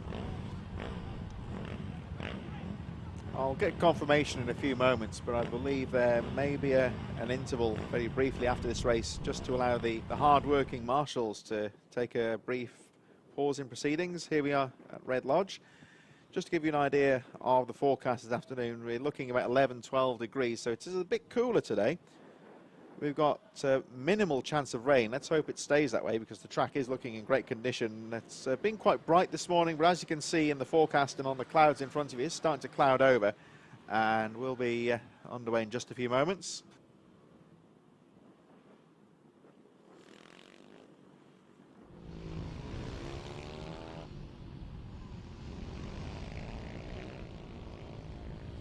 I have just been informed that after this race there will be a very brief interval for the marshals to take a well-deserved lunch break. As we always say, the Orange Army, without the marshals and the medics, these sort of events could not run. So certainly they'll take a break and we'll be back out on track a bit later on. One more race to go, of course. The riders out on the warm-up lap now. I think we have got 6 starters in this race. It's the Ovali 160 Cup in association with Motor Oils. After the interval, we will have the Brap Bikes Super Minis starting off very shortly as the riders make their way down to the line. So it looks like Harley McCabe lining up with Henry McCartney in there as well. So not as many riders in the 160 group, but as we've seen many times, of course, with the Rich Energy British mini bikes, what we lack in numbers sometimes in some of these races, it more than makes up for in the closeness of competition. What it means, of course, for those guys battling for the lead is that there's less riders on the track, more of a clear circuit for them. Last few, just a warning for one of the pickup marshals to move to one side to clear the track. We're ready to go, and the flag drops, away we go with Harley McCabe getting underway well, but Henry McCartney on the outside, great start, going into the first corner, through French corner, into Senna. The track tightens in on itself as we see McCabe trying to fight back. So they've all got away well. Here we go, into that left-hander. We saw it before in the hot lap, the Warren. It's a standard 90-degree left-hander, but it's a bit off camber there, which could catch the riders out. Into the S as we go, just gradually turns in on itself. Harley McCabe in 2nd place. Henry McCartney, your race leader. The exit of the S is very important indeed to get a good getaway. Along the Simpson straight we go. Rest of the field chasing Kobe Perry, George Bowes, Cade Watt and Joshua Williams running up the field. The leaders making their way over the grid for the first time. Henry McCartney leads, but Harley McCabe right on his tail in 2nd place. McCartney guards that apex on the inside line, forces McCabe wide. So McCartney got a fantastic start, grabbed the lead early on, but at the moment he's having to play defensive here because Harley McCabe is putting him under some real pressure at the front. Perry just a bit further behind with Bowes. And of course it's potentially very difficult to make the pass into the S's with such a wide corner that just tightens in on itself there. But this is the important part, the exit speed, crucial here. McCabe keeping the momentum on, but McCartney got away well. McCabe's not giving up in 2nd place though. Down they go into the paddock bend. The 2 leaders pulling away now from Kobe Perry in 3rd. George Bowes, Cade Watt and Joshua Williams running up the field. Here they come into the first corner. McCartney still leads. McCabe desperately trying to find an opening here. Down into 180. McCabe having a look in 2nd place. Couldn't get down the inside. Back down they go in towards the Warren, that left-hander. Onto the back straight now. Here we go into the straight run into the S's, and McCabe has a peek down the inside. Tried to make the move going into S's, but I'd say a very difficult place to make a pass. Certainly worth a look, but now let's see what McCabe can do on the exit of the corner. Down the Simpson straight they go towards Paddock Bend. McCabe just watching the rear wheel here of McCartney. Still a bit further behind in third. We've got Perry in third, Bowes in fourth. Cade Watt and Joshua Williams running up the field. As McCabe goes wide into centre, he's going to try and get the speed on the exit of the corner going into 180. But McCartney parks that bike on the apex. Makes life hard for him. McCabe still in second place. 9 laps to go, still a long way for this fight. McCartney doing very well as McCabe again has a look on the inside into S. He likes it there. He's going to try and make the move again, but no, it's a difficult overtake there. McCabe seems quick on the straight though, so I think that's one of his key overtaking opportunities into S's. Again, he has a look down the Simpson straight. That was a nice move there. And Harley McCabe into the lead. Now let's see what McCartney can do in second. McCabe leads. McCartney having a look, so what McCartney needs to do now in second is just look at the lines. He's going to try and fight back though immediately. Stick with the leader. But McCartney's certainly not giving up this fight. He has a look on the inside at the exit of 180. Back onto the S as he goes. Can he repeat the favour? As McCabe goes defensive into the S's. Now, what's McCartney going to do in second? He goes wide in the S's, tries to get the sweep and get the exit speed. He'll cut tighter on the exit. Yes, he does. So trying to close up on McCabe. 8 laps to go. Harley McCabe, your new race leader. Fastest lap from McCabe, 47.010. But he can't quite shake off Henry McCartney in second. Interesting to look at the lap times there. McCartney, you'll see 46.992 on your screen very briefly. And that's his fastest lap of the race. So that would suggest that he's watching the line of McCabe here, picking up some speed from him. You can see these top 2 riders have really pulled away now from third place. The third position of Kobe Perry, 11.1 seconds adrift in third, which just goes to show the pace these 2 leaders are running. They're pulling each other along down the track. Perry in third. George Bowes still keeping the pressure on number 67 in fourth place. And just a little bit further behind, we have Cade Watt and Joshua Williams. Only 17 seconds adrift of the leaders, though. So this Ovali 160 Cup is running pretty quick so far. I don't think that back markers will be an issue for the race leader at the moment. As we look a bit further behind that battle of the third place, there is Kobe Perry in third. And we'll see in a moment just how close George Bowes is. There he is, not very far behind at all. This a critical moment here for the third position Perry, because at the moment Bowes not close enough to go for the pass. But certainly Perry can't afford any kind of a mistake here, because Bowes will be right on him. I'll have a look again next time round possibly, but it looks to me like George Bowes seems a bit quicker at the start of the lap. He's really seemed to close up, now back on the rear wheel again of Kobe Perry. So this is a nice lap so far from George Bowes, the rider with the white helmet in fourth. Coming back to the leaders, and here you can see that Henry McCartney has set the fastest lap of the race, 46.334. He is not giving up the fight here. Harley McCabe's got through into the lead after a lot of pressure early on, but this race is far from over. Perry and Bowes still fighting for third place. Cade Watt and Joshua Williams just a little bit further behind. And oh, trouble there for Watt, who's gone down on the final corner. Rider okay. Looks like he's out of contention so far. They'll try and get that bike restarted if they can, get him back in the race. Cutting back to our leaders. It looks like the track's clear now. This is where Watt went down last time round. So he's off the course now. Clear race. 4 laps to go. Henry McCartney's picking up the pace in second place. Harley McCabe got through into the lead earlier on, but he hasn't shaken off Henry McCartney at all in second. McCartney's picked up some good lines and is keeping the pressure on the race leader. He took the lead right at the start of this Ovali 160 race, and he wants it back now. This is where McCabe looked quick early in the race, and McCartney's got some good lines here in second. Again, he goes for that wider sweep, just trying to get the speed on the outside. He'll cut across to the inside here. This is where McCabe made the move earlier on in this race. So at the moment, Harley McCabe doing a good job here of holding on to the lead. Guards into that first corner. Just tightens in on itself going through Senna. Down to 180. This is the tight technical part of the track. It's a bit slower, a bit more technical here. Line choice very important indeed. Just keeping that momentum going. The track speeds up now through the Warren, onto the straight run, to the top of the circuit. Back into the S's. It looks like McCabe has pulled away slightly, so perhaps running a bit of pace last time out, but there's McCartney still there. This race is far from over with 3 laps to go. Still Kobe Perry and George Bowes 3rd and 4th, Joshua Williams in 5th.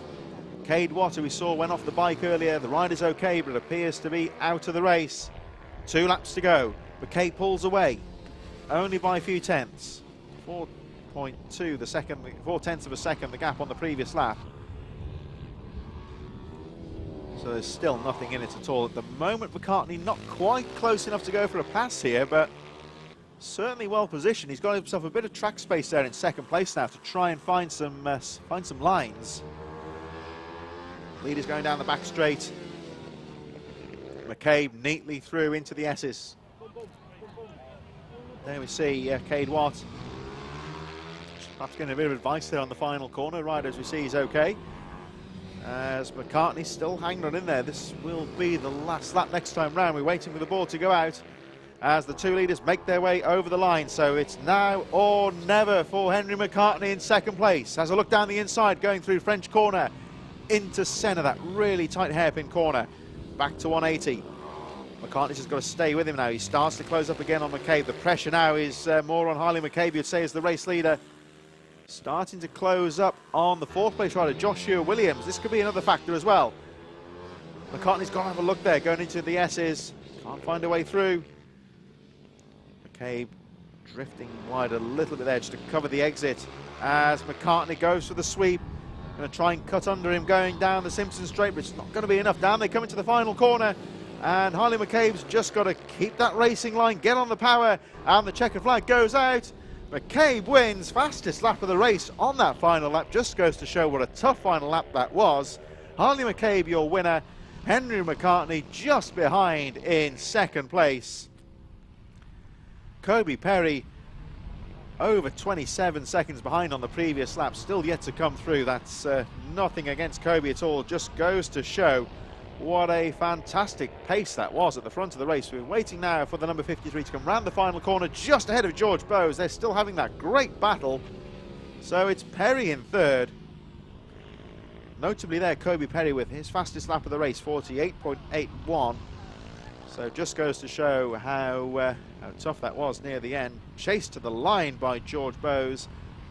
Joshua Williams finishing 5th, and a DNF for Cade Watt. Oh no, Watt's back on the bike. So there we go. Cade Watt manages to remount and gets through to finish in that 6th position. Joshua Williams rounding up the field. And that concludes a very entertaining race for the Moto Oils Ovali 160 Cup to bring our first block of racing to a close. So there's now going to be a brief pause on the track now.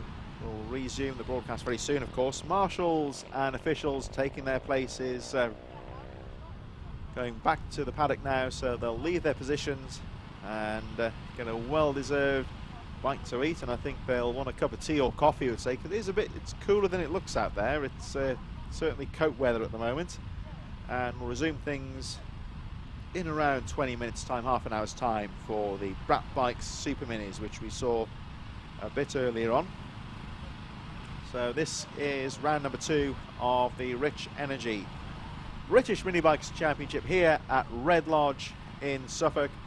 We've had some great racing to start things off. 1 or 2 incidents out there, and hopefully just a bit of walking wounded.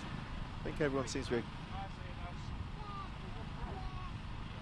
So things just drawing to a close momentarily. One of the incidents we saw earlier, of course, was Reece Stevenson's big tumble. I can actually see Reece out here just down by the finish line at the moment, who's looking a bit second-hand. Not seriously injured, I don't think, but he's walking to get some medical treatment. We saw that nasty tumble he took earlier with Pete Hickman, but hopefully we'll see him a bit later on, of course. It'd be nice to see him back in action today, because he was in good form until his spill. We're going to take a pause then for a few moments. The action starting very soon, just as soon as the marshals have their well-deserved lunch break. I think definitely an opportunity to grab a nice warm cup of tea or coffee would be well appreciated as well. Of course, behind the scenes here at British Minibikes, one of the big things, of course, in 2021 One of the supporters of the British Minibikes is the BR8 media team. You'll see just behind the finish line here, we've got the awnings there just by the finish line. Now this is from Nathan Smith and Dervin Lane, who we've seen on the track today as well, of course, and they have their own social media pages and popular podcast in relation to the British Minibikes. One of the things behind the scenes is the BMB Academy, of course, of 2021. This has been put together with none other than Michael Laverty at the helm, and this is all to give riders a stepping stone into the world of professional motorcycle racing in association with Vision Track, who, as managing director Simon Marsh, has a real passion for racing and the progression of young riders. And one of the people who, as we say, is behind the scenes here is Michael Laverty. And Alan Lord from British Minibikes had the opportunity to get in touch with Michael Laverty and explain a bit more about the Rider Academy. Hi, I'm Alan Lord from the Rich Energy British Minibike Championship. We cater for all age groups from 6 right the way up to 106 if necessary, though we haven't got anybody that age. Then we've got a few 66, but probably nobody any older than that.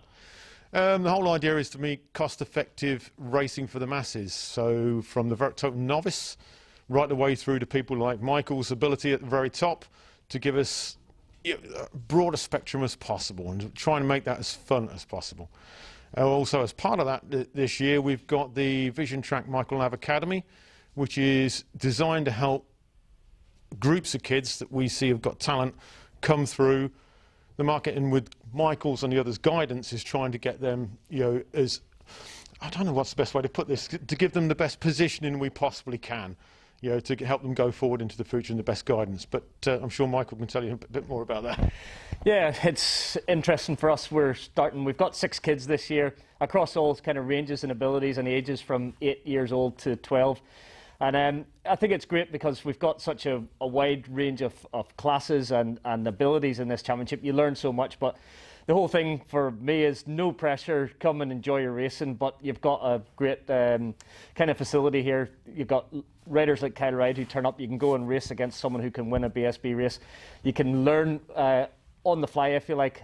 So with no pressure, you can continue to develop your riding. But inside the Vision Track Academy, we provide a little bit of a structure with a rider coach there, Joe Dickinson, who wins the Super Mini class here. So he keeps all the riders on track. We've got his technician there, Trick, who can help both the fathers and the riders learn how to set up a bike. So they use the environment here inside. We have the awnings all lined up, so they're all together in what would be a team environment. So if you want to make a career out of racing, you've got to learn how to communicate with an engineer, with a crew chief, to work in a slightly more stressful environment whilst you're looking over at your rivals, essentially. So we've tried to replicate a little bit of that, a little bit of the professional environment, and it's working really good at the moment. It's our first race weekend together, so obviously there's always bugs to iron out, and we will kind of continue to improve it. But it's something that we've worked together with the BMB Championship, something we plan to grow. As I said, it wasn't like I picked the winners from every class last year. It was quite a diverse range of talents and abilities, and I think that's always got to be the focus, picking a rider who may not quite have reached the height of their ability just yet, but unlocking that and finding someone from the middle of the pack, taking them to the front, finding those who want to race for fun, and that's fine, trying to assist them, trying to find those who want to perhaps race in MotoGP in the future and kind of set them on their way. So I want to use the experience I've gained over the years, the knowledge and the know-how, the connections and the relationships, and open as many doors as possible. So not only in BMB, but also we're kind of broadening our horizons into the British Superbike Championship this year, maybe with a wild card in the British Talent Cup, with the new Ovali World Series of the 160s going to be run alongside those events. So we're going to be dipping our toes in there with 4 of our academy riders. So yeah, we've got some lofty ambitions with the whole Vision Track Academy, and some great people in there, and I'm enjoying seeing that development of the kids. It's always a worry when you put young lads out there and they want to impress, and I hate when I see them crash, and we've had a few crashes already, and that's for me the nervous side of it. But I think we've got, hopefully they'll calm down, they'll realise there's no pressure, and they'll go out there and enjoy it and have fun inside the BMB racing scene. Yeah, it's a pretty exciting year, isn't it? There's a lot going on. We've got the World Series coming up, which the announcements come out. I know the FAM have already announced part of it, or the forming of it, and that we're running a UK version of it. But the full announcement of that goes out within the next, I think, 7 to 10 days, so people will see where the structure is that. And the academy is part of that and coming forward. I think it's a whole lot going on for young sport this year in motorsport, cycle racing, anyhow. Yeah, it's great. I think it's something for me that I looked at that was missing inside the British UK scene. So we've got a great series here, and to have the academy running alongside it and have something that the other kids can aspire to hopefully join our team in the future. So I'm not quite sure how we'll do it, whether we can't go too big because we'll take up enough paddock space as it is, but actually, you know, have something available for a new rider every year, something they can aspire to be part of, and then hopefully the likes of, we've got probably our fastest rider in there is Harley McCabe, who won the Ovali 110s last year, and he'll probably already be looking towards a future in Moto 3, so when he moves on, then be ready to find the next young rider to fit in there. So I think it's exciting. I know me as a 10, 12, 13-year-old, I'd love to have been part of something like that. So I try and think like a kid from the inner mentality of what keeps it fun and what excites you. And I think the smiles in the kids' faces for me is one of the great joys of it all. Yeah, I keep saying it's exciting times going on. But yeah, if you want to be part of the British Minibike Championship, the Rich Energy British Minibike Championship, visit the website www.britishminibikes.com. All the info's on there. Give us a call, and we'll talk into how you can get your child or your pensioner. Welcome to Alpha Live, the live streaming service where you can be part of the action from home. You can watch via your smart TV, phone, tablet, or even your gaming console. We've got you covered. Just head to the YouTube app on any of your devices and search for Alpha Live. Here you can watch all of the events as they unfold, or you can choose from our vast library for those lazy days in, all in beautiful HD. Be sure to hit that subscribe button and click on that notification bell so you don't miss out on any future videos.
Thanks, Chris. Yes, let's take a lap around the Red Lodge circuit. We start the lap off with French Curve and then straight in towards the Centre S's, a very tricky part of the circuit. There's a small bump on the way in that unsettles the bike quite a bit. Slight lift will be needed. Then you're heading to Senna. Tightens on exit, crucial to get a key run out of here as you head down the next straight in towards the next part of the track, 180. Now this is the tightest and slowest part of the circuit. It's easy to carry too much speed into this corner and you can be heavily compromised as you exit out onto the next straight. The Warren up next, a controversial 90-degree left-hander, which is also slightly off-camber as well, so very easy to run wide as you head down the next straight round this very fast sweeping left-hander. It then tightens into the S's. Now this is a very crucial part of the track. It's incredibly difficult on braking. Riders will have to try and scrub speed as much as possible to avoid folding that front end underneath you. We exit out of the S's in towards Paddock Bend, the final corner. Turning into the left-hander too early will compromise your exit speed as you'll struggle to get on that power early as riders exit out of this corner to finish the lap here at Red Lodge.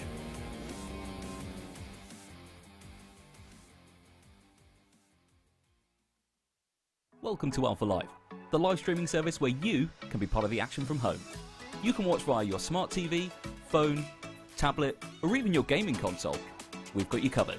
Just head to the YouTube app on any of your devices and search for Alpha Live. Here you can watch all of the events as they unfold, or you could choose from our vast library for those lazy days in, all in beautiful HD. Be sure to hit that subscribe button and click on that notification bell so you don't miss out on any future videos.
Welcome back to the Rich Energy British Minibikes Championship and round number 2 here at Red Lodge. My name is Chris Czora and we'll be taking you through the afternoon's action very shortly. Here we are for the second round of the series at this brilliant Red Lodge circuit just over the Cambridge-Suffolk border, not too far from Cambridge and on the way to Mildenhall in Suffolk, where we've got a real hotbed of grassroots UK motorsport in this area.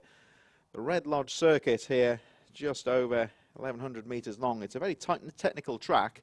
As you can see, got a real mixture of everything. We've got the fast straight, the straight run into the S's on the right-hand side of the screen there. You'll see that really tight corner. As we say, just over 1,200 metres long, 11 turns, some of them very slow, very technical, and a pretty flat circuit, although there is the off-cambered Warren that leads on to the back straight here. Great venue for the second round of the championship. If you follow the series, you will know, of course, this is round number 2 of the series. Round number 1 was supposed to be a few weeks ago at Teesside, but of course we had the government regulations in terms of lockdown. At the start of the month, it led to a situation where grassroots sport, of course, was allowed to resume, but restrictions on people camping at events and camping overnight, trying to restrict the travel as much as possible, which effectively meant, of course, that it was could only be run as a one-day format. So Teesside was run as part of the winter series. basically, even though of course Teesside is quite far north, a lot of travel for many riders, but I think realistically wherever it would have been held, it would have meant that riders in many cases have been travelling for many hours there and back on the same day and then expected to first a full race in.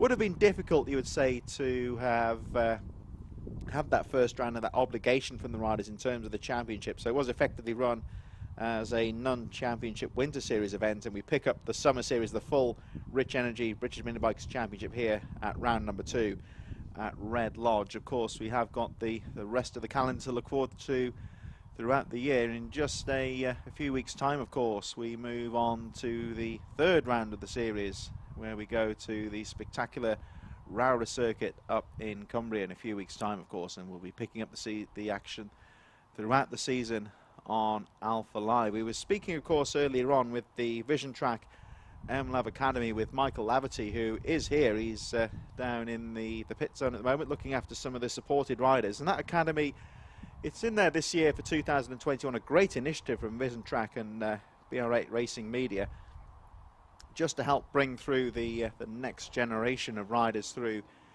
into the world of professional motorcycle racing. It's there, of course, there's a number of supported riders. We'll look at them in a few moments' time. But along with that, of course, for those riders who maybe realistically might not have the talent to turn professional, but certainly helping them to improve their skills as bike racers, there's training days throughout the year as well with the academy. But for 2021, those riders under the awning of Vision Track, you'll see it down by the final corner. We're looking across the various race categories this afternoon. Hudson Kai Cooper racing in the 90 class for the MLAB Academy. And in the Ovali 110s, we've got Arnie Carr, Joel Gregg in the GP 140s, Dan Goodman in the GP 190s, Harley McCabe in the Ovali 160s, and Lewis Mullen competing in the GP 140 class. Those riders under the guise of the Vision Track MLAB Academy for 2021, and we'll look out for them as the season goes on. So as I say, here we are then for round number 2 of the series. At the moment there is a pause on track. It's in the schedule. There's nothing gone wrong, I would say. Everyone's okay. We had a couple of incidents earlier on, of course, but what I've been told, the riders are all okay. And at the moment this is just purely a break to allow those hard-working marshals the chance to come off the circuit, to leave their points and to get a well-deserved lunch break. It's a tough job out there being the marshal. As always in motorsport, we say a shout out to what they call in car racing terms at least the Orange Army, the team of marshals who work hard at events across the country to keep the riders safe, keep the drivers safe in terms of car racing, of course, and to allow these meetings to go ahead safely. So big shout out to the marshals, and of course to our medical team, who, touch wood, will touch the desk down here. They've had a relatively quiet day. We had, as we mentioned a few moments ago, a couple of incidents earlier on today, a couple of riders going down, but from what I've been told, it's nothing too serious. So hopefully we'll get full grids later on in the day, of course, and we'll be picking things up very soon with the next race of the day scheduled to be the Brat Bike Super Minis, getting underway in a few minutes' time. We're just waiting, of course, for the break to come to an end. They'll be calling the marshals back to the points very shortly, and our afternoon programme underway. If you do follow these events on the Rich Energy British Minibike Championship on a regular basis, if you remember last year, of course, the race programme very much was an afternoon affair. It's been modified slightly for 2021 just to bring some of the qualifying through into the Saturday programme, which means there's a bit more time on Sunday for racing. We started right on the button this morning at 10:30. We've already had a block of racing. A few more races to come through this afternoon, and then our finals later on as we look to go through this afternoon here at round number 2 of the Rich Energy British Minibikes Championship. Here we are then, as you say, Red Lodge, the track, medium speed course. It's got some tight technical parts of the track. Riders, of course, will be taking their places on the grid very shortly. I think we are coming to the close of the lunch break very shortly. What's been a very good day here at Red Lodge. Just to recap, the weather forecast for today was it's a sunny day. Not as warm as it looks on the screen there. We've got about 14 degrees maximum temperatures today. It's really struggling to get it above 11 or 12. There's been a slight breeze out there. It's certainly hoodies and jackets weather today for those spectating and marshalling, but in terms of the track, you would almost say this is perfect weather. It's not too hot, the track isn't too greasy, certainly not cold enough to get slippery either, but of course the setup all very important indeed. That's where the riders, of course, on Friday and Saturday have had the time to get the bikes set up and get them ready for this afternoon's championship action. Riders underway then very shortly for 2021 British Minibikes round number 2, in association of course with Rich Energy, and the action underway in just a few moments. Thanks of course to all the sponsors for getting involved in 2021. New sponsor this year, we saw the 90s class, the All Seasons group have gone on board. And All Seasons, one of the UK's most trusted installers of energy improvements for the UK home and business owners. A team of 90 talented staff and tradesmen across the UK, installing a range of renewable power, carbon reducing and energy saving technologies for residential and commercial customers. So you'd almost say, of course, we have an outside sponsor there as well. So it's nice to get some people on board to help support this series in 2021.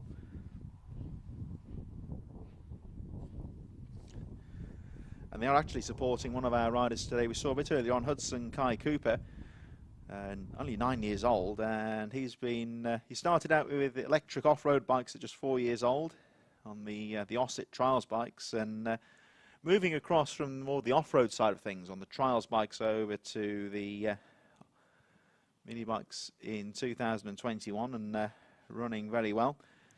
More information on them can be found at allseasonsinteriors.co.uk.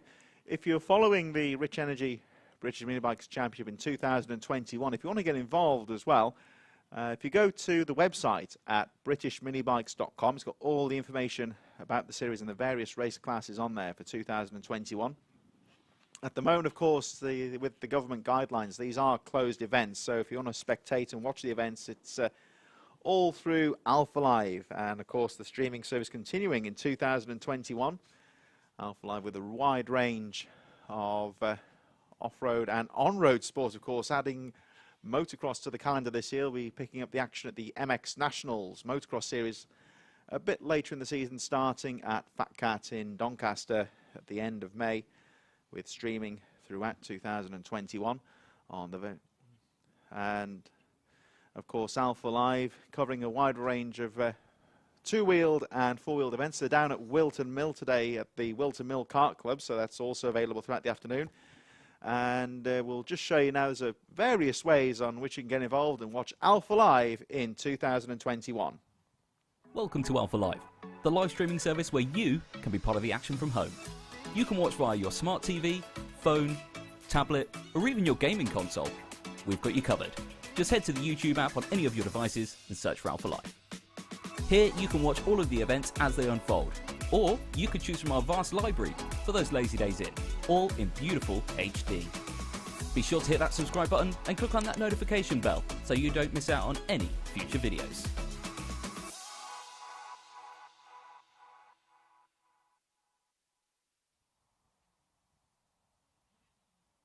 So there we go, Alpha Live covering all of the Rich Energy British Minibikes events in 2021. Wide range of clubman sport on both two and four wheels, and various ways, as you just saw, that you can watch all the action. And of course, set yourself reminders on your calendars as well, so you can get all the updates of the latest events coming up on the Alpha Live streaming platform across 2021. At the moment, of course, streaming providing a very important service, because these events currently acting as a closed event, you would say. Riders, as you say, in the paddock this weekend, there's limits on the amount of people can be in the paddock at the moment. So hopefully, if you want to come along in person, we'll be able to welcome you a bit later on this year. Just to run through the calendar in 2021, as we discussed a little bit earlier on, round number 1 at Teesside was run as a non-championship event because of the guidelines at the time, making it very difficult to run a full weekend calendar with the overnight travel and so forth, which means this second round of the championship serving as our first point-scoring round in the 2021 season. In just over a month's time, we go all the way north to Cumbria and the spectacular Rowra Circuit, one of the most established karting venues in the UK. It's been going for many, many years indeed. Plenty of Formula One champions over the years have competed at Rowra. That'll be on the 22nd and 23rd of May. We go not too far from here across to the Norfolk-Suffolk border at Ella Park on the 12th and 13th of June for round number 4 of the championship. June, a busy month for the British Minibikes, because on the 26th and 27th of June we go all the way down to Dorset and the round at Clay Pigeon. Staying south on the 17th and 18th of July, the series goes to the outskirts of Llanelli in South Wales and Pembrey, another well-established motorsport venue in the UK, for round number 6. Off to a familiar setting for round number 7, the Wilton Mill Circuit in Northamptonshire on the 14th and 15th of August 2021. Taking its place in the usual September date is the round at Three Sisters, round number 8.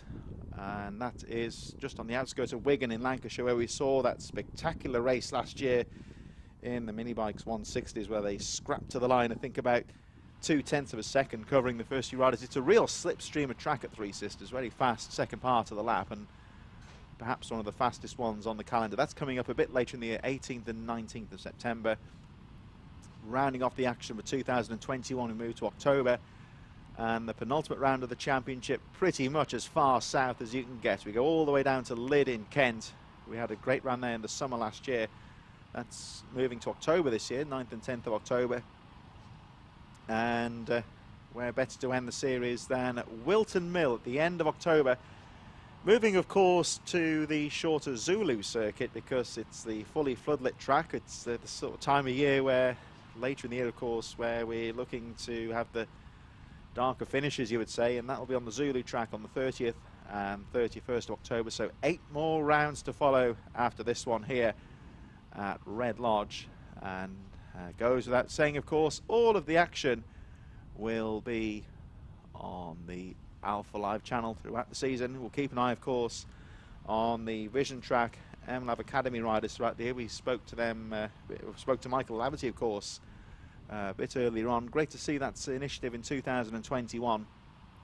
And we've seen a few famous names here today. We saw, of course, Pete Hickman and Carl Ride racing earlier on today.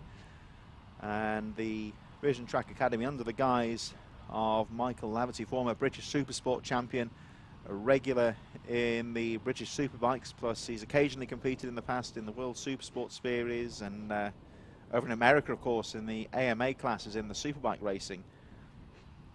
Michael Laverty, of course, he's a familiar voice on Eurosport as well, competing in endurance events, and now taking his expertise to the next generation with the Vision Track MLab Academy, which, of course, Alan Lord, we saw the interview earlier with Michael Laverty. Vision Track MLab Academy, you'll see the team awning there just to the left of the waiting zone with the supported riders. Just to recap those riders for 2021, we see Hudson Kai Cooper, Arnie Carr, Joel Grigg, Dan Goodman, Harley McCabe and Lewis Mullen, all out there in the various race classes over the weekend. I'm just looking at the awning at the moment. You'll see under the Vision Track there's Kyle Ride, number 7, T7 on the helmet. Look out for Joe Dickinson. He's acting effectively as a rider coach for that academy as well. He'll be out in a few moments' time in the next race of the day. Will be underway shortly. It's the Brat Bikes Super Minis. Marshals are just starting to make their way back out onto the course. They've had their well-deserved lunch break. It's always a good sign of a race meeting when there's time to have a pause in the racing and give the marshals a chance to have a break. Still a few marshals just left to take their final sips of their tea or coffee and make their way out onto the track. A few are just in position now, so just waiting for the last few officials just to make their way out to the far end of the course. Here we are up by the S's corner. This is about as far away from race control as you can get. So the marshals, as you can see, just coming across the circuit now. They've got a bit of a walk to make their way up to the top of the circuit. And once everyone's in position, I think riders in the paddock at the moment are just warming the machines up, and we're underway very shortly with the Brat Bikes Super Minis. A couple of riders just making their way down to the waiting zone now. They'll be underway very shortly for their second race of the day. So just to recap, here we are for round number 2 of the Rich Energy British Minibikes Championship here at Red Lodge in Suffolk. compared to some of the tracks on the championship calendar, this is very much a technical circuit. It's all about cornering speed, all about picking the right lines in the slower sections of the track. And yesterday, of course, we had a couple of hot laps on the track. Anthony Jordan was online to have a look at the hot lap of the circuit. And as the riders make their way to the waiting zone, we'll be underway in a few minutes' time. We'll have a look at Anthony Jordan's hot lap of the Red Lodge circuit.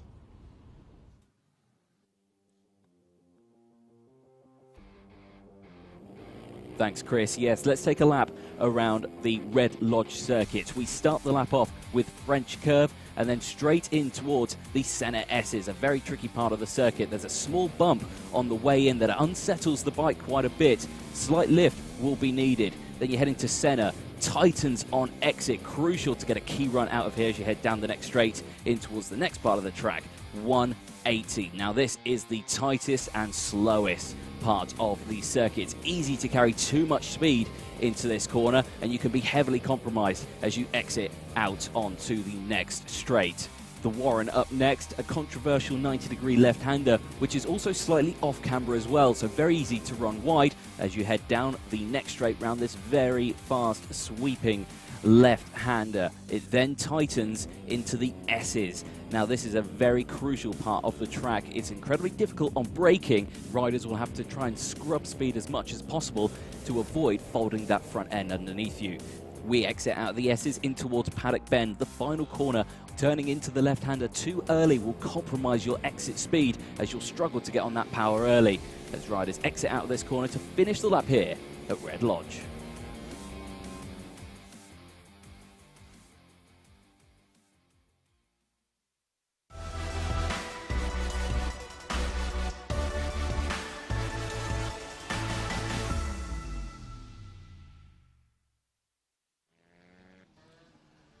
Welcome back to Red Lodge and our second race of the day for the Brat Bike Super Minis about to get underway. Riders on their sighting lap now. Let's have a look at how they line up. Kyle Ride will be on pole position from Richard Holmes-Williams, Joe Dickinson in third, Jack Bednarek in fourth, Steve Cornwall and Lawrence Wall rounding out the top six.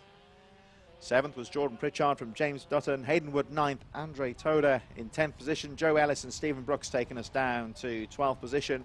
13th for Luke Bithell, Robert Corbazan in 14th, Owen Meller, Dylan Meller 15th and 16th, Howard Taylor, Peter Parapanos in 18th position, 19th for Robin Cullen, Dean Bednarek not expected to start this race. We have got a 17 rider grid brought to you in association with Brat Bikes, who are also sponsoring Jack Bednarek in this race, and Brat Bikes very much involved closely with the Super Minis class. This is a small family-owned business over in Lancashire, and they make high-quality race components. And these bikes derived from junior motocross bikes, and so Brat Bikes basically they supply the conversion kits to help convert these bikes over to a track, to a tarmac format, you would say.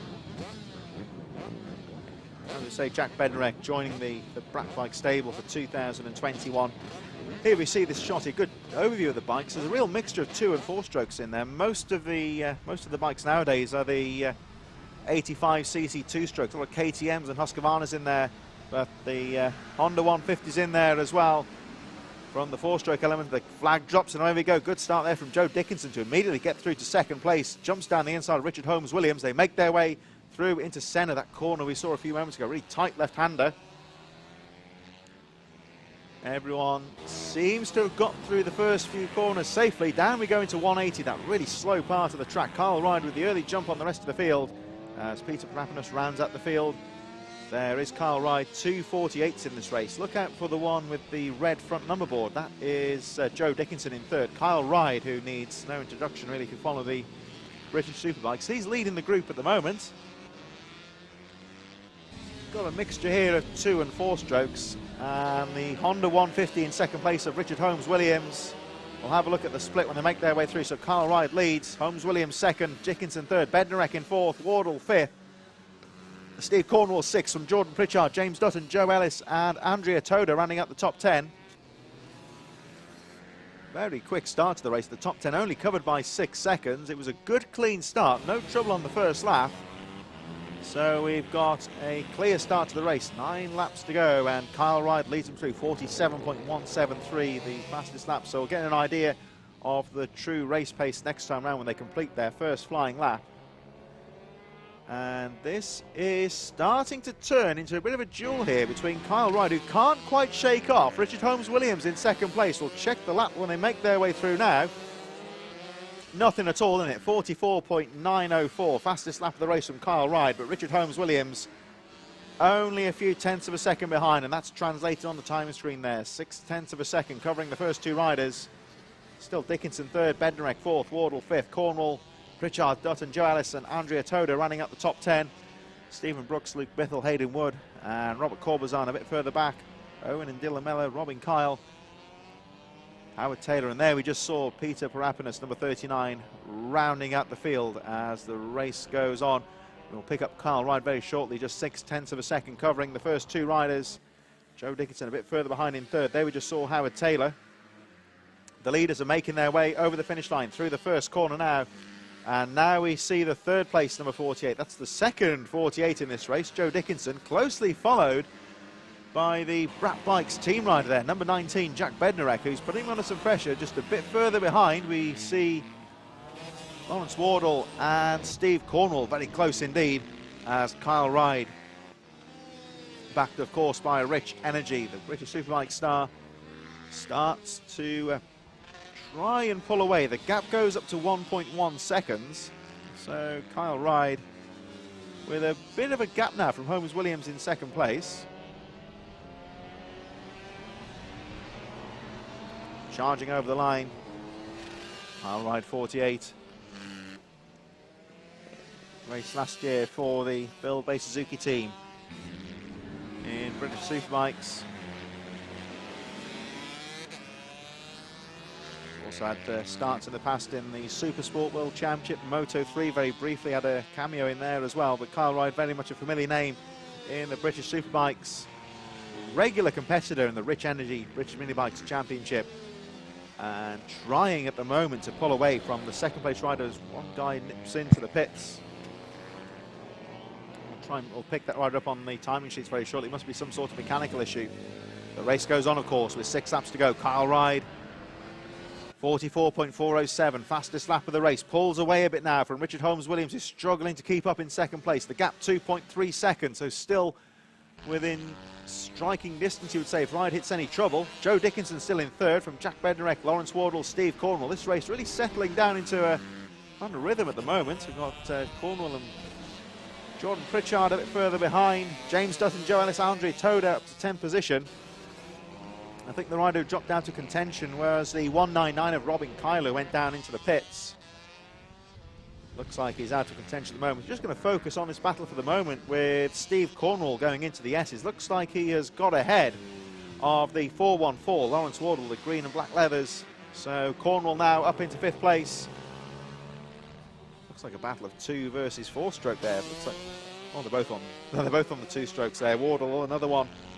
Very much you see most of the 85s in here. It's a bit of a reflection of youth motocross. The most bikes in this class being the Austrian bikes nowadays, KTM, and one of the companies that falls under the KTM brand, Husqvarna, which we see Steve Cornwall riding there. You do see a few Hondas in there, the 150s. Not so much of the Japanese nowadays. It really is a 2 strokes in motocross tend to be more of a European thing nowadays. A lot more of the development from the Euro brands, especially KTM and, as I say, Husqvarna Gas coming into the fold in 2021. The Spanish brand falling under KTM, so we might see a few gas bikes in the future. Try saying that one quickly. We'll maybe see a few of them later in the year. Very similar hardware to the Husqvarnas and KTMs. Few Hondas out there though, that's flying the 4-stroke flag, the CRF 150, a bike that really did find a niche in minibike racing.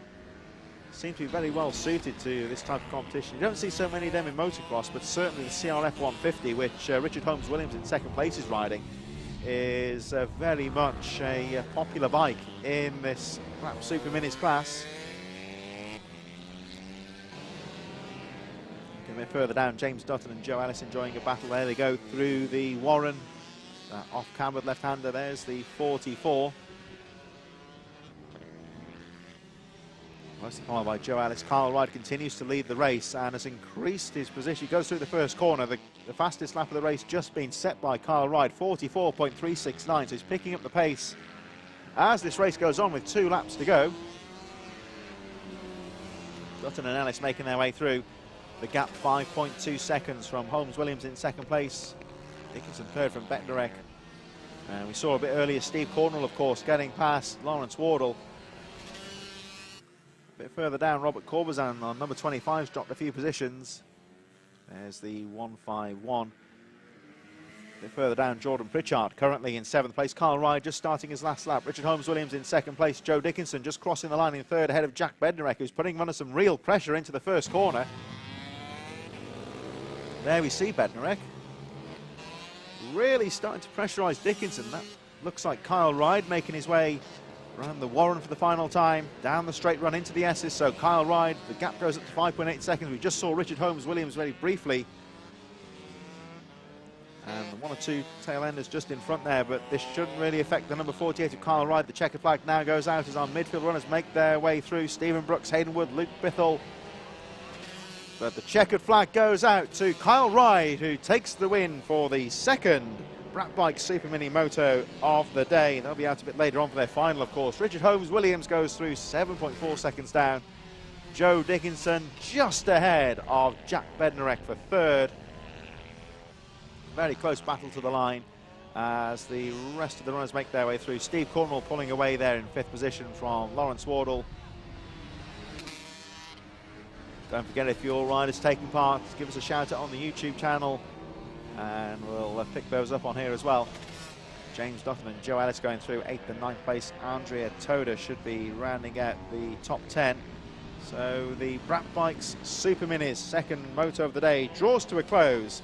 We'll be underway with our next race very shortly in association with Pit Bike Spares. It's the Minibike 160 Group B. They'll be underway in just a few moments.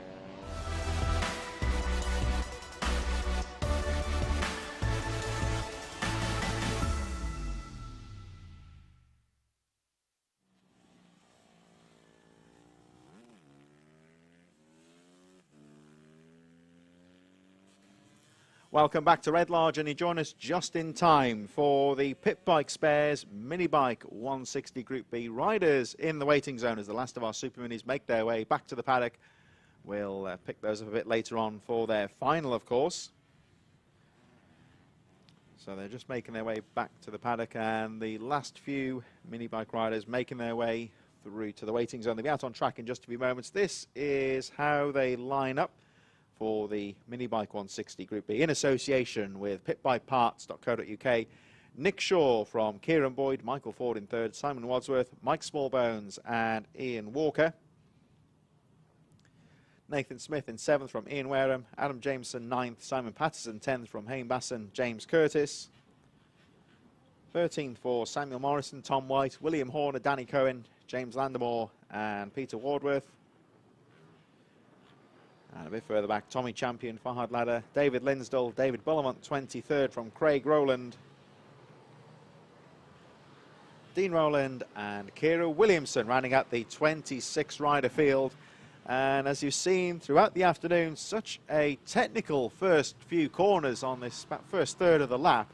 A good start is absolutely essential. It's a very short start straight into the first corner. They're almost immediately into that first corner, so it's vital the riders get away well when the flag drops.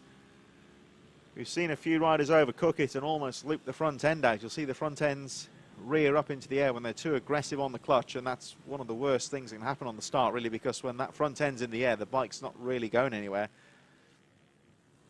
So it's just a case of trying to get the fine line between too much power and not enough power, and you don't get the traction away.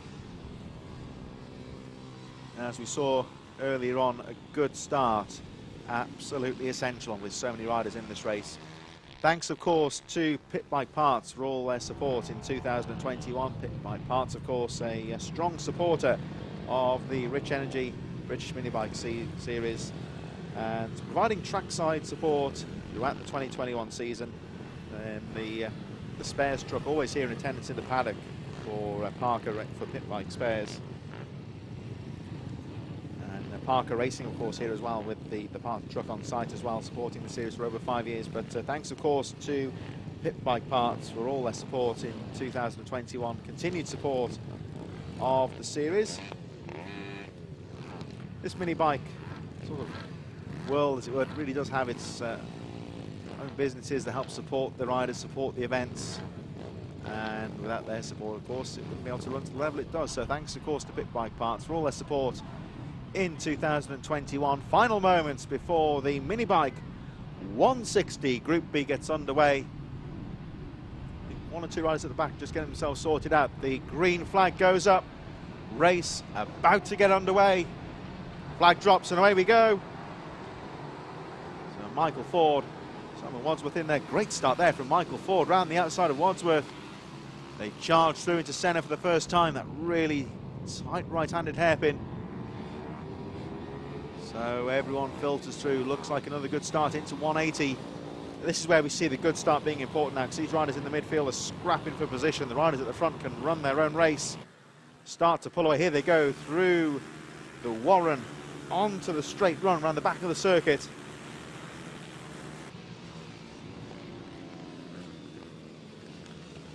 Shout out to James Landemore, who's competing today, number 94 from Tamsin Island, who's the kids are watching their uncle. James Landemore competing today. We'll have a look at him when they make their way through very soon. 10 laps to go in this Pit Bike Parts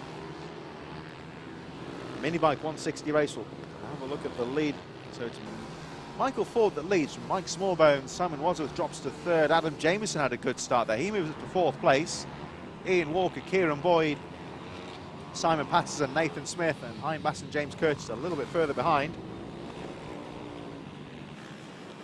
Good first lap though, everyone getting through there without that frantic first lap without any issues.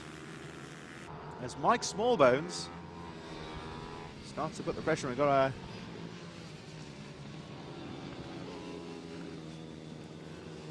pick up the number 8 in a few moments as we start to see the battle for the lead, three-way tussle for the lead here.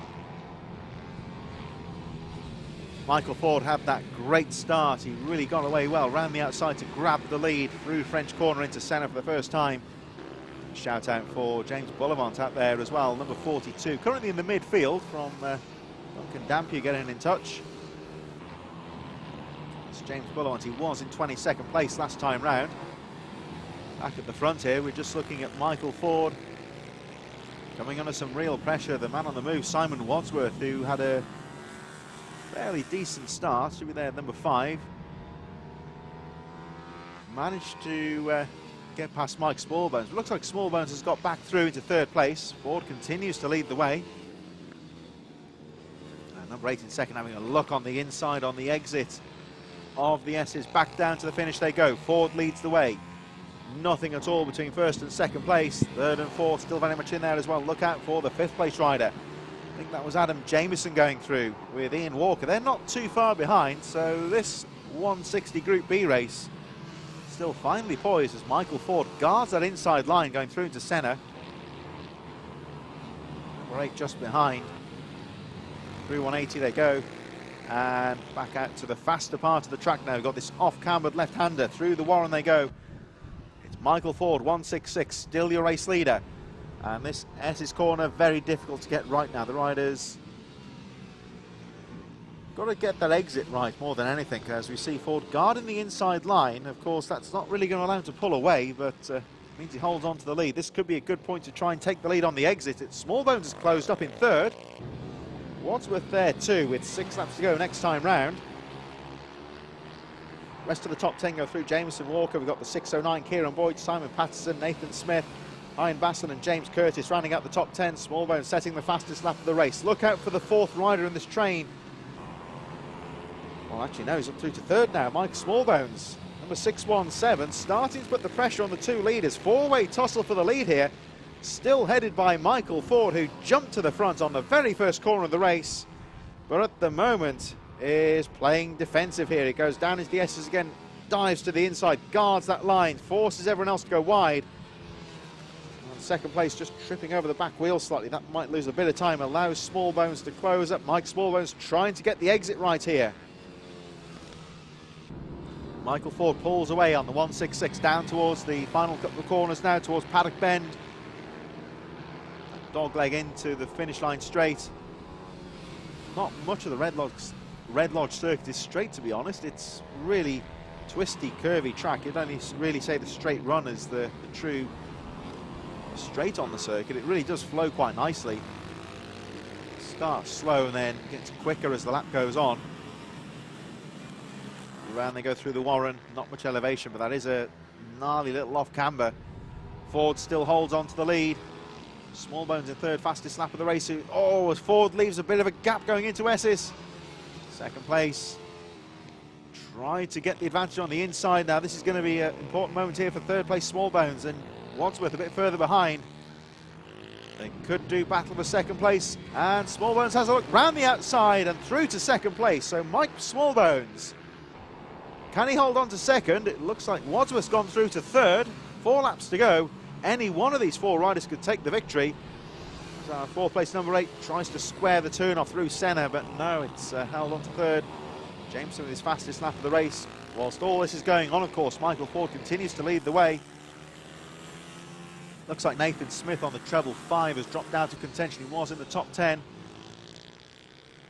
So the race leader, Michael Ford, 166, potentially has a new challenger now in Mike Smallbones. They're starting to close up on some of the back markers. This could add a new dimension to the race.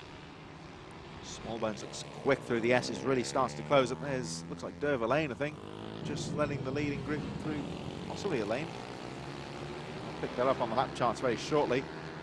The leaders make their way through past the tail enders. There's the 114 of Kira Williamson. It was Dean Rowland, my apologies, 461 in 23rd place, just being lapped by the leader. Kira Williamson just ahead in 22nd place. And it looks like Ford has disposed of the slower riders quite quickly. Managed to get his way through rather promptly. Now has a clear track, and for the first time in pretty much the entire race has got a bit of a gap, and we've got a new rider in second. Simon Wadsworth taking second pretty much on the line last time round. But this is going to be a very important lap for the chasing pack here. For the first time this race, Michael Ford has finally got a gap. Smallbones gets back on the power, trying to catch up with Simon Wadsworth in second place. James Bullivant, the rider we were talking about earlier, has moved up to 21st place, battling with Farhad Ladder and Craig Rowland as the leaders go through with 2 laps to go. 1 second, the gap between Michael Ford, the race leader, and Simon Wadsworth in second. Mike Smallbones still there in third. Time running out. I don't know what's going through Mike Smallbones' head at the moment. Is he going to try and go for the pass for second place, or just tag on to the back of Wadsworth as they both try to close up on the race leader? Of course, it is a bit tricky sometimes, because if they start battling for second place, that could allow the leader to pull away once again. Still finely poised. Michael Ford has led the entire race, of course. There's the 42 of James Bullivant in 21st place, last rider on the lead lap, just behind Farhad Ladder. About to be lapped by the leaders as they turn through to their final lap. And Wadsworth with his fastest lap of the race, 50.362, starting to close up on Michael Ford, who turns defensive again. He knows they are behind him and parks his bike on the apex as they go through Senna. 1 second covering the top 4 riders. Michael Ford has defended the lead for pretty much the entire race. He's got half a lap to go. This race is still far from over. Any one of 4 riders could take the victory as Wadsworth goes down the inside into the S's. Oh, what a move! He's made it stick. And with half a lap to go, Simon Wadsworth has snatched the lead as they go through the S's for the final time. Michael Ford will be furious with that one, to lose the lead so late on. Wadsworth's just got to hang on into the final corner. And with half a lap to go, Simon Wadsworth takes the checkered flag, takes the lead. Within sight of the flag, Ford in second, Smallbones third. What a race to the line that was, and disappointment, I'm sure, for Michael Ford to have held on to the lead for so long, but has to settle for second place. A bit further back, Kieran Boyd, Ian Walker going through, Adam Jameson, Simon Pattison, Ayn Basson, and James Curtis, Samuel Morrison a bit further behind. We just caught a glimpse there of the race winner, Simon Wadsworth. Very closely fought race and did extremely well I tell you what, not many people have made the move going into the S's. You really have got to carry a lot of speed, be brave onto the brakes to snatch that line going into what's a very flowing left-hand corner, but Wadsworth did it and takes the checkered flag. So thrilling Group B race. We move on very shortly, of course, still of course in association with Pit Bike Spares. Next race coming up is the 160 Group A. They're taking their places in the waiting zone now and will be out on track in just a few moments' time.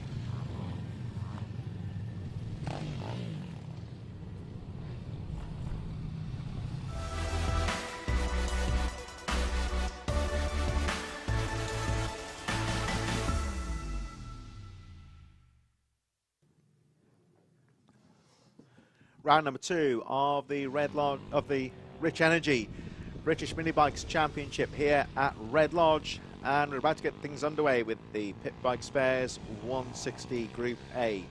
Leading the riders out will be Ryan Tyers from Luke Hedger, Chase Collymore third, Dougie Craven fourth, Jake Whittaker and Daniel Pearson. Matthew Davis seventh from Charlie Hopkins, Ryan Clark, Jamie Callan, Andrew Thompson and Joe Woodward.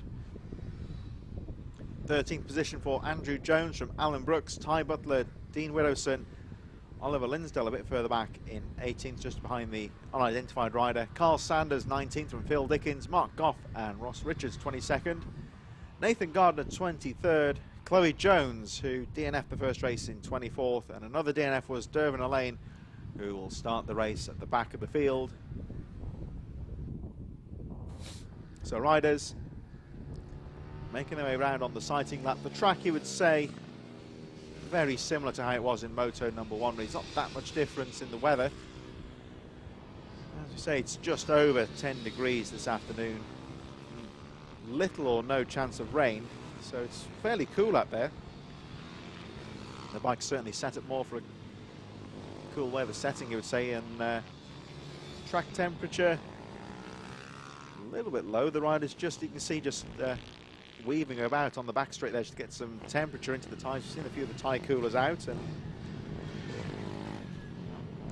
just looking to get everything warmed up before this race gets underway. So all the big names in there, of course, in this class, the Group A riders.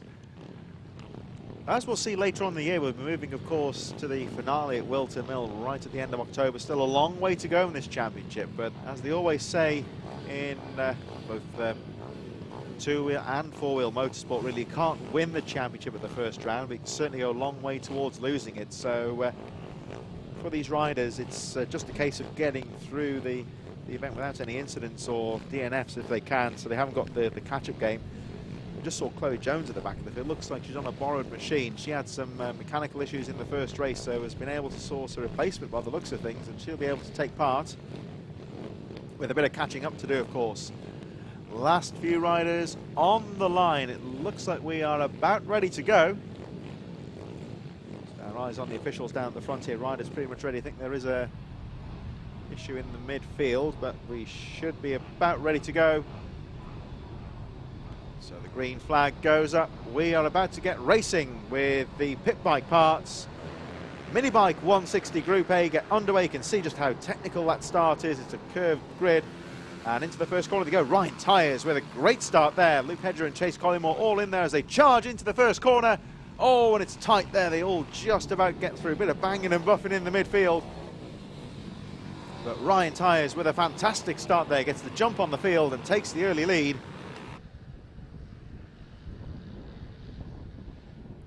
They make their way through up to the top corner. Shout out to Mark Goff in this race. He's got his Instagram address on the YouTube channel if you want to check out his details. Into the S's they go for the first time. Ryan Tyers trying to pull away from the field. He had that great start, jumped to the front, ran the outside.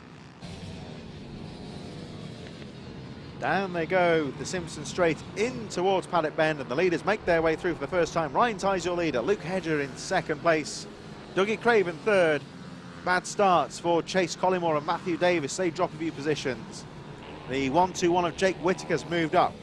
There he is, right behind the 77 of Daniel Pearson. So a good start there for Jake Whittaker. Chase Collymore just behind him. He had a bad start there, lost a few positions on that first lap. Now trying to fight back. He's got the 110 of Matthew Davis just behind him.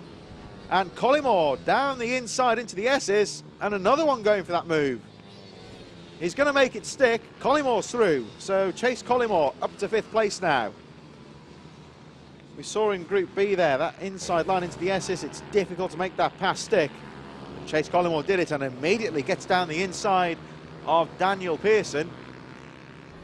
So look out for the 31 here. Chase Collymore recovering from that bad start to the race, but he's already back up to 4th place. He's undone the damage from the start, and he's back pretty much where he started now. Now he's trying to catch up with the leaders. Luke Hedger's gone through into the lead, number 12, as they make their way through down to the back straight. The leaders have just gone through. There's the 74 in 3rd, Dougie Craven, will pick the leading group up, and they make their way towards the S's corner. Luke Hedger leading just ahead of Ryan Tyers as the midfield runners make their way through the Warren. Down the back straight they go. There's the Widowson, number 6, from Carl Sanders, Andrew Jones, Ross Richards, Chloe Jones making her way through after starting from the back. Here are the leaders though, round the final corner. Luke Hedger, your race leader. Ryan Tyers back on it though. Hedger guards the inside line. Tyers goes for the outside sweep, although he won't get through on the exit, so they go back down to 180. 3rd and 4th very close behind as well. Chase Collymore starting to catch up Dean Craven, number 74 in 3rd. They make their way down to 180. The leaders through the Warren and onto the back straight. Ryan Tyers right on the rear wheel of Luke Hedger as they make their way through into the left-hander. Hedger guards that inside line. Ryan Tyers is going to have to pull something out of the bag here. It's a very closely fought race here. No quarter given from Hedger at the front. Let's see what Ryan Tyers can do in 2nd. Both these riders running a very fast pace at the moment. Hedger with the fastest lap of the race. Ryan Tyers with an almost identical lap time in 2nd. They're really pushing each other along here, 1st and 2nd. They're pulling away now from Dougie Craven in 3rd, who's 5.5 seconds adrift as Tyers has a look on the exit of 180. Nice move there from Ryan Tyers, and he's made the move stick. So yet again there we see exit speed, very important. But Tyers, I think, well, he just waved Hedger through, so I don't know what that was for. Well, I can only imagine perhaps that Ryan Tyers felt that was an unfair pass that he made to get through. But for whatever the reason, Tyers has waved the leader back through, so Luke Hedger retakes the lead, and Tyers will have to fight again. Oh, but Hedger just caught the back wheel on the final corner. Got a wheel on the dirt, almost lost the lead as Tyers has a look down the inside. 7 seconds the gap as Chase Collymore is now in 3rd place, but 7 seconds adrift. Such is the pace of these two leaders. They're really pushing each other on. That's where Ryan Tyers made the move last time, and of course waved the leader by on the straight run, but Tyers is fighting back, weaving over the back wheel of Hedger there, trying to find an opening. Can't get away through. Luke Hedger holding on to the lead through the S's. Tyers goes wide. He's going to try and get him on the exit here. Needs to cut across now. Get the inside line down Simpson Straight, going down towards Paddock Bend. They're side by side into the final corner, but Hedger holds on. 4 laps to go next time round. Collymore still 3rd, Craven 4th as Tyers goes down the inside into the 1st corner. Looking across at Hedger there. Those two really having a close race as Tyers fights again down into 180. Hedger has the line covered. Tyers tries to go. Oh, but Hedger just lost the back end momentarily there. We just saw him struggling for traction, and that has allowed Ryan Tyers back through into the lead. Just the smallest of mistakes there from Luke Hedger. The back end just getting away from him only for a split second. That's all it needed for Tyers to get him on the exit. And Ryan Tyers trying to pull away now. The back end of that machine of Luke Hedger looked a little bit loose there. Whether he's struggling with the tyre pressure or he's definitely struggling out of the corners. Ryan Tyers pulling away now, fastest lap of the race, 47.649. And that was a bad lap there from Luke Hedger, 48.5. And he's gone down. Hedger's gone down in 2nd. I'm only speculating here, but I think there may be something wrong with that machine with the back end. He's really struggling to control that bike as Chase Collymore tries to nip through to 2nd place. So Ryan Tyers all on his own at the front. Chase Collymore just about nipped through into 2nd place. So let's see if Luke Hedger can fight back. Collymore really recovering well as Craven goes down the inside of Hedger. Hedger goes round the outside, but Craven tries to go down the inside line. Collymore knows that Hedger's there. Down the back straight they go. Hedger's got a nice run out to the corner, but not enough to get past Collymore in second. Ryan Tyers still the race leader, fastest lap of the race, 47.192, all on his own. As the battle rages for second, Chase Collymore makes himself big down the straight. Hedger down the inside though into Senna, and a nice move there from Hedger, getting back into second place. So Hedger second, Collymore third, Craven fourth. Hedger recovering from that mistake, and before he went down he just seemed to be really struggling on that previous lap, so whatever the issue is, he seems to have recovered his form a bit now, but Collymore's not giving this one up. Ryan Tyers all on his own at the front with 2 laps to go, as we watch the previous leader Luke Hedger battling back now. Starts to pull a small gap ahead of Chase Collymore. Luke Hedger here in second.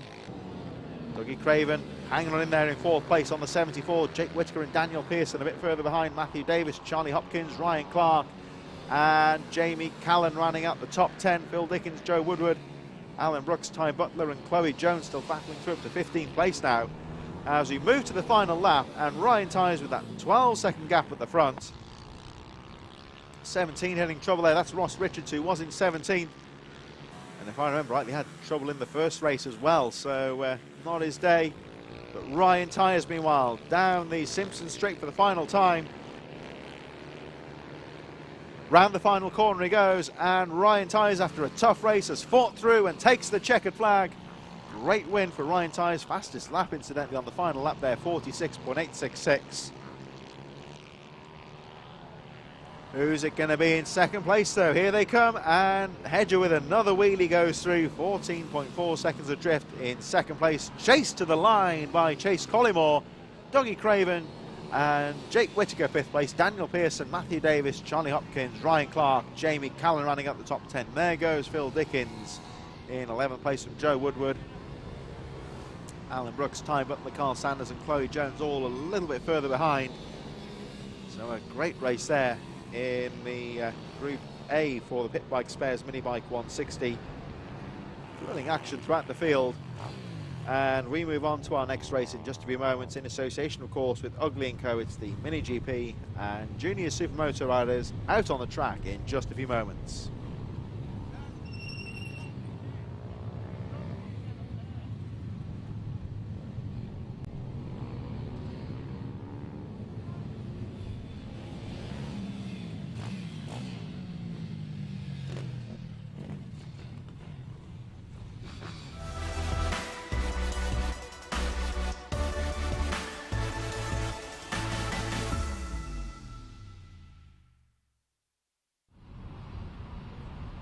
Mini GP and Junior Supermoto 140 and 50cc machines making their way down to the waiting zone, and those youth riders out on track in just a few moments time. We'll have a look at how they line up. Harley McCabe in first position from Ruben Bray, Arnie Carr in third, Wilson Dilks in fourth, Joel Grigg and Zach Weston taking us down to 6th position. 7th for Laken Payne, 8th is Cade Watt, 9th are Harvey Lathrop, Luca Wilkinson running up the top 10 from Lewis Mullen and Brian Hamilton in 12th place.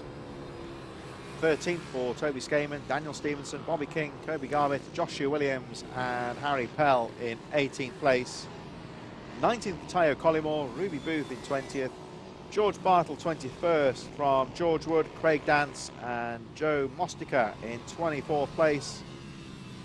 Jack Newton, we believe, is not starting the race, so it looks like it's going to be a 24 rider grid as they make their way through onto the sighting lap in association of course with Ugly & Co. Riders making their way back to the track. Got 2 classes in one here of course. We've got the Mini GP and the Supermoto machines out there. It's very much a youth class making their way around the course now for the sighting lap. This Red Lodge circuit, great venue for the second round of the championship, and a very different challenge you would say of course. We go to the faster circuits like Three Sisters and Wilton Mill has its moments as well of course, especially on the full international layout. This is something a bit different. It's 1100 metres, so it's a fairly long course, just over 1k long, but really has got some very tight technical parts of the track as well. So As we've seen plenty of times today, plenty of opportunities for overtaking as well. Shout out, of course, to the team at Alpha Live for all their hard work today, and the show produced today by James Fitchew, who wants to put a shout out to his partner Naomi Watts, who I'm sure is watching the action this afternoon. This is what he gets up to on Sundays.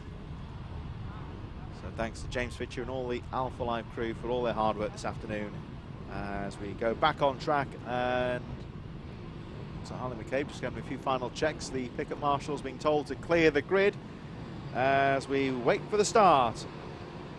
Flag is about to drop, and the Ugly & Co. gets underway. Harley McCabe with a difficult start there. The machine rearing away as they go down to the first corner. It looks like he's held on to the lead. Ruben Bray in second, and looks like Bray has taken the lead as they make their way through to 180. Arnie Carr, Wilson Dilks, Joel Grigg, Zach Weston, I should say, first of the junior Supermotos machines. Shout out to Brian Hamilton in this race. And much like Jack, getting used to the new bike for this year, so thanks for Colin McCann for getting in touch. Don't forget to give your riders a shout out on the YouTube channel if you're watching this event. As we focus on this close battle at the front, there's one of the Vision Track MLab Academy riders in second place, Harley McCabe, starting to close up on Ruben Bray, who got the lead early on. And of course, Ruben Bray has his own track in front of him, looking to really use his own lines here, trying to shake McCabe off. These two pulling away slightly from Wilson Dilks in third place. So Dilks a bit further adrift, about 2 seconds adrift now in third. As McCabe starts to put the pressure on, has a little dive down the inside, has a little peak going into the S's, but Bray's got the line covered. Oh, he just seemed to lose a bit of traction there, though, Ruben Bray, the leader. Hasn't affected him too much, though. He holds on to the lead. McCabe tries to fight back as they make their way down towards the final corner. They go through Paddock Bend. And McCabe again just having a look down the inside, but Bray's got some nice lines going on here. Harley McCabe with the fastest lap of the race, 47.363. Wilson Dilks, Arnie Carr, Joel Grigg in fifth. Zach Weston in sixth on your screen there, the first of the junior Supermoto riders. Laken Payne, Cade Watt and Luca Wilkinson rounding out the top 10 from Lewis Mullen in 10th. Brian Hamilton in 11th place at the moment on the number 19. And Harvey Lathrop in 12th is the second, I should say, of the junior Supermotos. Craig Dance and Daniel Stevenson a bit further behind. But at the moment, our attention focused on this thrilling battle for the leaders. Harley McCabe goes down the inside on Simpson straight. And that really took some commitment there. It's a difficult place to make the move stick. We saw, of course, Reece Stevenson had trouble there earlier on today. But, oh, down the inside goes Ruben Bray. He fights right back. He's not giving this lead up lightly. And Ruben Bray back into the lead. McCabe's got to fight back now. So perhaps McCabe wasn't expecting him to be down the inside. We went through into Senna. The opening was there on the inside, and Ruben Bray back into the lead, but McCabe's fighting back down the inside into the S's. Oh, he tried to go down the inside, didn't quite come off. Let's see if he can fight back where he made the move last time down Simpson Straight. It's all about the exit speed here. Harley McCabe quick out of the corner, fighting back again. Ruben Bray parks that bike on the inside. One of the lappers in front. They cut to the inside, lap that rider over the line. I think that's Joe Mostica possibly. It's just been lapped. Ruben Bray guards that inside line. Rider in trouble on the first corner. Appears to be okay though. Race goes on. 5 seconds the gap between first and third place. Wilson Dilks at the moment a distant third. Just goes to show how much these two leaders are pushing each other on. Arnie Carr still in fourth place. Zach Weston, Joel Grigg. As McCabe tries the outside this time into the S's. He's going to stay wide, I think. Cuts in slightly. Now he's going to try and get the sweep on the exit, one would suspect. He's sitting close behind Ruben Bray, though. Trying to get that exit speed down the inside again. He goes, and McCabe back into the lead. Back marker in front, though. That's the number 93, George Wood in 21st. Holds his line. The leaders get through. Good riding there from the 93s. Bray again looks, oh, it was close there from Ruben Bray. Just caught the back wheel of McCabe. Could so easily have come off the machine there, but held his nerve. Another one of the lappers in front, that's the 21 of George Bartle, running in the junior supermoto class, a little bit further behind. McCabe this time I think has made the move stick though and starts to pull away, takes a nice sweeping line into the S's. He knows he's got a small gap and just can afford to run his own lines a bit. Now the question is here, what can Ruben Bray do in second? He's lost a little bit of time to the race leader Harley McCabe, who pulls away. Ruben Bray still very much within striking. Oh, that's Zach Weston there, just noticed in the pits. Zach Weston, who was leading the junior supermoto class in the top 10. In the pits with some sort of mechanical issue, one would speculate, and Zach Weston tumbling down the field is going to try and get back underway. That means that further down the field, will be the 10th place rider, I should say. Harvey Lathrop, who's just crossed the line, will lead the junior supermotos. Daniel Stevenson second in that group, Bobby King third, Ruby Booth in fourth, who I think is the last rider on the lead lap. Still Harley McCabe charging along down towards the final corner. There goes Kobe Garrett in 15th place, number 25, number 52, sorry, the machine of Harry Pell, just being lapped by the two leaders. Harley McCabe with the fastest lap of the race, 46.587. Ruben Bray only a few tenths down. Oh, he's got caught behind the tail end though. It's a bad place to encounter traffic there. There's not many overtaking opportunities, but now gets through. So gets past the machine of Kobe Garbutt, currently in 15th place. And that's just a bit of bad luck there for Ruben Bray. Just got caught behind the slow rider at a bad part of the track to encounter a difficult part of the course to make a move, you would say. And that small advantage may just have allowed Harley McCabe to pull away for another good lap in. 46.462, so Harley McCabe has put a quick lap in there, and that's just enough to pull a small gap. Ruben Bray 1.3 seconds down in second. Incredibly, the pace of these two riders, Wilson Dilks in third, is 12 seconds adrift, just going to show the pace of this race. It's getting quicker as the race goes on. Arnie Carr, Cade Watt, Joel Grigg in sixth. Lewis Mullins got through to 7th position. Luca Wilkinson in 8th as Laken Payne drops down to 9th. Harvey Lathropes just crossed the line in 10th, first of the junior supermotos, now that Zach Weston has seemingly dropped out of contention. The leaders fighting their way through the traffic now, well and truly into the midfield runners here. These two at the front really pushing along and maintaining a good pace. There's the race leader, Harley McCabe, still lapping strongly, 47 seconds that time round. Pulling away slightly, 2.3 seconds the gap between first and second. But be under no illusions that this race is over. Harley McCabe, 3 laps to go, has still got some work to do. All it would take here would be just to get caught behind the back marker or make a small mistake, and Ruben Bray will be right in there. That's the 134. Try and pick that rider up on the timing charts in a few moments. About to be lapped by the leader, and there McCabe just neatly cuts down the inside out of the corner, doesn't lose much time. Into the final corner. 2 laps to go for the race leader, Harley McCabe. I think that was Bobby King who he just lapped. So Bobby King, as Ruben Bray laps him as well. He's currently 13th on the track and 2nd of the junior supermotos. Wilson Dilks in 3rd, Arnie Carr 4th, Cade Watt just ahead of Joel Grigg, Lewis Mullen, Luca Wilkinson, Laken Payne and Harvey Lathrop rounding up the top 10, and Lathrop the first of the junior supermoto 140s. As McCabe charges on, picking his way through the traffic. This, of course, part of the skill of leading the race, getting through the slow riders quickly and efficiently. Ruben Bray still hanging on in there in 2nd place. 2 laps to go. Harley McCabe leads. He's got the 78 just in front. That's the 12th position.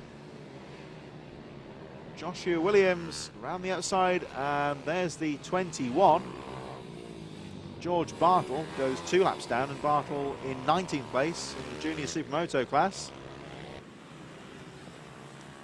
Last lap, and Harley McCabe's done all the hard work now. He's just got to try and bring it home. He's got a 1.6 second gap. He can't afford to relax too much though, because Bray's still hanging on in there. McCabe controlling the race through the S's for the final time. Down they come towards the finish line. There's the number 19 just ahead of Craig Dance, currently in 18th position. Round the final corner they go. There's Bray still trying to keep up, but it looks like Harley McCabe takes the checkered flag. It was a very close race there, but McCabe's done enough to hold on to the win. It's Ruben Bray in second, and those two really pushing each other along in the closing stages as Williams goes through. Dance and Bartle, we're waiting now for Wilson Dilks in third. There he goes, 85 Wilson Dilks, 17 seconds adrift, just going to show what a pace those two leaders were running. Arnie Carr just closely behind in fourth place, should be Cade Watt very shortly in fifth, and there he goes. Oh, and look at that to the line there. Mullen in sixth, Wilkinson seventh, Laken Payne in eighth, Joel Grieg a bit unlucky on that final lap to drop to ninth, and Harvey Lathrope's just gone through in 10th place and will win the Junior Supermoto 140 class. So very closely fought race there. We move on to our next race of the day in just a few moments. Stay tuned for the Motor Soils Vets, and they'll be underway in just a few moments.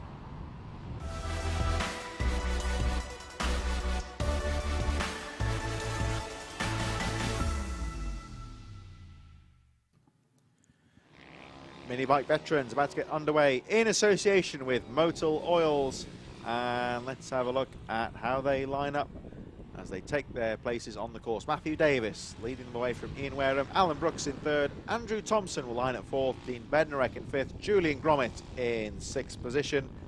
Seventh is Phil Dickens from Mike Smallbones, Ian Walker, Gary Carter rounding out the top 10 from William Horner, and John Pearson in 12th place. Darren Coleman in 13th position, Stu Bates in 14th, Mick Price, Derva Lane in 16th position, Simon Chambers and James Mostiger 18th, showing us a DNS, so may not be starting. Further back we have Ben Douglas, Gav Tappenden, Tony Reveley, Mark Jarrett, Peter McDonald, Darren Hall in 24th. One or two riders dropped out of contention in the first moto earlier on today, so we'll wait and see if they line up for the start of race number 2. As the riders make their way through back towards the start line for the second moto in association with Motul Oils. Right, Vets round 2. Just one or two riders still in the waiting zone looking to get underway. There's Derva Lane from BR8 Media on the 189. He had trouble in the first race, if you remember, dropped out of contention, so looking to get some points in the second race. Like we said, of course, it's a case that you can't win the championship at the first round, but you can certainly go away towards losing it. So one or two riders had a bit of trouble in the first race in the respective race classes earlier on today, so they've got a bit of catching up to. Of course, on the plus side, of course, there's still plenty of races to go in this championship. It's still far from over. As the pit bike bets warm up, I think we're just waiting for one or two of the Mini GP riders to make their way back off the circuit on that final lap. Final moments for the Vets, and away they go. Just to recap, of course, here at Red Lodge today, the weather forecast still fairly bright for today. It was quite sunny earlier on. We did see a few breaks of sunlight earlier, but clouding over and looking around 12 degrees. It's fairly cool out there, as I'm sure you'll see from the marshals and the officials watching the event. I think most people choosing their hoodies and coats for today. It's not the warmest today, and you'll see a few riders just trying to get some temperature in the tyres earlier on. I'd say it's fairly good conditions for racing, though. Sometimes when the track gets really hot, we saw, I remember Lydd last year was blisteringly hot day, and that causes its own trouble there to get the setup of the bikes correct, because the track gets a bit greasy, a lot of rubber goes down on the track, and that makes it difficult sometimes to get the grip, which sometimes even falls away from the riders when they least expect it. But this sort of weather you would almost say is perfect conditions for racing, not too hot when you're racing out there either. So the Motul Oils pit bike Vets making their way down to the line. Matthew Davis on the inside line will lead them away in just a few moments. As we see here at Red Lodge, it's a very quick start, well, very quick run into the first corner, you would say. Good start, absolutely essential, the start straight. It's one of these courses where the start is on a corner. really, you would say, a classic karting style track. It's been here for nearly 30 years, Red Lodge, and it's a really technical, typical karting venue, you would say. One of the more technical venues on the map, of course. Lyd, another one that has its moments as well, and Ella Parker, a rather medium speed style track. Different circuits, of course, can suit different riders better. Some riders prefer the high speed, slipstream action of a track like Three Sisters, for example. Remember that Chase Collymore, in particular, he went very well there last season in the fast nature of that track, real slipstream. But this is a bit different, of course. It's a bit more technical. Plenty of opportunities, of course, for getting past, and this is where we see the riders really trying to dive down the inside on some of these corners. Exit speed, of course, very important as well. Waiting now for the last few riders to make their way through. We just had a close-up there of the number 11 of Gary Carter.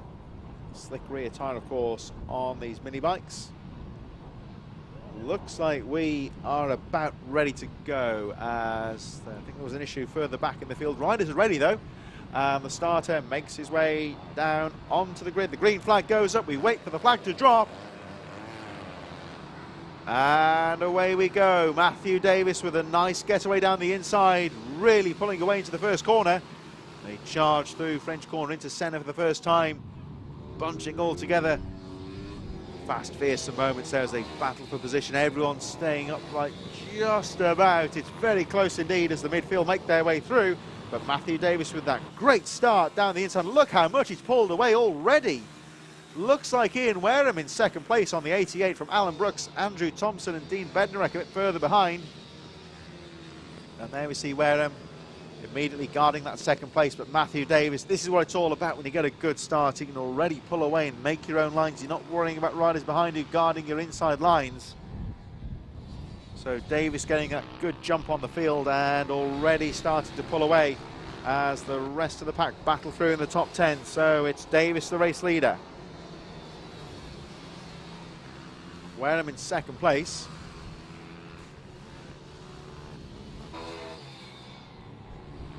Looks like Alan Brooks also well positioned as well. Ian Wareham goes through. There's the 51 of Phil Dickens. He had a good start moving up to 5th place as well, just ahead of Dean Bednarek. Looks like Wareham's dropped the position though as Phil Dickens gets through to 4th place now. Look out for the number 51 here. He's starting to make his way through the top 10. Starting to pressure the number 19 now of Andrew Thompson. Oh, but he makes a mistake, goes onto the grass, and Dickens has gone down. He was trying to cut round the outside there, get some speed down the back straight, but went a bit too wide, got 2 wheels on the grass. Went for a bit of motocross racing, but it's not going to work out here on those slick tyres. Down he goes, and poor Phil Dickens, has to say, he started the race so well.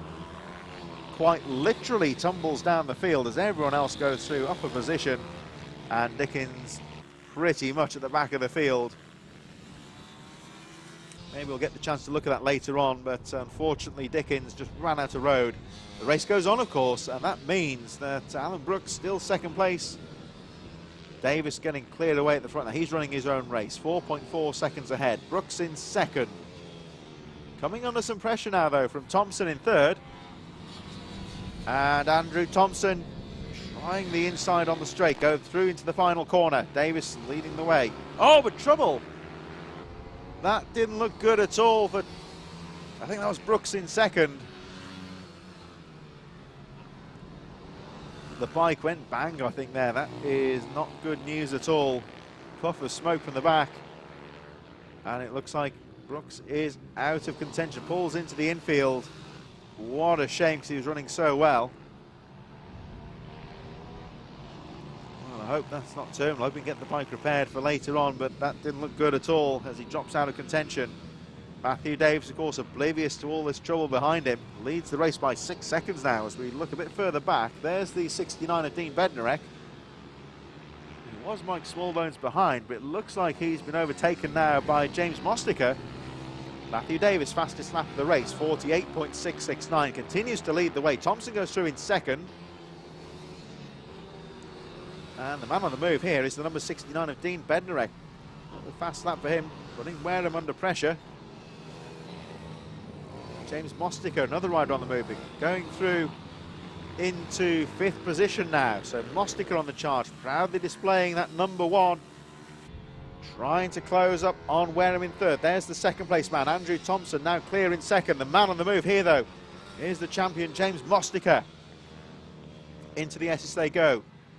Mostica has left behind now Dean Bednarek and Mike Smallbones now on the charge. I think this will be a very good lap. James Mostica really getting on the pace now as he tries to close up on the 88.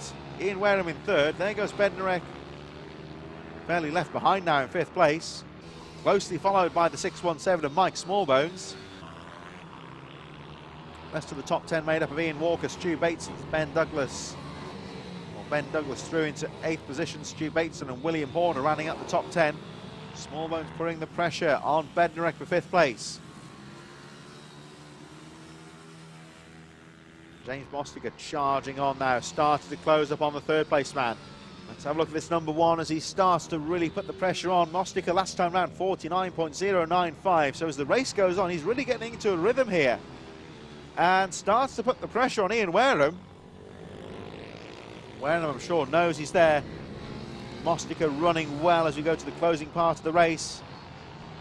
There's Thompson in 2nd. Mostica down the inside through French corner, makes the move stick, and he's got to hold that inside line into Senna, which he does. And James Mostica through to 2nd place, and he's getting faster and faster here. Mostica, the fastest rider on the track at the moment, starting to close up on Andrew Thompson.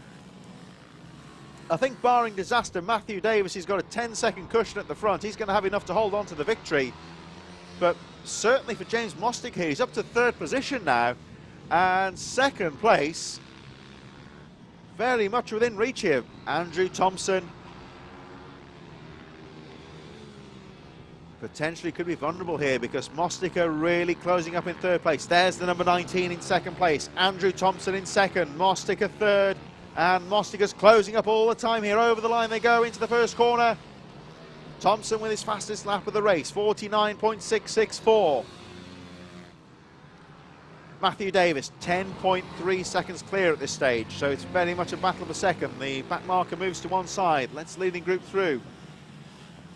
I'll give a shout out here for Derva Lane, who had a tricky first race. He's moved into the top 10 on the 189. Also running well is the 68 of William Horner. Those two battling with 10th place brawler. Attention here is on James Mostica in 3rd. Really putting Andrew Thompson under pressure as they make their way through the S's. Down the back straight they go.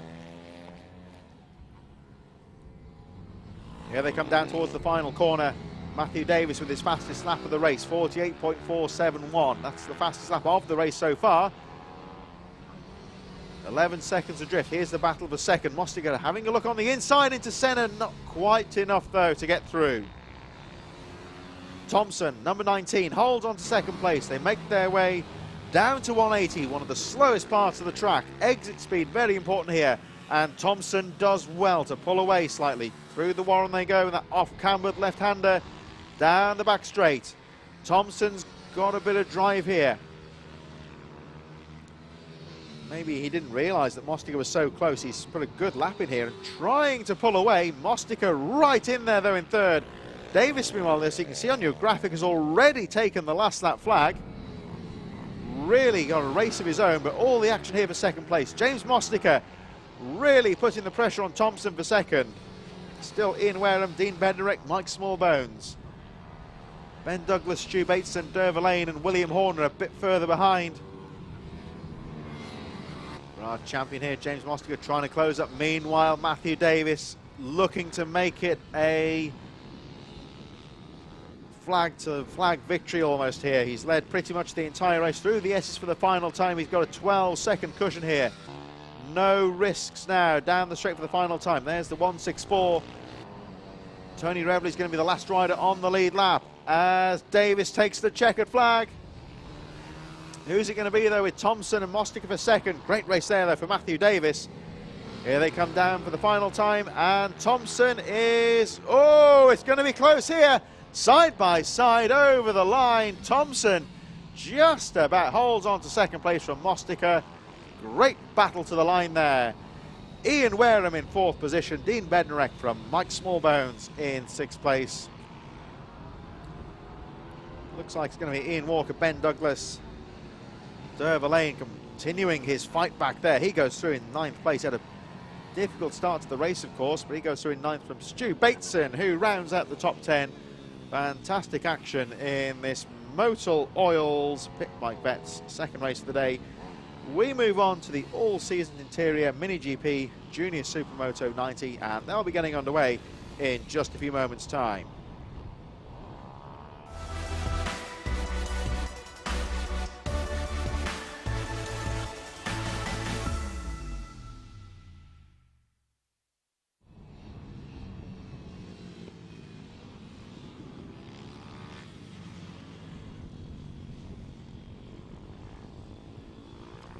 In association with All Seasons Interior, here is the Mini GP 90 Junior Supermotos getting underway shortly.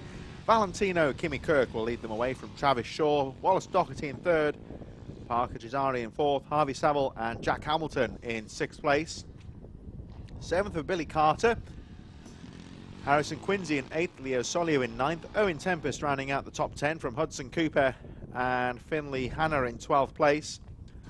13th for Callum Maxwell, 14th for Charlie Ward, and the field rounded out by Matthew Basson and Brooke Champion.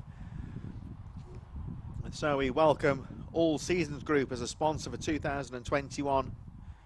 Over 50 years of experience in the renewable and energy efficiency industry, and I'd say something of an external sponsor, I would say, outside of the motorcycle industry. So great to see these people coming on board, of course, for 2021, and thanks, of course, to All Seasons Interiors for all their support of this race class in 2021. I would also like to say, from a commentary point of view this year, big shout out of thanks has to go to the team at BR8 and to Nathan Smith in particular, if you can hear this, who in the week has been going around all the teams and the riders and getting the press information. And coming into this round, I've had a whole manner of information, printed out press releases for various riders and various sponsors out there. And this is what it's all about. I mean, in the past, I've commentated in Eurosport and the Grand Prix level racing in motocross. And over there, of course, the factory Grand Prix teams, they get PR staff giving press releases out to all the commentary teams and the journalists going into these rounds. Very similar sort of idea that Nathan Smith's got on the go here. So really great initiative, and great to get so much information on the riders and teams and sponsors, which all helps, of course, to maximise the exposure of the sponsors. So shout out to BR8 Media and to Nathan Smith for all his hard work behind the scenes in helping to improve the profile of these riders, and I'm sure we'll get more information as the season goes on. BR8, of course, with their regular podcasts on social media involving the British Minibike Championships. Keep an eye out for that as well. We turn our attentions now then to the All Seasons Interiors Mini GP and Junior Supermoto 90 getting underway in just a few moments' time. Riders taking their place on the grid.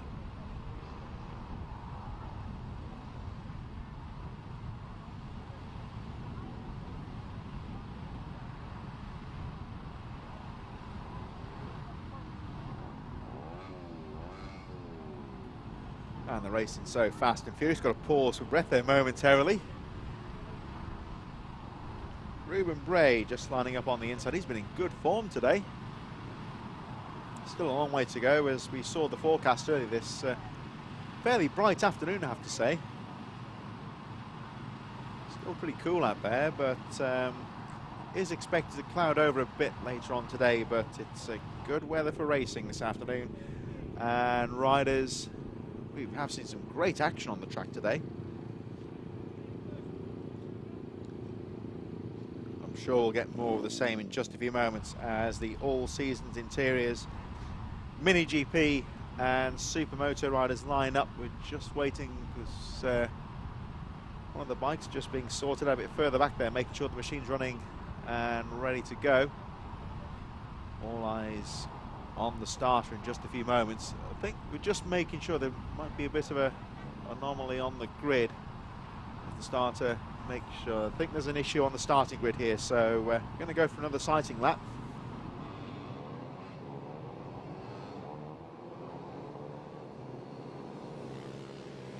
So away they go. I think the starter just checking with the timing hut to make sure the grid's correct. One or two riders then appear to be out of position, so nothing serious. It'll just be a case to send the riders back out for another sighting lap, and another chance for them to get some warmth in the tyres perhaps. And to look at lines. I mean, you see sometimes that riders, this is more where my background in motocross comes in sometimes, the riders get a sighting lap, for example, and some of the more switched on riders, shall we say, they'll be looking at lines and looking at how the track's developing, just getting an idea of how the track's looking. Similar principle here, you would say. Riders, a lot of them here just looking at the track, looking at lines here, and of course getting another chance to get some warmth into the tyres. It's not a particularly changeable day today. The weather, temperatures on the track, very similar to how they were this morning.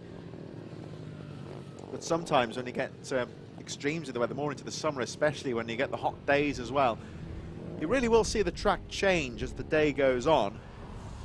Perhaps more apparent on days like that, where it's a case of really just getting an idea of how the bike feels on that sighting lap, just to see how the weather changes as the day goes on. I don't think it's so much of an issue today. It'd be interesting to see what the riders would have to say about that. But it's fairly standard track conditions, I would say, today. So whatever the issue is with the grid, I think we're happy now. The starter making his way onto the track, just making sure the riders are ready. One or two pickup marshals towards the back there, just making final checks on the bikes, being told to clear the grid because it looks like we are ready to go racing. Mini GP, Junior Supermoto 90s, flag drops, and away they go. Joel into the first corner. I think it's Valentino Kimi Kirk who's got the jump on the field. They charge through the first corner, and looks like a good start. Everyone's got away cleanly. So my apologies, that of course is Valentino Kimi Kirk at the front, not Ruben Brave. Very similar Ovali machine at the front. And there he is, number 468, your race leader, Travis Shaw, charging behind the first of the junior supermotos. In second place, Wallace Doherty, who ran so well, of course, in the first race with that great battle. He's got away well also. He's in, oh, hang on a moment. Just dropped the position, I think. Just confirm that when they come back. Not sure if Wallace Doherty dropped a position there. We'll wait until they come round for the first time. No, he's still there in third. So Kirk leads, Shaw second, Doherty third. Hamilton fourth, Billy Carter, Harrison Quincy, Harvey Samuel, Leo Soliu and Parker Cesari all running well as a battle for the lead here. Travis Shaw having a look. Great move on the exit there and takes the lead. So well done there for Travis Shaw. That's what it's all about, getting the exit speed out of the slow corners. That's where a lot of the overtaking's done. And Valentino Kimi Kirk, we should say. Such a great start to the race today in the first race. Just not quite having things his own way here, and he doesn't look comfortable out there. He's dropping positions. The hand goes up. I think that Kirk's got a problem. The race goes on, of course, as Wallace Doherty gets through. Jack Hamilton will be coming through as well. So Hamilton up to third. That's him there. On the outside, one of the newcomers there, you'll tell with the fluorescent bib. He certainly seems to have taken to things very well here. So problems here for Valentino Kimi Kirk, our early race leader. Just trying to see if he's still on the track indeed. I think he may have gone into the pit. We saw the hand go up. He lost the lead to Travis Shaw on the first lap. And within half a lap, he looked very uncomfortable on the bike, and evidently some kind of problem. Back in the pits, I think. So Billy Carter now holding off a whole train of riders here. Look at this. Carter now up to fourth place, but he's got his work cut out here because he's got the number 10 behind. Oh, this is getting close now. What a battle here for fourth place. As you can see, the concentration in Carter's eyes, trying to get the power down and pull away from the rest of the field. Travis Shaw, fastest lap of the race, 54.19. Wallace Doherty not very far behind. Here comes the battle of fourth, though. Oh, it's very close indeed as Quincy and Cesari all battling away into the first corner. Oh, Carter's lost a couple of positions there going into Senna. Left the door open, and that was all that was needed. as Jack Hamilton, Billy Carter battling away a bit further behind. Still 9 laps to go. Travis Shaw getting through into the lead, and a 3.5 second gap. Billy Carter, Harrison, Quincy in there as well on the 7.55. There he is, trying to go round the outside of Hamilton. All pretty close. Cesari in 6th place on the 9.33. Harvey Saville, Leo Soliu, Hudson Cooper, Owen Tempest running at the top 10.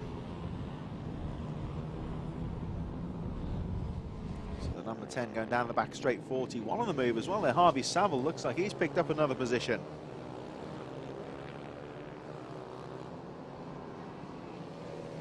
Parker Cesari on the move as well on the 9.33. So I think that's Cesari actually number 10 on the bike, 9.33 on the timing sheet. So he's up to 4th place and trying to pull away now from the 7.55 of Harrison Quincy. All very close in this top 10, that has to be said. No room for error. And the riders towards the back, we've got the 46 of Brook champion Matthew Basson, Charlie Ward further back. They're starting to drop a little bit of pace. And that will be a factor, of course, of Travis Shaw to deal with. He starts to encounter some of the slower traffic. Of course, a real variety of ability levels in there. Here we see the number 111 of Callum Maxwell. Going back to this battle in the top 10, we've got the 2.17 of Hudson Cooper putting the pressure on as well. There's the number 2 of Matthew Basson. Doing the right thing there, just holding his line. He's just behind the 46 of Brook champion.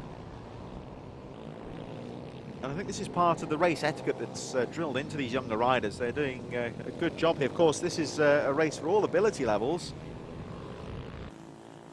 And they've all got their own race. It's just as important for the guys at the back as the ones battling for the lead. And they're riding very sensibly here. You just watch Basson and Champion there, number 46, being lapped here. They're not jumping out of the way of these faster riders. They're just holding their line. There we see Champion just leaving the inside line open to let the faster riders through, but just letting them find their own way through. There's Basson just behind, just tagging onto the back there. And just some sensible riding as we see another one of the lappers there. It's the 1.27 of Charlie Ward, currently in 14th place, doing much the same, just holding his line, letting the faster riders find their own way through. Of course, sometimes people say that when the faster riders comes, these guys should get out of the way, and that's it can be dangerous sometimes. They change their line all of a sudden. It's all about just sensible riding, letting the faster riders make their way through.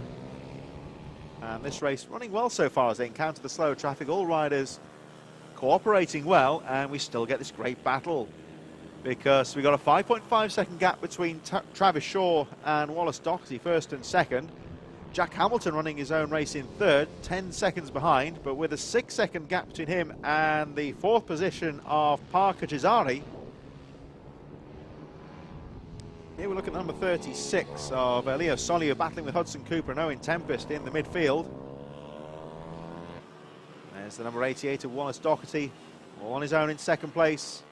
Our race leader, Travis Shaw, charging down the straight run. And of course, VK Kirk.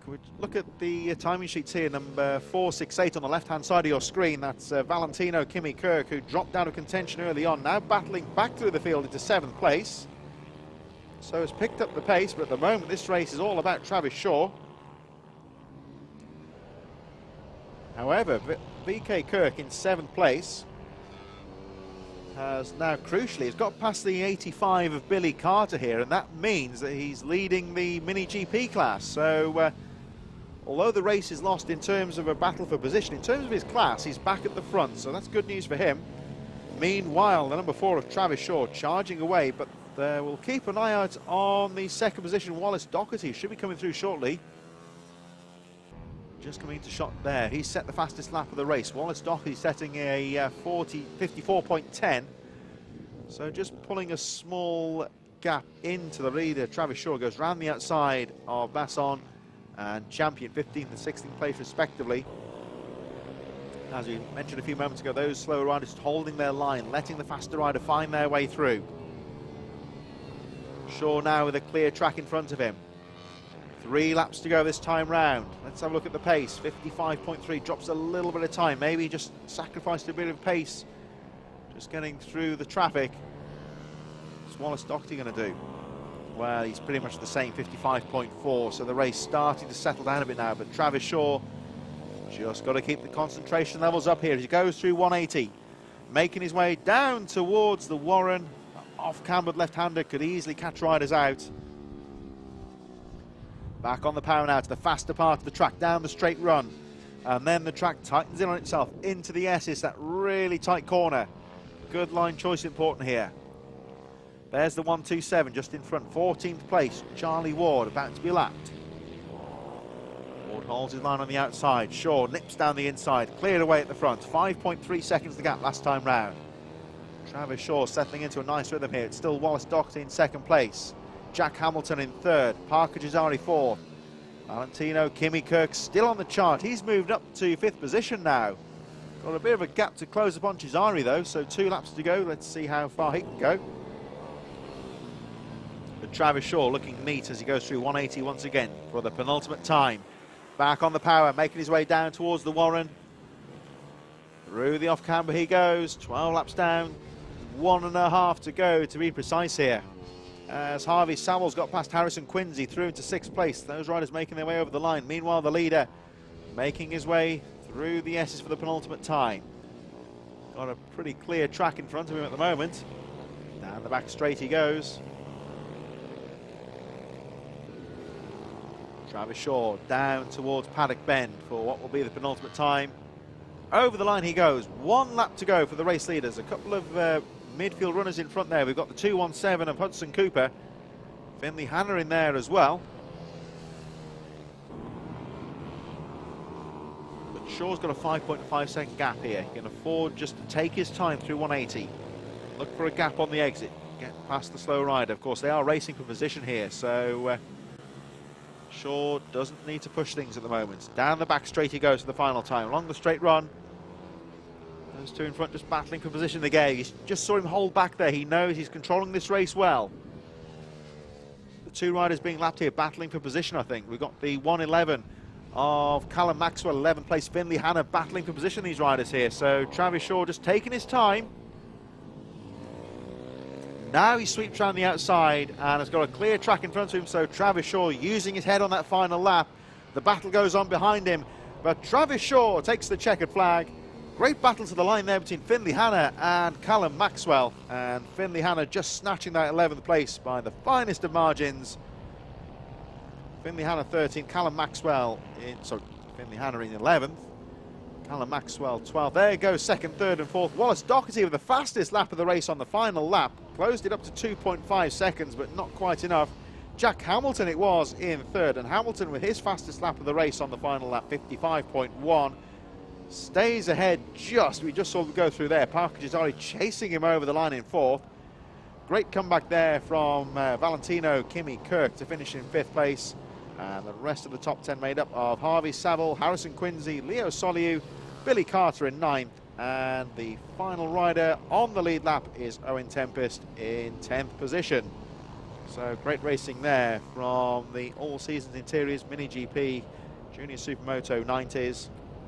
And we move back to the mini bikes. It's the Parker mini bike 140s lining up in the waiting zone. Group B will be starting up in just a moment.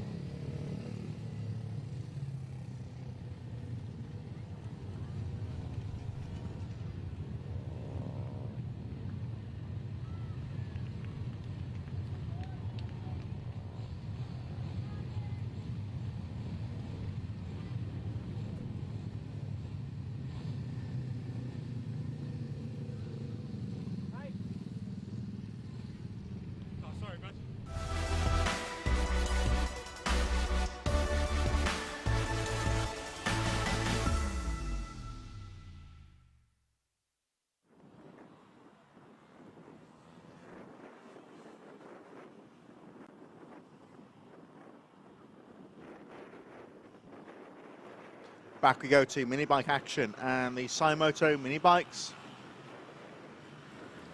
make their way onto the course. We start with Group B. They line up with Stephen Humphries on pole position from Tommy Almond, Adam Jamieson third, Michael Med in fourth, Ian Blatchford and Lewis Mackay taking us down to sixth position. Seventh for Peter Wadsworth from Dean Quincy, Paul Mitchell and Harry Clark in 10th place, 11th for Mark James Cockfield, Elliot Hines in 12th. 13th for Rob Overend, Joshua Crew in 14th, Kevin Clark and Chris Impey in 16th place, Kai Dickinson 17th, Jack Wolf in 18th place. A bit further back, 20th position for David Linsdell from Ian Gamble, Alec Jones, James Walker, Rhys Morgan, 24th position. Casey Hanby, 25th, and Craig Rowland running at 26th position in this 27 rider field. So riders under wave yellows on the sighting lap, having a look at the course as the sun makes another appearance, especially on the back of the circuit there. Fine conditions for racing today. As you can see on the graphic there, about 13 degrees, so it has got a little bit warmer out on the track, but negligible change from the race earlier on today before the lunch break. Of course, these riders are out. So it's pretty much a fairly bright day, but a cloud out there as well, but the track in perfect condition. Credit, of course, to the team here at Red Lodge for providing this venue for this second round of the championship. Well-established circuit here in Suffolk, just over the border from Cambridgeshire. Kind of roughly between Cambridge and Bury St Edmunds, if you know your UK geography. Heading more towards East Anglia, really, and I would say it's a proper classic kart circuit, you would say here. It's a real mixture of slow technical corners, fast straights on the second half of the lap. And of course, crucially here, we've got this very technical opening part of the lap. There's no real start straight here. They go straight into the first corner. But we're just waiting. There's possibly a bit of trouble on the grid here. Just waiting for this race to get underway, but just waiting for confirmation from the timing hut that the grid's ready to go, and we're all happy. Yep, we're ready to go for race number 2 for the Supermoto Minibike 140 Group B. Flag drops and away they go. Good jump down the middle there from Dean Quincy, but round the outside goes Joshua Crew. They charge into Senna for the first time. That really tight hairpin. There they go. Up to another slow hairpin 180. And it looks like Joshua Crew, Rhys Morgan battling for the lead. Good clean start. Everyone seems to have got through the first few corners safely.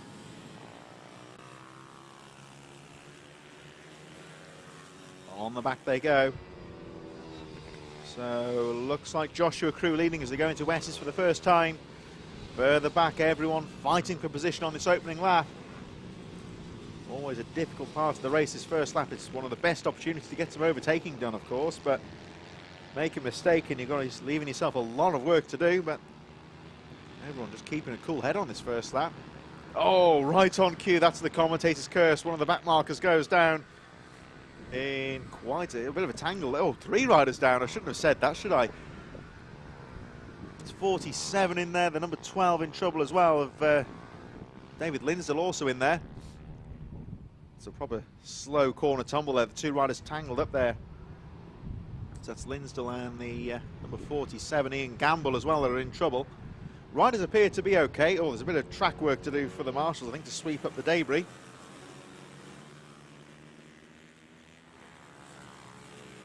Let's have a look at that again further down. Through the S's for the first time. Gamble at the back of the 47. Oh, he just tripped over the back wheel.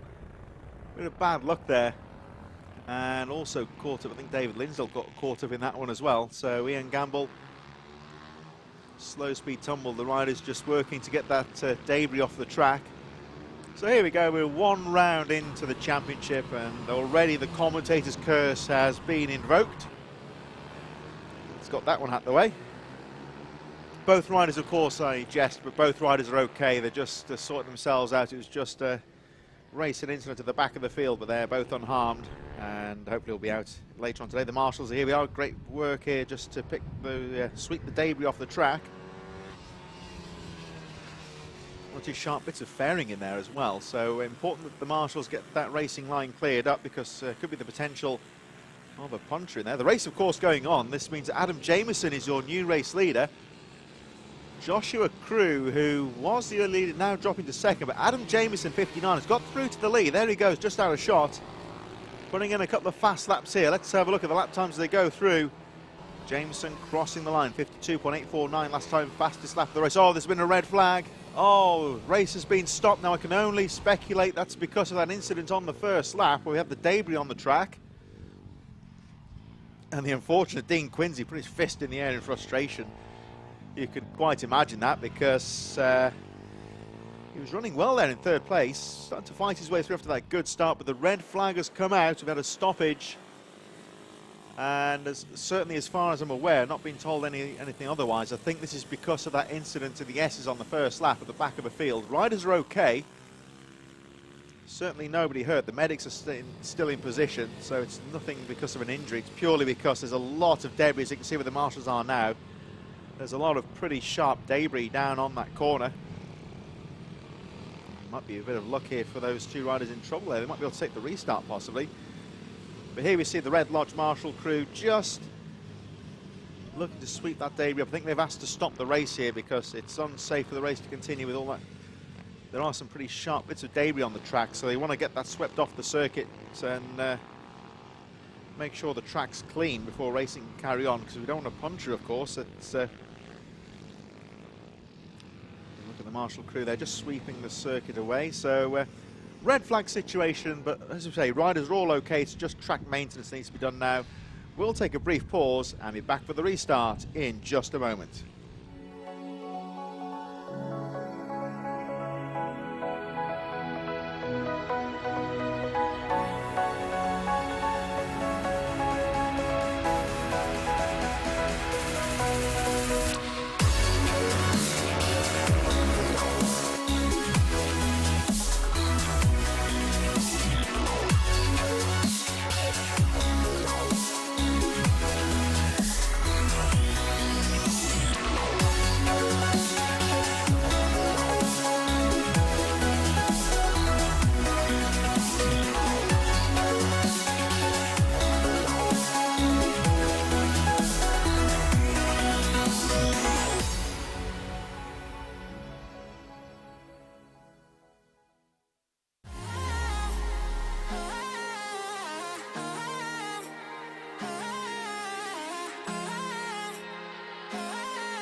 Welcome back to Red Lodge and round number 2 of the Rich Energy British Minibikes Championship. We've taken a pause during the Supermoto Minibike 140 Group B red flag situation at the moment. You can see the reason why.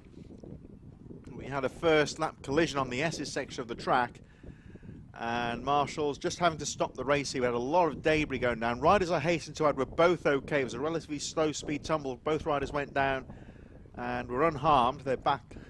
I don't know if they're still in the race. Actually, just going to see if they're going to be able to continue.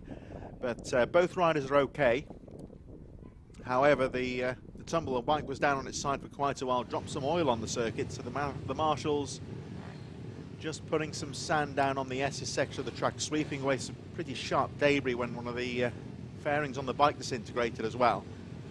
So as you can imagine, safety means that the red flag has to come out. Was a bit cage on that S's corner with a couple of riders just getting a bit squirrely on the oil, so Still a bit of track work taking place on the SS section. The riders just patiently waiting for the race to restart.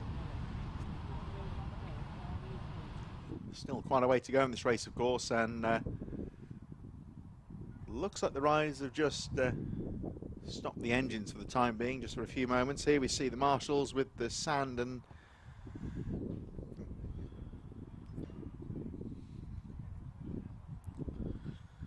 just a shout out, of course, whilst you're waiting for the race to get back underway, to share this event today on social media and subscribe to Alpha Live. You get all of the reminders and updates for forthcoming events for Alpha Live in 2021 on both 2 and 4 wheels, on and off-road. Wide variety of sports taking place on Alpha Live in 2021.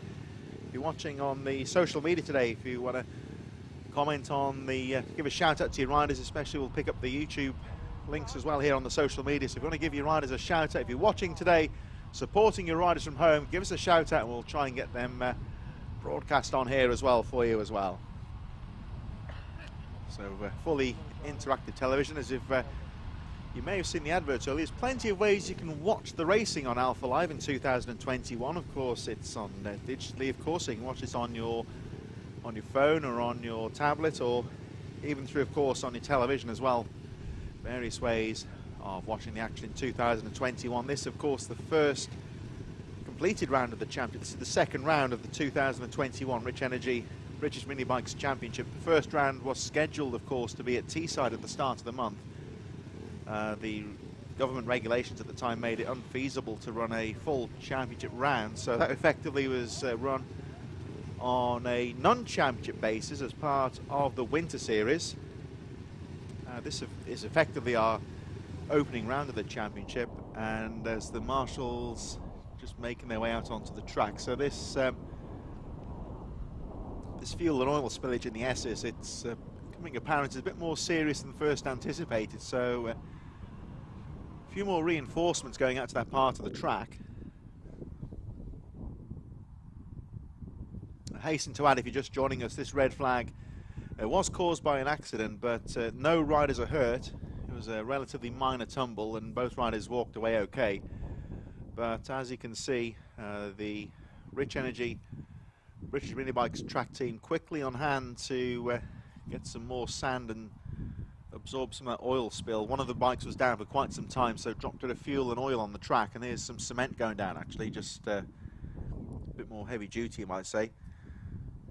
If you know your bike racing, you'll know this is quite important, of course, but you don't need me to tell you really that if there's fuel spillage on the track, especially that's pretty much on a active part of the course, on the racing line, fuel spillage could potentially be very serious. So the BMB team here, the track crews, taking no chances. When it became apparent how it was a fairly substantial spillage onto the track, the race has been stopped, just to give the marshals the time to safely clear up the debris and make sure that all of the oil and fuel is absorbed and cleared away from the circuits. That cement going down just to absorb the fuel,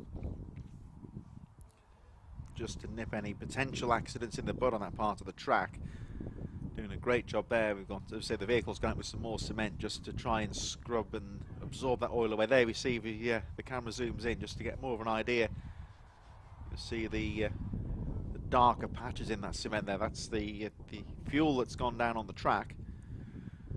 These bikes do have catch trays underneath. If you watch the racing closely, especially with the pit bikes, it's more apparent with the exposed engines. They do have the catch trays underneath the sump to absorb any oils that drop from the machine anyway. It can be from the carburetor, or sometimes one would hope not the sump, but sometimes it does happen, just to absorb any of the fuel. But obviously if a bike goes down on its side, it can happen that a large amount of fuel gets spilt onto the circuit. Fuel and oil is not what you want for bike racing, as the riders can just go down at the click of a finger if they hit that. So certainly the marshalling crew taking no chances here and making sure the track is clear and ready for our next race, which is taking place under some rather pleasant spring weather. It's not the warmest today, but certainly pleasant enough to be out and about, and a great venue for round number 2 here at Red Lodge. This, of course, effectively our opening round of the championship. Moving on, of course, in just over a month's time, 22nd and 23rd of May, we move all the way up to Rowra in Cumbria, a very scenic part of the UK and a great venue for that third round of the championship. The series goes not too far from here for round number 4, just on the outskirts of Norwich to Ella Park. Firmly, of course, at East Anglia, 12th and 13th of June. Clay Pigeon down in Dorset will be the round for round number 5. Venue for round number 5 on the 26th and 22nd of June. Round number 6 at Pembrey in July, down in South Wales, not far from Llanelli, 17th and 18th of July. We go back to Wilton Mill and the International Circuit on the 14th and 15th of August.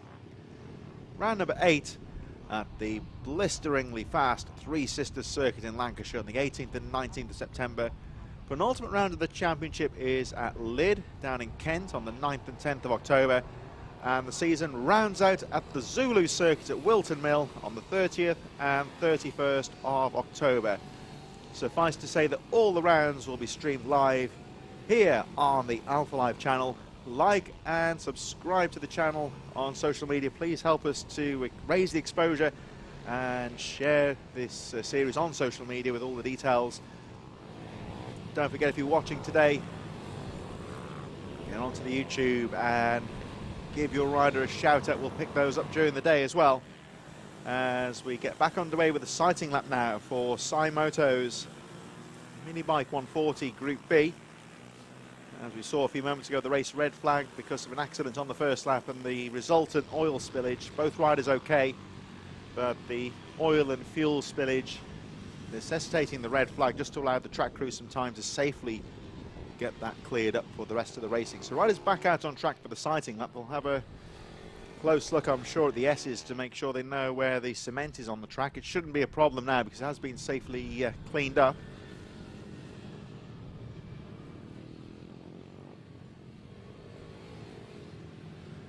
So one would certainly hope that was enough to make the track safe again. But as you see, it's a typical back of the field shunt when riders are jostling for position, just tripping over the back wheel there, and that's all it was. But riders okay, of course, that's the important thing.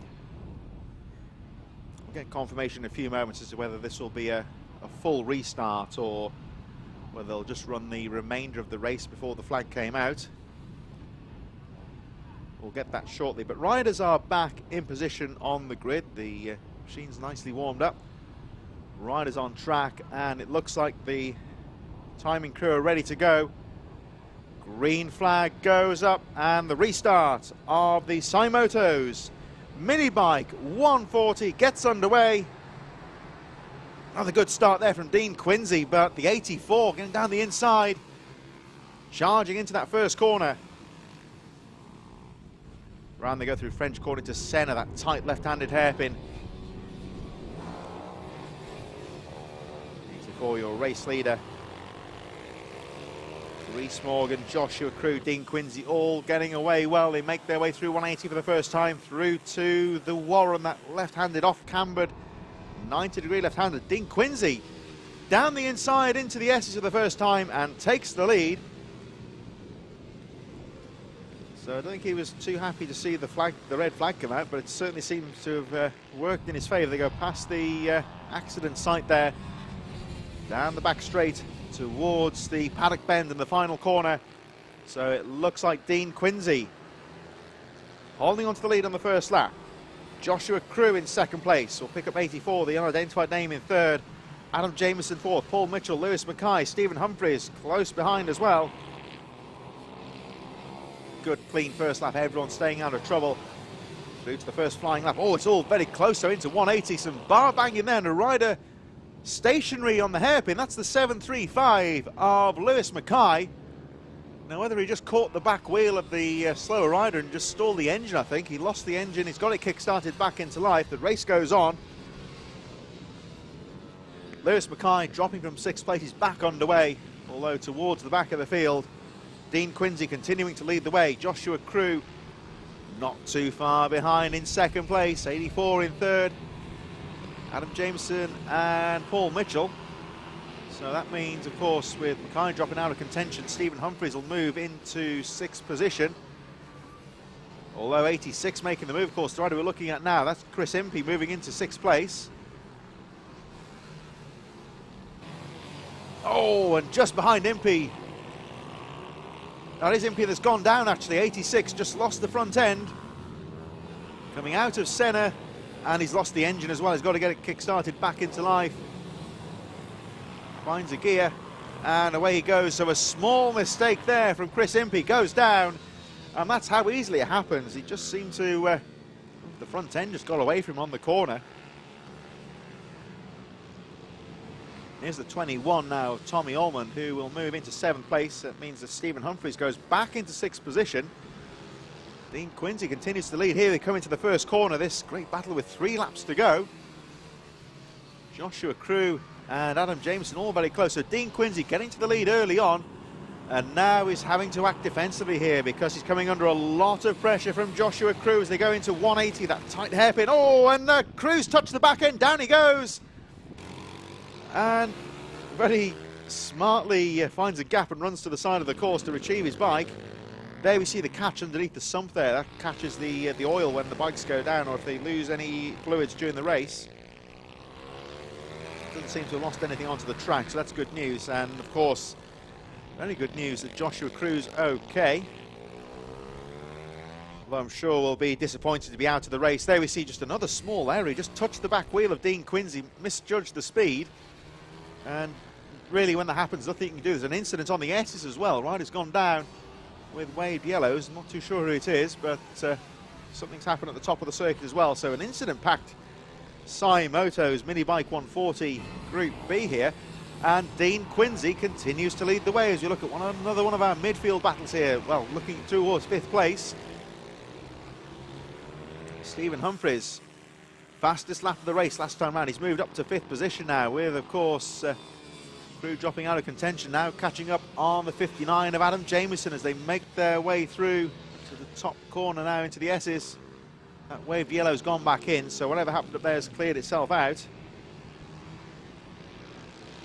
Stephen Humphries, the rider with the pink and blue Guy Martin replica helmet, the red and black leathers, 2-4-1 as they make their way to the last lap. It's getting close here at the front. Dean Quincy continues to lead the way, 84 in 2nd.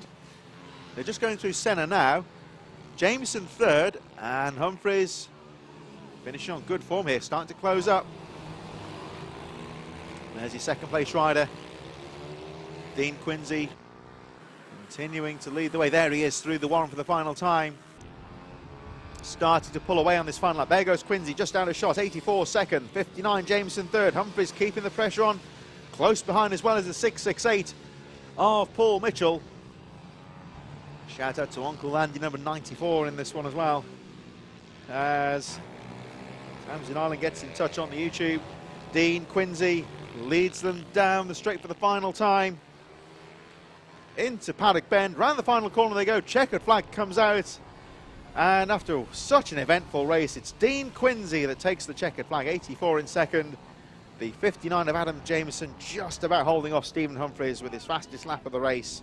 Paul Mitchell and Tommy Ullman fighting through to 6th place there on the number 21.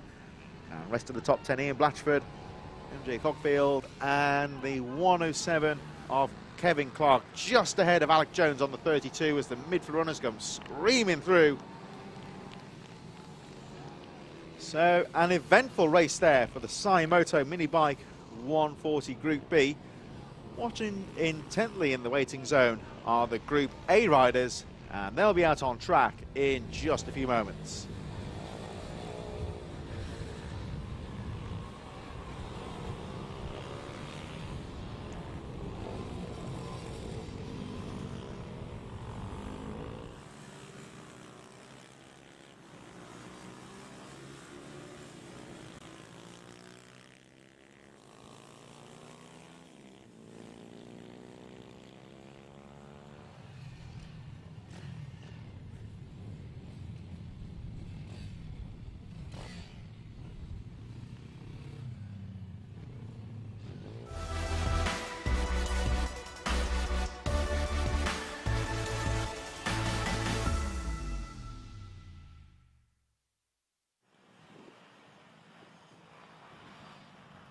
So we stay with the Moto Minibikes and we move on to Group A for the 140 class.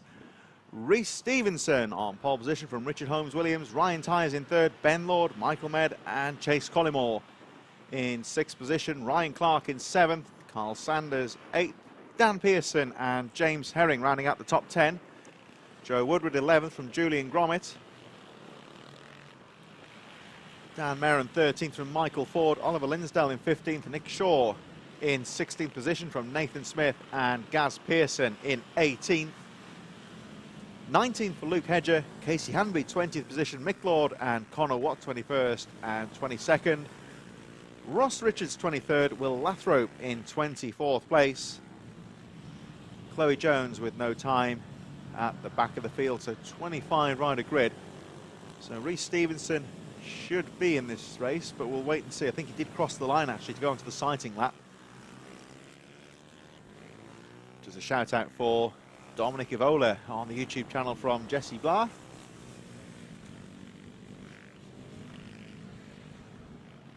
Look out for Dominic later on. Don't forget, if your rider's taking part, give them a shout out. We'll pick that up for you, particularly on the YouTube channel. So the reason I mentioned Rhys Stevenson there on the 1, 2, 3, he earlier on today, of course, one of the earlier races, took a hefty tumble battling with Peter Hickman. Had to go to the medical van for some treatment. It was okay. It was quite a frightening crash to look at, but we saw him walking away. He went back to the medical van for some treatment. I think he really took a slide down the circuit, so needed treatment from the medics, but appears to be okay. So certainly nothing serious, and good to see that the 1, 2, 3 of Rhys Stevenson, after that frightening crash earlier on, is able to take the start. Shout out as well from Joseph Howells to Chloe Jones, who lines up at the back of the field. There she is. Had a difficult day so far, but looking to put that right as the gate drops for Minibike 140 Group A with Supermoto, and away they go. One rider left behind at the start, but everyone else charging through, and Rhys Stevenson gets away at the front with the 126 of Richard Holmes Williams close behind as they charge through into Senna for the first time. Will they get through safely? Yes, they do. So I think that was Will Lathrop who got left behind at the start, but seems to have got the bike started. Just catching on to the back of the field. So Stevenson, the race leader, looking to put that incident behind him earlier on. With a good clean start through the S's for the first time. There he is, 1, 2, 3 your leader. 1, 2, 6 Richard Holmes Williams in second. Ben Lord and Ryan Tyers close behind.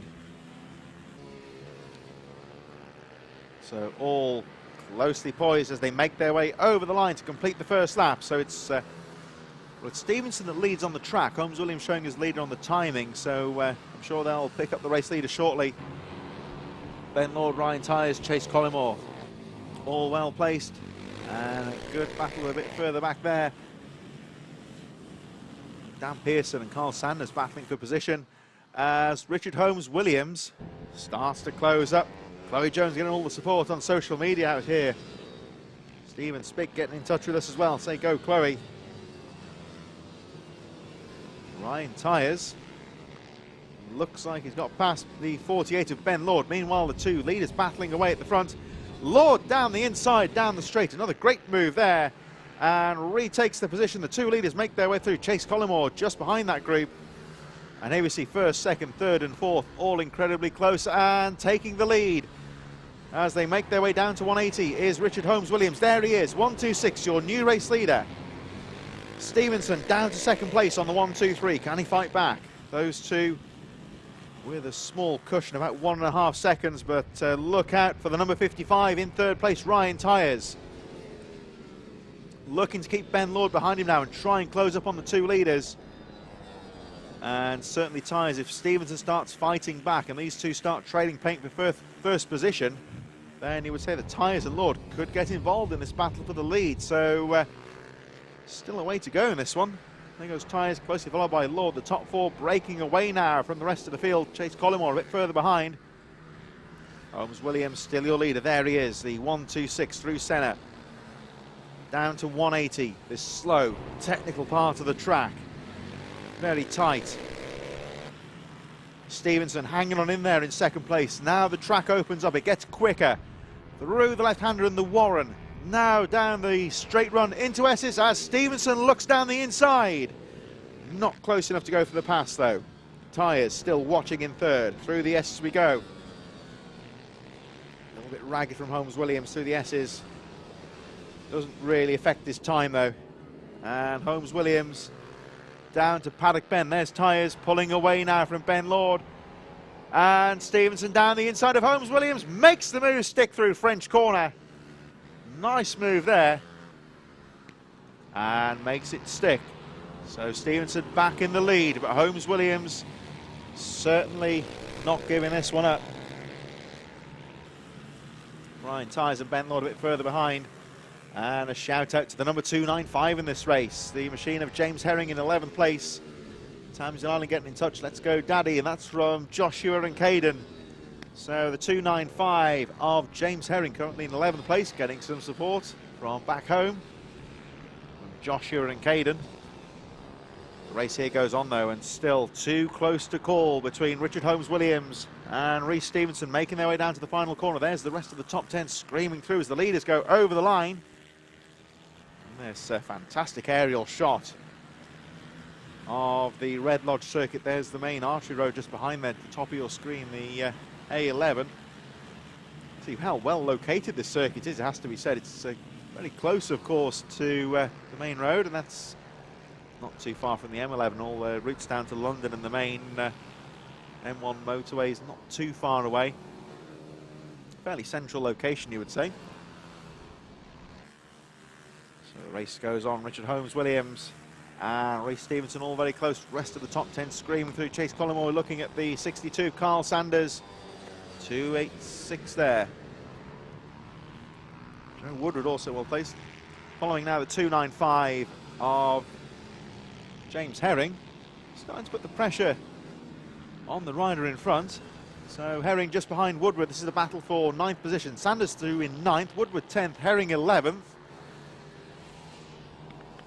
Chloe Jones, incidentally, is getting a lot of support on the YouTube, starting to move through the field. She was right at the back of the field and now up to 18th position as we cut back to our two leaders through the S's. And look how close this is. 0.2 of a second covering the top two riders with 4 laps to go.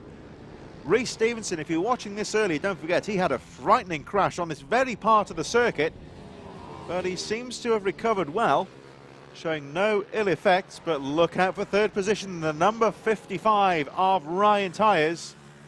Let's check the timing screen as they go through. 1.7 seconds. Ryan Tyers, fastest lap of the race, 47.064.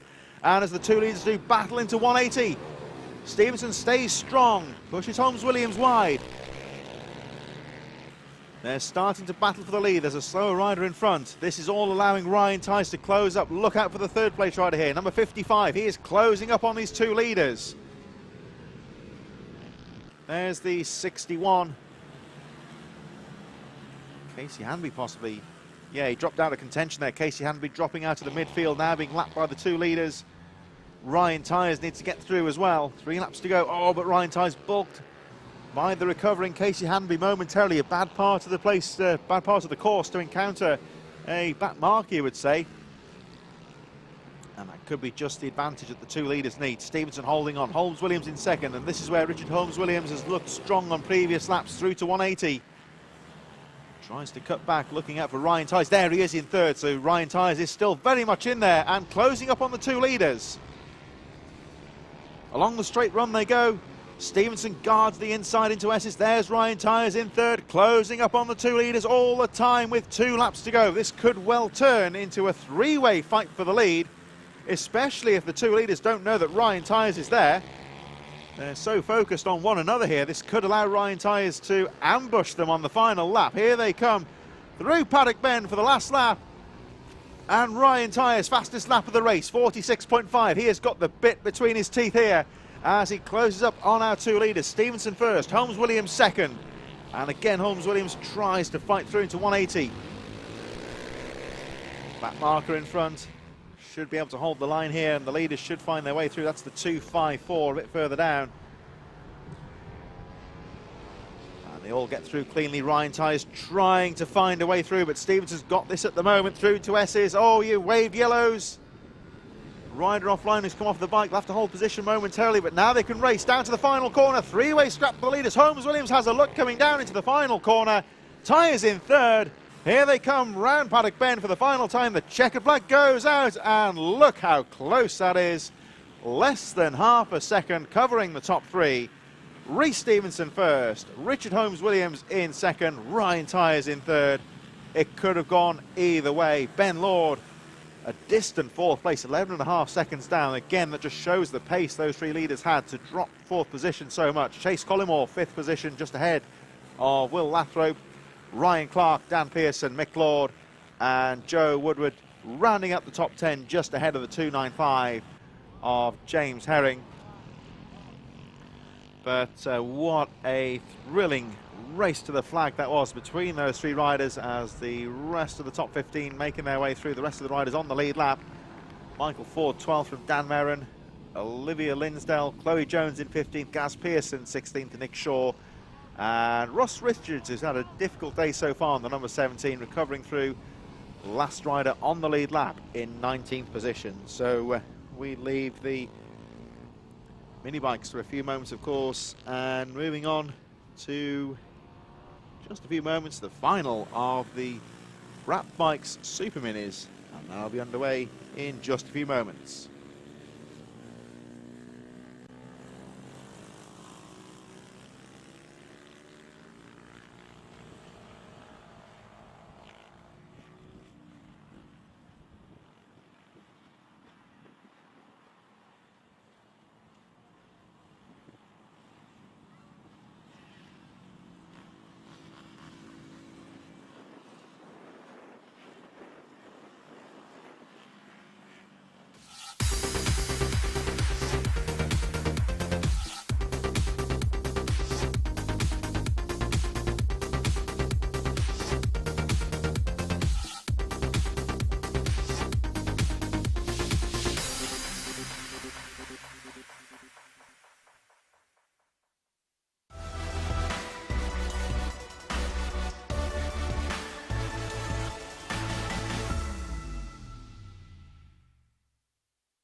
Welcome back to the Rich Energy British Minibikes Championship for 2021 and the final of the Brap Bikes Super Minis, headed by Kyle Ride from Richard Holmes-Williams, Joe Dickinson in third, Jack Bednarek in fourth, Steve Cornwall fifth from Lawrence Wardle in sixth position.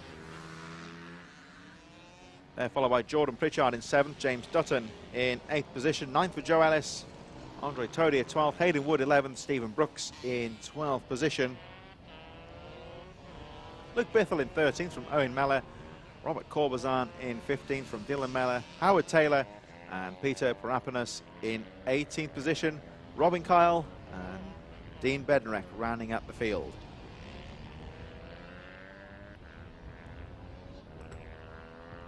So the riders making their way to the line. This is pretty much, of course, starting off our final block of racing. Still plenty of action to go after the Brap Bike Super Minis. We have the next Ovali race, the 110 Cup, race number 3 coming up for their final moto.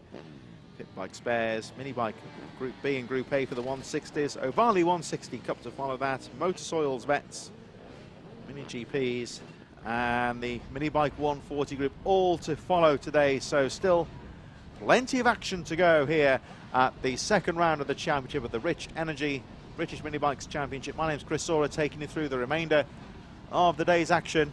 Great to be here, and fantastic day for it here for round number 2 of the championship.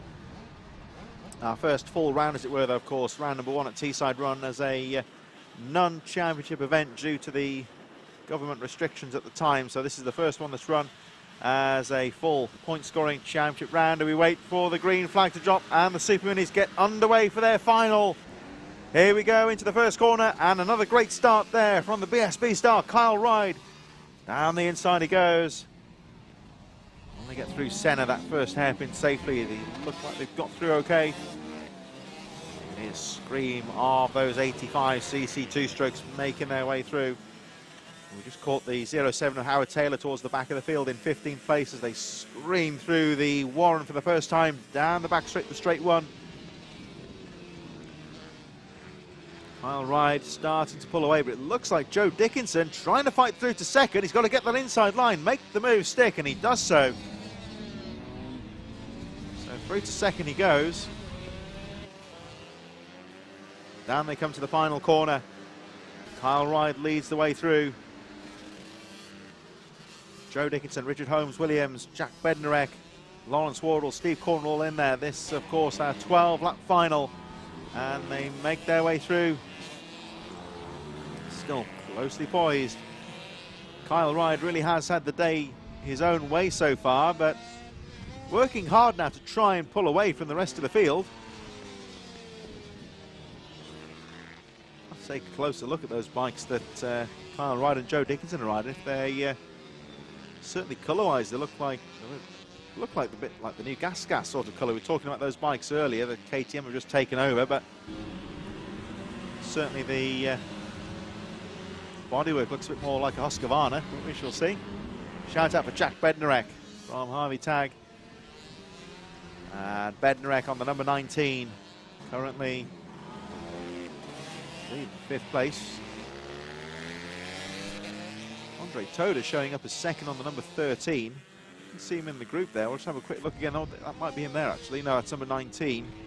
That's Bednarek, isn't it? There, yep, certainly is. Just behind Dickinson in 5th. Oh, there's some debris on the track there. Something flying across the inside of the S's there. Looked like maybe a part had dropped off the bikes, or might have been a knee slide or something on there, but certainly wherever it isn't affecting the riders too much.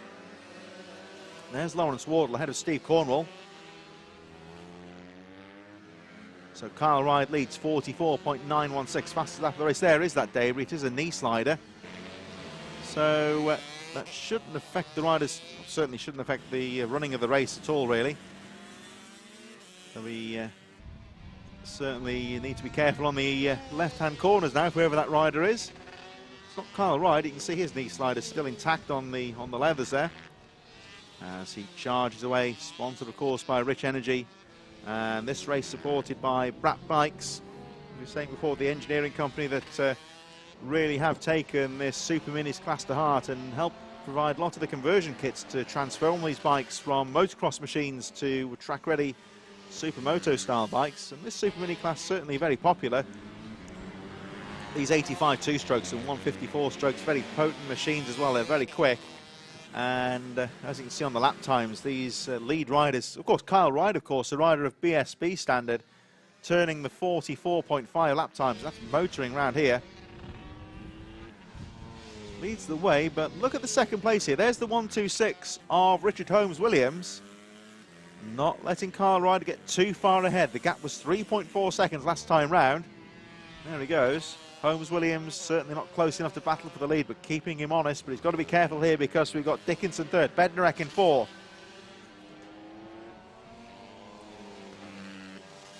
The gap goes up to 4 seconds. Just checking the lap times here. It's all pretty steady at the front as Dickinson and Bednarek keeping in touch with Holmes Williams in 2nd place. Steve Cornwall still in 5th as we watch the 07. Back of the field there for Howard Taylor on the KTM, still charging round. Just seems to have dropped the pace of it now, but still making his way around. About to be lapped by the race leader Kyle Ryde. They're still at closely poised battle for 2nd. Holmes Williams with that small cushion ahead of Dickinson and Bednarek. Now I wonder here, we're just looking at Dickinson and Bednarek just behind Holmes Williams, if they're just trying to push each other along here. They're maintaining a good pace. They're about the same as the, give or take a few tenths. They have closed up slightly on Holmes Williams. Whether they're just pushing each other along now, trying to close up on the 2nd place. Richard Holmes Williams, the gap has gone up to 4.5 seconds with Kyle Ryde, the race leader. Holmes Williams goes down the inside of Howard Taylor, who seems to have dropped off the pace a bit at the back of the field, just letting that lead group go through. So Howard Taylor in 18th place, first rider to be lapped. We've got the next rider down the track is the number 39 of Peter Parapanis. He's about 10-15 seconds down the road maybe. 6 laps to go in this Super Minis final, brought to you in association with Brat Bikes. And it's still pretty finely poised here for 3rd place between the 48 of Joe Dickinson and the number 19 of Jack Bednarek, who's certainly the sponsors Brat Bikes will be watching closely. It's their sponsored rider in this class. Bednarek certainly can keep up with Dickinson here, but can't find a way through at the moment. Through the S's they go. This is still a battle for third place. They've pulled really quite far away now from Steve Cornwall, who's just going through the S's. 6-second gap between fourth and fifth place as Kyle Ryder goes through, sets another 44.326, another fastest lap. He's getting quicker and quicker. But Richard Holmes-Williams in second has picked up the pace slightly. 44.963. He dips into the 44s now. Sets his fastest lap of the race and pulls away slightly from the 40 that we're looking at now. Joe Dickinson in third place, losing a bit of ground on the second place rider. So all his attention now is to Jack Bednarek just behind him, the number 19. Dickinson at the moment can't find a way to close up on the second place rider, but still 2 seconds or thereabouts the gap between second and third. Dickinson not throwing in the towel here because anything can happen in racing, of course. We've seen a couple of times today, so easy for a mistake to be made. So it's certainly not worth throwing in the towel at this stage as Dickinson sets his fastest lap of the race. He's in the 44s now as well, 44.935, and closes the gap on Richard Holmes-Williams. There he is in second, 126. One of the 4 strokes in the race, the Honda CRF 150. Currently 6.2 seconds down as he laps Peter Parapanos in 17th place. There goes Dickinson in third past the tail ender. Bednarek should follow through the S's as Holmes-Williams 6.2 seconds down. Closed on slightly by Joe Dickinson on the previous lap. Let's have a look if that gap's gone down again. It looks closer to me visually. It was 1.5 seconds. We'll watch that closely. Kyle Ryder goes through. Holmes-Williams in second place. And the gap gone down, just by 1/10 of a second. So really fine margins here. Richard Holmes-Williams in second place with 3 laps to go. Dickinson third, Bednarek fourth. 3 laps to go, and just taking a pause from the racing for a brief moment. Shout out to Amy Ancliffe watching the Ovali from hospital. And good luck to all her friends in the Ovali 110. And that, in fact, is coming up next. So look out for the next race, Amy, because the Ovali 110 is coming up in just a few moments. 2 laps to go, of course, in the Brap Bike Super Minis. Richard Holmes-Williams has picked up the pace in second. Pulls the gap back now to about 1.4, 1.5 seconds between himself and the third place, Joe Dickinson. There is Holmes-Williams.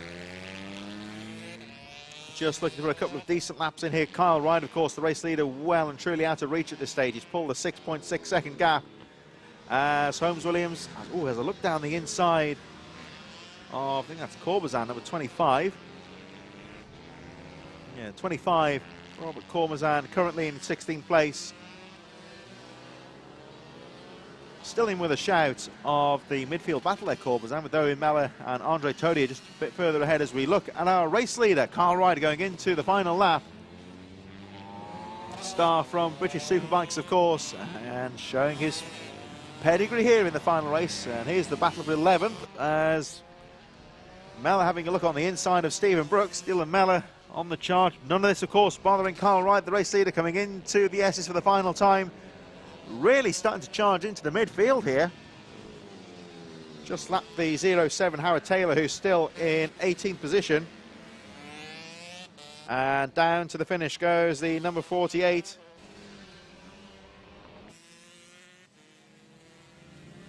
Over the line he goes. Kyle Ryder with the fastest lap on the race on the final lap, dipping into the 43-second margin by the finest of margins, but he did it. Kyle Ryder, your race winner. Richard Holmes-Williams in second, Joe Dickinson third, and Jack Bednarek in fourth. Should be Steve Cornwall in 5th position. And yes, indeed, it is just ahead of Lawrence Wardle, who just crosses the line now from Jordan Pritchard. 151, a bit further back. But Kyle Ryder, star, of course, of the British Superbike Series, one of the famous names that takes part in this Rich Energy British Minibikes Championship, and yet again showing one of the names to beat in the Brap Minis. So the Brap Bikes Super Minis, final race of the day. Very well done then to Kyle Ryder. Makes his way back to the pits after a very successful day's racing. Well done, of course, to Richard Holmes-Williams, Joe Dickinson and Jack Bednarek, all running well. So for the First full championship round of the season, of course, here at round number 2 at Red Lodge. The Super Minis make their way off the circuit. We'll welcome them back at Rowra next month, of course. We move on, though, of course, to our Ovalis, and the first of the 2 Ovali races of the day, the race number 3, final motor of the day for Ovali 110 Cup. They're in the waiting zone now and will be underway in just a few moments.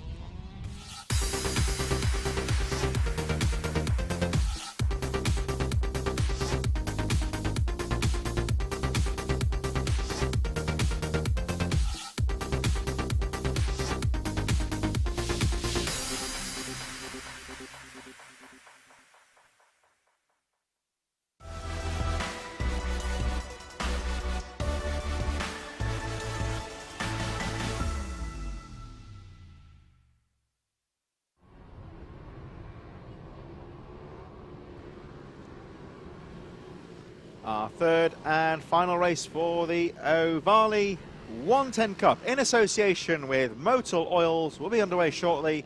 Let's have a look at how they line up. Ruben Bray first position from Wilson Dilks, Thorley Trevorrow in third, Lake and Payne in fourth, Tyler Humphreys and Monty Hillier in sixth place. Seventh for Daniel Stevenson, eighth for Travis Shaw, ninth is Kobe Garbutt, 10th Luca Wilkinson, 11th Izzy Carter, Dan Deering in 12th position. 13th for Jonathan Payne, 14th Sidney Marshall, Freddie Bridewell in 15th place, Jack Hamilton 16th, Ethan Dunning in 17th from Ralph Croft in 18th position, 19th is Arnie Carr from Parker Jazari, Cameron Ancliffe 21st from Jack Newton, and Tobias May 24th place. We believe, wait and see if they start the race. We anticipated a 24 rider grid. If you remember race number 1 a bit earlier on today for the first race we covered, of course, for the 110 Cup, it was very close, very thrilling indeed. Some great battles throughout the field. Let's hope for more of the same as Ruben Bray takes that position in first place on the grid, the number 85, just behind in second place. Riders making final preparations on the gate, and this Ovali series, of course, in association. The man who's very much behind the importing of the Italian Ovali machines into the UK, Peter Hickman, he's here today. He's been racing today as well. Perhaps not quite had the day he'd hoped for on the track, of course, but off the track he'll be delighted to see so many riders picking up on this Ovali series. It's split now into 2 classes for 2021. Such is the interest. We've got the 110s, of course, out now. The 160s out a bit later on, the different capacity machines. So Ovali UK bringing us a series in association with Motul Oils. We wait for the flag to drop, and away they go. Ruben Bray with a nice start down the inside. Trevorrow has a look down the inside into the first corner, but it looks like Wilson Dilks has held on to the lead. Through they go for the first time. Settle into position, looks like a good start. Everyone's got through the first few corners safely. Ruben Bray, though, with a good start. It looks like Wilson Dilks has held on to second place, trying to pull away from Thorley Trevorrow in third. Such a great battle at the front in that previous race. Through the S's they go. So Ruben Bray, number 12, just trying to pull away from the rest of the field. Good clean start though as the rest of the field make their way through the S's for the first time. Down the Simpson Straight they go over the line. So Ruben Bray, your early leader. Wilson Dilks second. I think a mistake there from the 42 of Thorley Trevorrow. Just dropped the position, moves back into third. Through they go for the first time then. The end of that first, now onto their first of the flying laps, you would say, 12-lap race. And here they come, Ruben Bray, your race leader. Oh, as Thornrow has a look down the inside. That was close into the S's. Pretty decent racing there, but makes his way through. 11 laps to go. Ruben Bray. And thanks to Colin McCann for getting in touch again. Picking up there, of course, to Jack Hamilton, who's a bit further down the field on the number 28. And like many of the riders, of course, they jump between classes. There's a few riders that do double entries, which does have its pros and cons, you would say. Of course, there is the physical element, having to race twice as much. So, as we watch the 42 there, Thornley Trevorrow, a small mistake in the 180.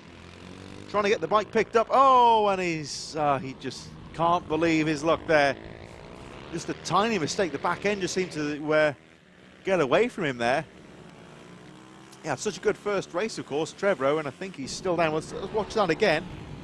Trevorrow hard into the corner, and the back end overtakes the front. Down he goes, sliding off the side of the machine. And I think, well, he's okay, but he's still struggling to get that bike restarted.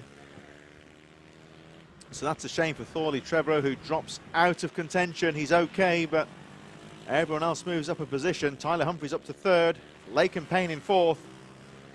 Monty Hillier in fifth position now. He's having a good run through the field. Luca Wilkinson, Arnie Carr on the move as well. Number 83 up to seventh place.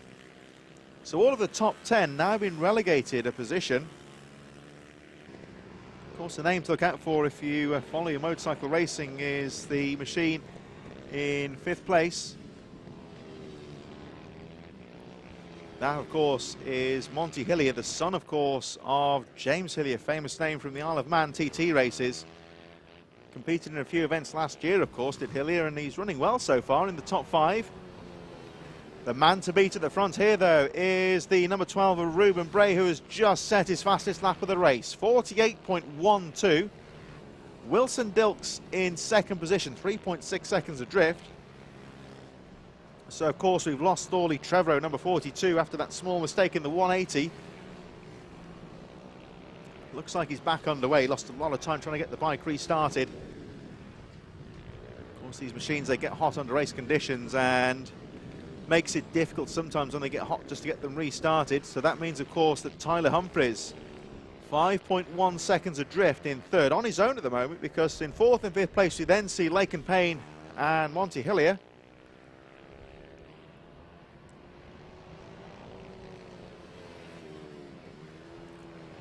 Ruben Bray leads now by 4.1 seconds. Dilk still in second place. That looks like Bray, the race leader,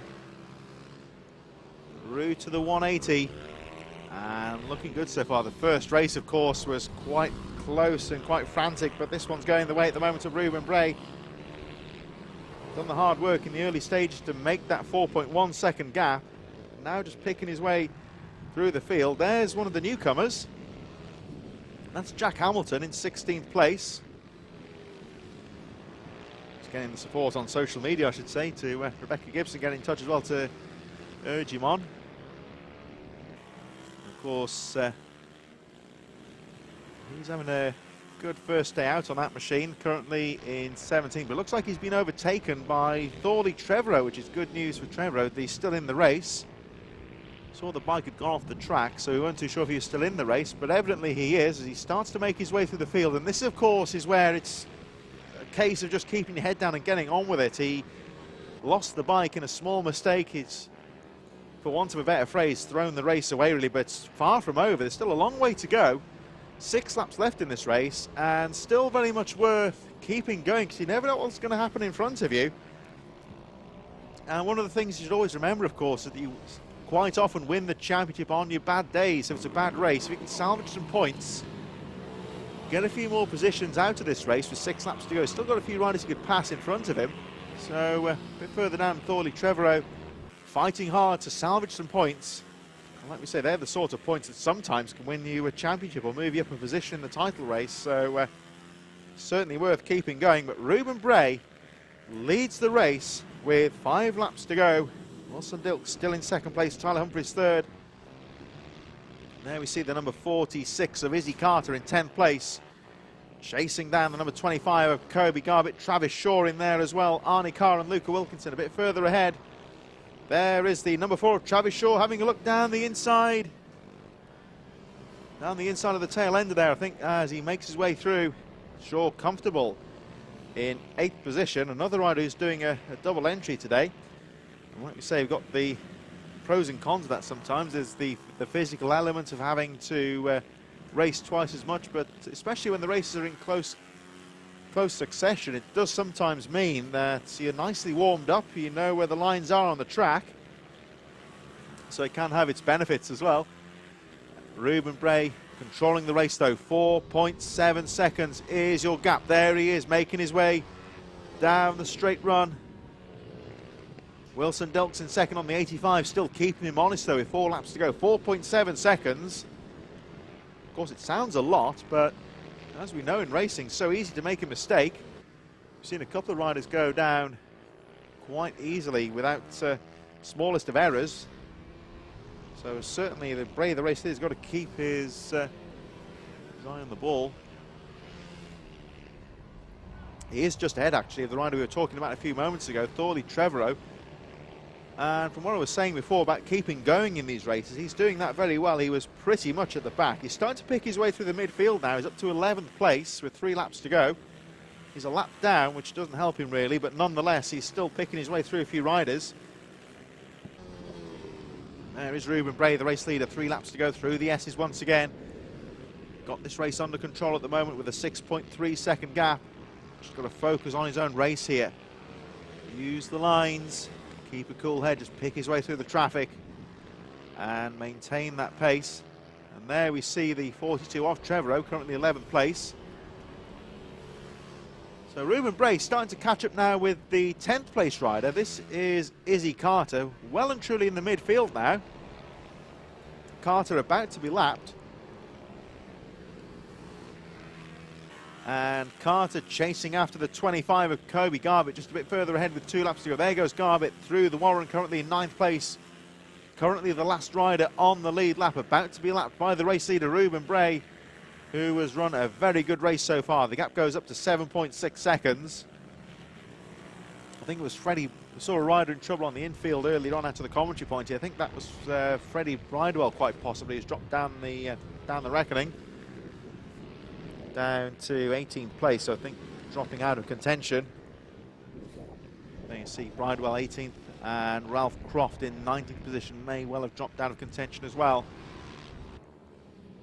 Means, of course, that Ethan Dunning and Jack Hamilton move up to 17th and 16th position respectively. Meanwhile, at the front of the field in this 12-lap final, Ruben Bray increases the gap to 7.2.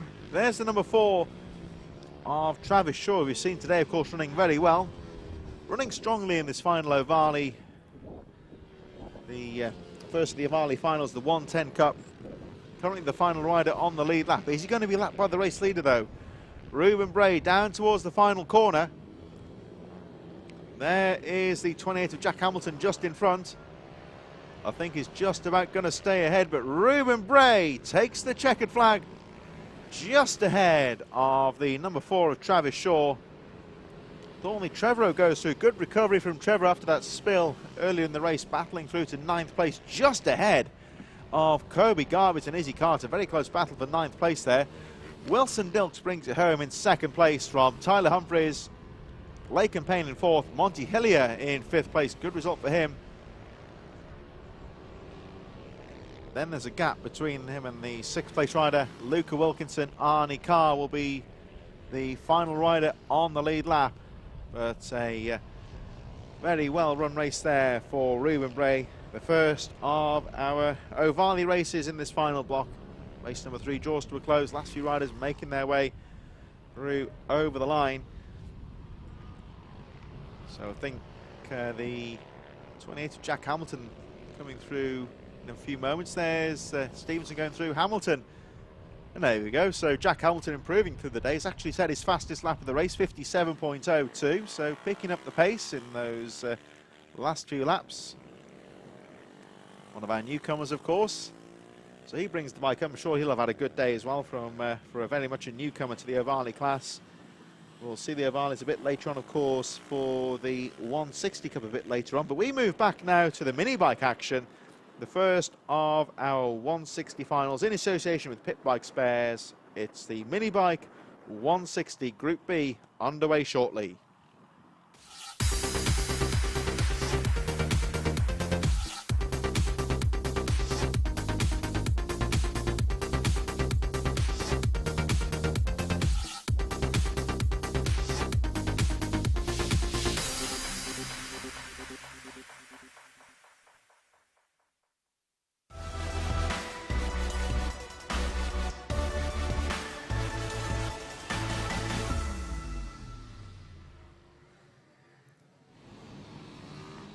Back to the mini bikes then, and in association with Pit Bike Spares, we welcome the first of our 160 finals. This is Group B that's making its way out onto the circuit for the sighting lap, headed by Andrew Thompson from Mike Smallbones in second, Ian Walker third, Chloe Jones in fourth, Kieran Boyd fifth, and Adam Jameson in sixth position. Seventh for Hein Basson, eighth for Simon Patterson, ninth James Curtis, and William Horner rounding out the top 10. Samuel Morrison in 11th, Tom White in 12th. 13th position for Nathan Smith, 14th is James Landemore. Tommy Champion in 15th place from Danny Cohen, Gary Carter 17th, and Peter Wardworth in 18th position. 19th is Craig Rowland, 20th David Linsdell, 21st Farhad Ladder from James Bullivant. Dean Rowland 23rd from Kira Williamson in 24th position, and the last couple of riders on the grid, Ian Wareham in 25th. It does say Dervin Elaine in 26th, but he was just here a few moments ago posting the results, helping out the BMB team. I don't think he's in the race, he's walking past the commentary point, so perhaps we'll see him in the vets a bit later on there in a few more races time. Meanwhile, the rider, actually, yeah, speaking of Dervin Elaine, he's just walking past here. That's Chloe Jones, you'll see the 189. So she's borrowed the machine, so it looks like he's being a good sport, you would say, sacrificing his position to welcome Chloe Jones. He's here now, actually. Seeing as you're coming in here, Dave, I think we could borrow you for a second, can we? Oh, here he is, he's a good sport. So this is Derva Lane, and just to clarify here, we saw you on the grid graphics there. That's your bike there, isn't it, in the fifth position? Yeah, that's, it is. Chloe Jones, is that right? Yeah, she stole my bike today, yeah. So she had some bike trouble, I presume? Yeah, she did. She said that she would make it do at least one fast lap this weekend, so I was like, well then. That's a bit of banter there from her, isn't it? It's a bit brutal, but I'll give her that. So I should be seeing you later on in the vets, is that right? Yeah, I'll be in the vets on that bike. That's it. And then I'll be in the 190 hopefully as well on the Mazzano KO. Oh yeah, that's following right after, so we're there with a busy Back-to-back racing. yeah. So here we go with the start of the Pit Bike Racing parts, Pit Bike Parts final here for the 160s. Good start from Mike Smallbones, it looks like, making their way around the back of the circuit. We were just speculating earlier, Dave, about the course conditions today. It's pretty good conditions in terms of the temperature. What's the track like today so far? The track's really grippy actually. It's it's my first time at this track, but it's really grippy. It's it's quite a hard track. You know, if you've never ridden it before, quite a lot of hard turns. Some very deep braking areas. You see my bike there doing an overtake, looking good. Oh yeah, that's Chloe Jones on the inside into second place. We're just going through into this technical first part of the track. This, compared to, like, say, for example, Three Sisters, this is the total opposite. It's really slow and technical here, this first part of the lap. Yeah, it's slow, but it is, it's very technical, sorry, but it's not as slow a track as I thought it was, actually. You gear it quite aggressively, and you can get on the power really quickly. So some of the fast guys, they'll carry a lot of corner speed around here, but you've got to be precise. One corner will screw up a quarter of a lap. Yeah, I've seen that. A few riders like making a pass almost like 3 corners early. They're building it up, aren't they? It's good for racing, isn't it? So watching Chloe Jones making the way around on Derva Lane's machine, who's joined us briefly in the commentary with here. She's running well. Thompson leads, and she had a difficult day so far, but she's coming good here in this final race. Starting to put the pressure on the race leader here. She's going down the inside. Oh, close into French corner into Senna. Not giving up though. Oh, again down the inside. She's a very talented rider, Chloe. Obviously, she's going on to some good things this year, so I'm excited to see her progressing. But it's good to see her back at BMB doing what she's doing. She enjoys being out on the pit bikes. Yeah, she's running well. I think I'll let you get on in a minute, Alex. I know you're a busy man, aren't you? But thanks for your time, Derv. No worries. I wish you the best of luck for the rest of the day. No worries, all good. So cheers to Derva Lane. We'll see him later on, of course. At the moment, being a spectator, as Chloe Jones using his bike to good effect here, starting to put the pressure on Andrew Thompson. Shout out to James Landemore from the wife and kids from Tamsin Island, number 14 in this race, a bit further down in 13th position. Running well in the midfield with 10 laps to go, but at the front it looks like Chloe Jones has taken the lead. And I'm sure James Howells, I should say, watching this race on the YouTube, will be pleased with this. He's given a few shout outs at the start, and there we go. Let's go. Chloe is the word. Chloe Jones. As Derv was saying, of course, she's had a difficult day so far, but coming good now in this final, getting ahead of Andrew Thompson. Thompson not throwing in the towel in second place, though. Look at this, though. There he is, the number 19 with the red leathers. just staying on the back wheel of Chloe Jones, who has a quick glance over the shoulder just to check the progress. Don't think she's too bothered. She's looking ahead down the track. More of a cursory glance. Of course, that's one of the things with racecraft. Try not to look behind as much as you can. Keep your eye ahead down the track. But I think that was more of just a check for position more than anything, rather than any sort of worry about the chasing riders. Speaking of the chasing riders, that looks like the 59 of Adam Jameson, who's been off the machine at the top of the course. This is the approach to Esses. Rider okay, as you can see on the left-hand side of the screen, tumbling down the field. But Jameson appears to be okay. The race goes on. Chloe Jones, 151 on the time screen, borrowing the 189 machine for this final. Gets through into the lead, but this race is not over. Andrew Thompson in second. So we were speaking to Dervaline at the start of the race there, who just explained he's not in this race, of course. He's sacrificed his race for to help Chloe Jones out, and she's certainly repaying that good gesture with good bit of riding here, taking the lead. Very cruelly said to him there, as he remarked, that she's going to give the bike at least one fast lap today. There she's looking over down the track. She can see there's some tail enders in front. This is what it's all about here. If we look at Chloe Jones out of the corner, she's looking well down the track. There's a bit of racecraft here. So she's aware of the slower rider. Of course, this can be difficult for the leader sometimes, because they're the first rider to come through. Once these riders are lapped by the leader, they'll be aware that faster traffic's coming through, so they'll be more preconditioned, as it were, to chasing riders. It was the 461 of Dean Rowland, I think, has just been lapped. 7 laps to go. There's the 114 of Kira Williamson. Next rider to go a lap down, who is aware of the faster riders coming, moves to the middle of the track, holds her line and lets those leaders go through. So Chloe Jones leading by just over a second. It's still Mike Smallbones in third, Kieran Boyd fourth, Ian Walker, Simon Patterson, James Curtis, Nathan Smith, Samuel Morrison, and should be William Horner. Yes, it is, rounding out the top 10. But still, the closest battle on the track is for the lead here between Chloe Jones, Andrew Thompson in second, and Chloe Jones getting the support on the social media as well. James Howell said, number one cousin, I knew he could do it. She's certainly done it so far, but this race still far from over, a long way to go. And I'm sure Chloe Jones knows this as she crosses the line, pulls away slightly from Andrew Thompson. Thompson in second, incidentally, has set the fastest lap of the race, just a couple of laps to go, 49.169. Both these riders lapping in the 49-second region and pulling away all the time from Mike Smallbones in third. These two riders setting a good pace here. They're not really battling for position at the moment, but pushing each other on. 5 laps to go, clear track in front for the time being. And this is just purely turning into a duel now between Chloe Jones and Andrew Thompson for the lead. Smallbones still in third. It's still Kieran Boyd fourth, Ian Walker fifth, Patterson sixth, Curtis seventh, Nathan Smith in eighth place, Samuel Morrison and William Horner rounding up the top 10.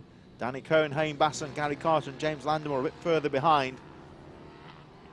A few more riders in the midfield just crossing the line as Chloe Jones goes through. She's pulled away again.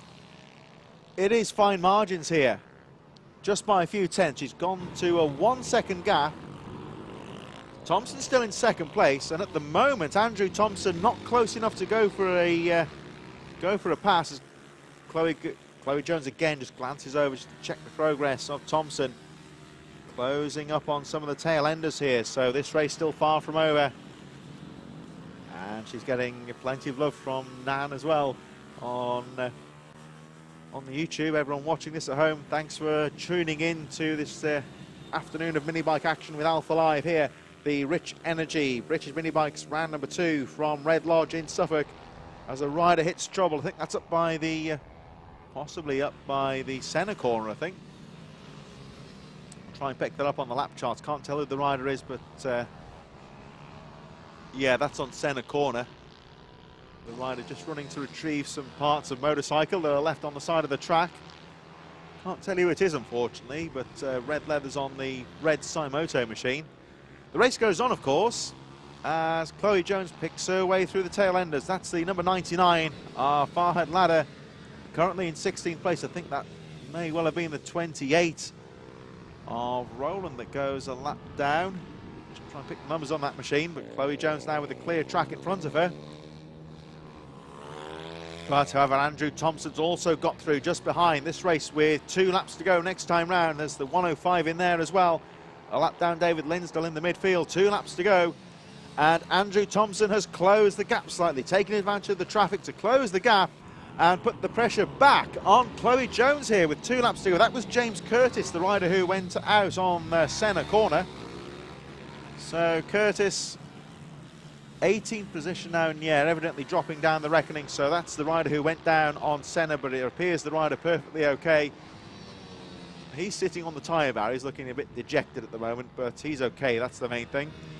We focus our attention though back on this battle for the lead, and Andrew Thompson starting to put the pressure now on Chloe Jones with 1.5 laps to go. He's regrouped here and is closing up on Chloe Jones with what will be 1 lap to go now. The last lap board is now being ready. There we go, into the final lap. And Andrew Thompson with the fastest lap of the race. Here we go, 1 more lap to go. He's caught up with Chloe Jones. Can he get past though? Catching up and passing can be a different thing sometime. Chloe Jones will know he's there though. She'll be feeling the pressure at the front. Got to try and defend him now on this final lap. Aggressively out of the corner there, guarding that inside line. Here they come into the S's. This is one of the main overtaking opportunities now. This last section down to the final corner. Chloe Jones takes a sweeping line into the corner. She'll be looking to build that exit speed, prevent Thompson from getting through. He'll be looking to get out there as well. They both get out of the corner perfectly. Down to the final corner they go. Thompson with a sweep now. It's going to be a drag race to the finish. Here they come. Thompson tries the inside. Oh, that was close. And Chloe Jones takes the checkered flag by just over 1/10 of a second. Both of those riders were superb on the final lap. And Andrew Thompson getting a good drive out of the S's. And that final corner, really having a go there. And Mike Smallbones in third, 15 seconds adrift. Just goes to show the pace of those 2 riders. Kieran Boyd in 4th, Ian Walker 5th, Simon Patterson in 6th place, Nathan Smith goes through in 7th, then it's Samuel Morrison in 8th. Bit of a gap then, it should be behind Basson, a bit further behind. But what a good race to the finish that was between Chloe Jones and Andrew Thompson. As you say, it's been a difficult day for Chloe Jones at times, but she's fought back well to take the checkered flag. Horner in 10th position. And James Landemore had a shout out earlier on, of course, from everyone watching at home. He made his way through to 11th place on the final lap ahead of Gary Carter and Danny Cohen. So very entertaining B final there. We move on to the pit bike spares 160 Group A, and they'll be underway in just a moment.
So after that thrilling conclusion to the Minibike 160 Group B, we move on to the Group A riders, and we'll have a look how they line up for the final.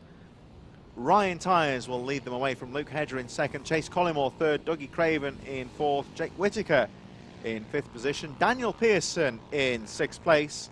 7th is Matthew Davis from Charlie Hopkins, Ryan Clark and Jamie Callan running out the top 10. Joe Woodward 11th place from Alan Brooks in 12th.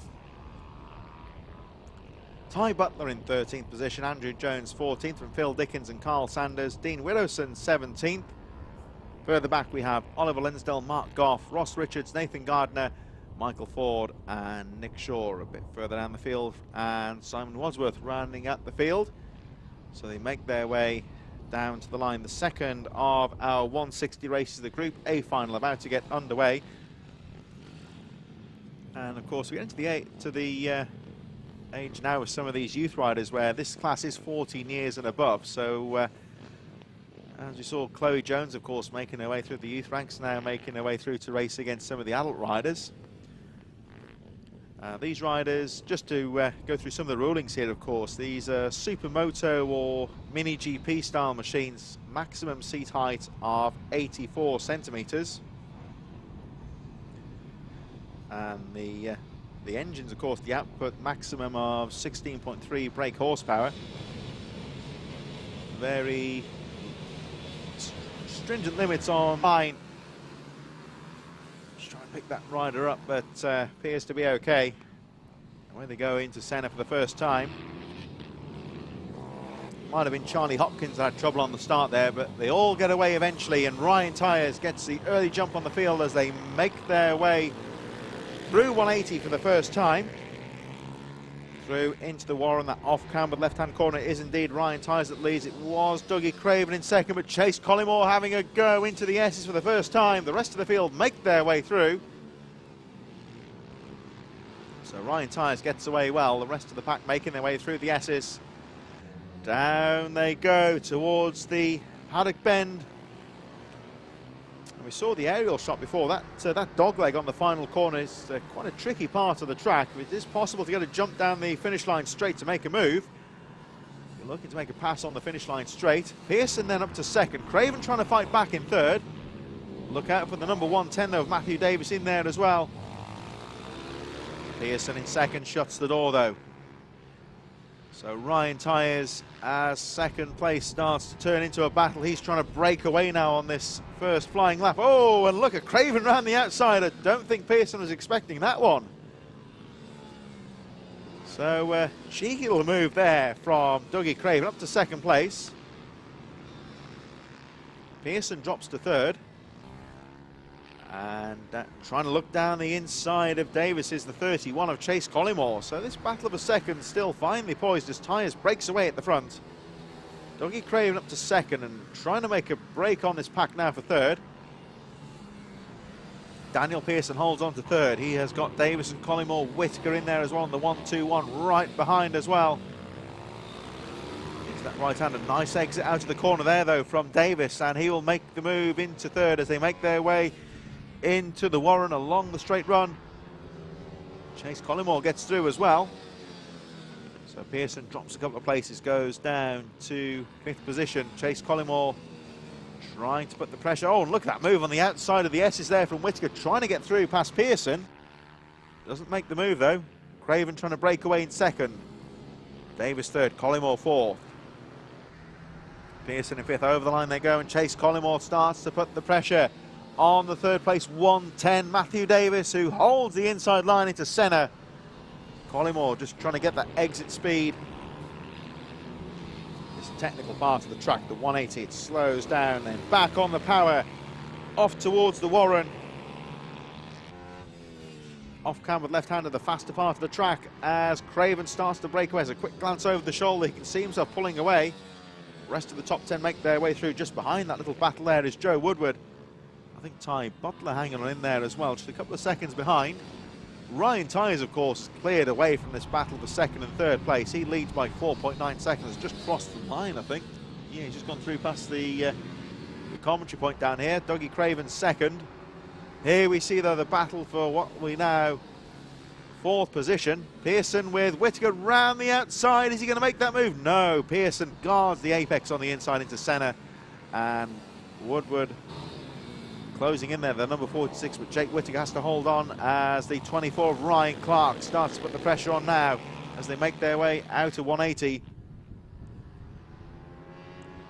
There is the 74 of Dougie Craven as Collymore has a peek down the inside of Matthew Davis. We're just going to watch these two appear to be closing up on Craven in second. Well, it was just under 1 second last time around as Collymore has a look down the Simpson Straight. Davis shuts the door. They pull away from Pearson in 5th. And yes, these two are definitely closing up on the second place man, Dougie Craven, 74. He knows they're there. He guards the apex on the inside line. Davis right on the rear wheel in 3rd. Collymore there in 4th. So 2nd through to 4th, turning into a battle here. Ryan Tyres clear. Oh, but a mistake from something happened there to Craven. Now, I don't know what happened there. He ran wide. Whether he stalled the engine or what, he lost a lot of momentum. And all of a sudden, Davis through to 2nd place. We're having to fight now from Chase Collymore as Dougie Craven still there in 4th place. One rider hitting trouble there as the yellow flags go out. Goes a lap down. Ryan Tyres running a really strong pace at the front, leads by 7.5 seconds, but all the action in 2nd place. We just saw that rider in trouble, possibly, well, it's one of Mark Goff or Oliver Linsdale, I think, that's in trouble at the S's. Rider okay, maybe it's some sort of mechanical fault, maybe. Matthew Davis, 9.5 seconds adrift in 2nd place. There he is, the 110, going through the Warren. Chase Collymore really put him under pressure before, but it looks like Davis has put a good lap in here, trying to pull away from Collymore, who gets the momentum back along the straight. Dougie Craven, who was in 2nd, still there in 4th, just hanging in there, then still that battle a bit further back. 77, that is the machine of Daniel Pearson. Trying to hold off the 24. Oh, it's getting close there. Ryan Clark having a real look into the final corner. Joe Woodward there in 8th place on the 46. There they go over the line with 5 laps to go. Pit bike parts. 160 Group A action here. This is their final 12 laps, and we're just over halfway through. Just to talk you through the rest of the day as we see the 24 having a look there. Ryan Clark still got a few more races to go. The Ovali 160 Cups coming up next. Then we have the the Motul Oil Vets. OMG Racing Mini GPs to follow from that, and then the Supermoto Minibike 140s, Group B and Group A. So we still have 5 more races to go after this. Plenty of action here on track with Alpha Live at round number 2 of the Rich Energy British Minibikes here at Red Lodge, focusing on this battle for 6th place in the Minibike 160 final. Daniel Pearson fending off Ryan Clark and Joe Woodward, and Pearson now picking up the pace, 49.7, his fastest lap of the race. Shuts the door on Clark. Ryan Tyres is your race leader, 47 seconds, fastest lap of the race last time round. 11.8 seconds the gap with Davis and Collymore, still having their close battle for 2nd place with Dougie Craven in there too. Jake Whittaker's clear of this battle now, which is 6th place. 24, Ryan Clark having a look down the inside of Pearson, who guards that inside line into the S. It's the top of the circuit now. This corner that just tightens in on itself, gets really technical. Davis is trying to find a way through here, or Clark should say, trying to find a way through into 6th place. Around the final corner they go. We just looked at Chase Collymore briefly, putting the pressure back on Davison's. He's made the move stick here, so Chase Collymore, he's been pressuring Davis for several laps now and has finally got through to 2nd place. There is the 67 of Mark Goff. He's still in the race. That rider who's dropped out of contention must have been Oliver Linsdale. And Goff, it appears, about to be lapped by Chase Collymore, who's clear now in 2nd place and really starting to pull away from Matthew Davis. Yeah, he's there in 3rd. Collymore, clear track in front, 12.7 seconds the gap though between 1st and 2nd place. Dougie Craven still hanging in there in 4th. 2 laps to go. Ryan Tyres your leader by 14.4 seconds. Barring disaster there, Ryan Tyres, the race is his at the moment. He's just got to keep focusing on the track ahead, staying out of trouble. He can afford to take his time with 14.4 seconds. Collymore then still 2nd. There's that battle of a 6th place though. Pearson, Clark and Woodward all very close as they make their way through 180. So 1.5 laps to go. Ryan Tyres has just crossed the line to take the 1 lap board. Looking at this battle now into the S's though. Daniel Pearson 6th place, Ryan Clark and Joe Woodward all very close. The race still far from over for these riders as we see the 24. These riders have got one more lap to go at the end of this one. Down they come into the final corner. Clark having a look on the inside of the 77 of Pearson. Meanwhile, Tyres making his way around the final few corners down towards the line. Waiting now for the checkered flag, and Ryan Tyres 55 should be coming through any moment now to take the checkered flag. Round through the final corner they go. The mid-pack riders making their way through for the final time. Ty Butler there as well, Charlie Hopkins, but Ryan Tyres goes through and takes the checkered flag. Really pulling away from Chase Collymore at the finish, who's battled through to second place. He'll be making his way down to the final corner now. We should be seeing him in shot any moment now, and there he goes. He takes the checkered flag to finish in second position, just ahead of Matthew Davis, Dougie Craven. Back to the battle of the sixth place, so Jake Whittaker goes through in fifth place. Is Pearson going to hold on for six? Here they come. Oh, it's close to the line, but Pearson finishes just ahead of Ryan Clark and Joe Woodward in eighth position. Charlie Hopkins through to ninth on the final lap, just ahead of Carl Sanders. So plenty of action throughout the top 10 for the Minibike 160 Group A. We move back through to the Ovali machines any moment now. It's the Ovali 160 Cup, their final coming up in just a few moments. They're in the waiting zone now and back on track in just a few moments.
Welcome back to Red Lodge and the second round of the Rich Energy British Minibikes Championship, the second of the Ovali races. This is the 160 Cup in association with Motul Oils, and Harley McCabe will lead them away. Henry McCartney second, Kobe Perry third, George Bowes, Joshua Williams and Cade Watt in sixth position.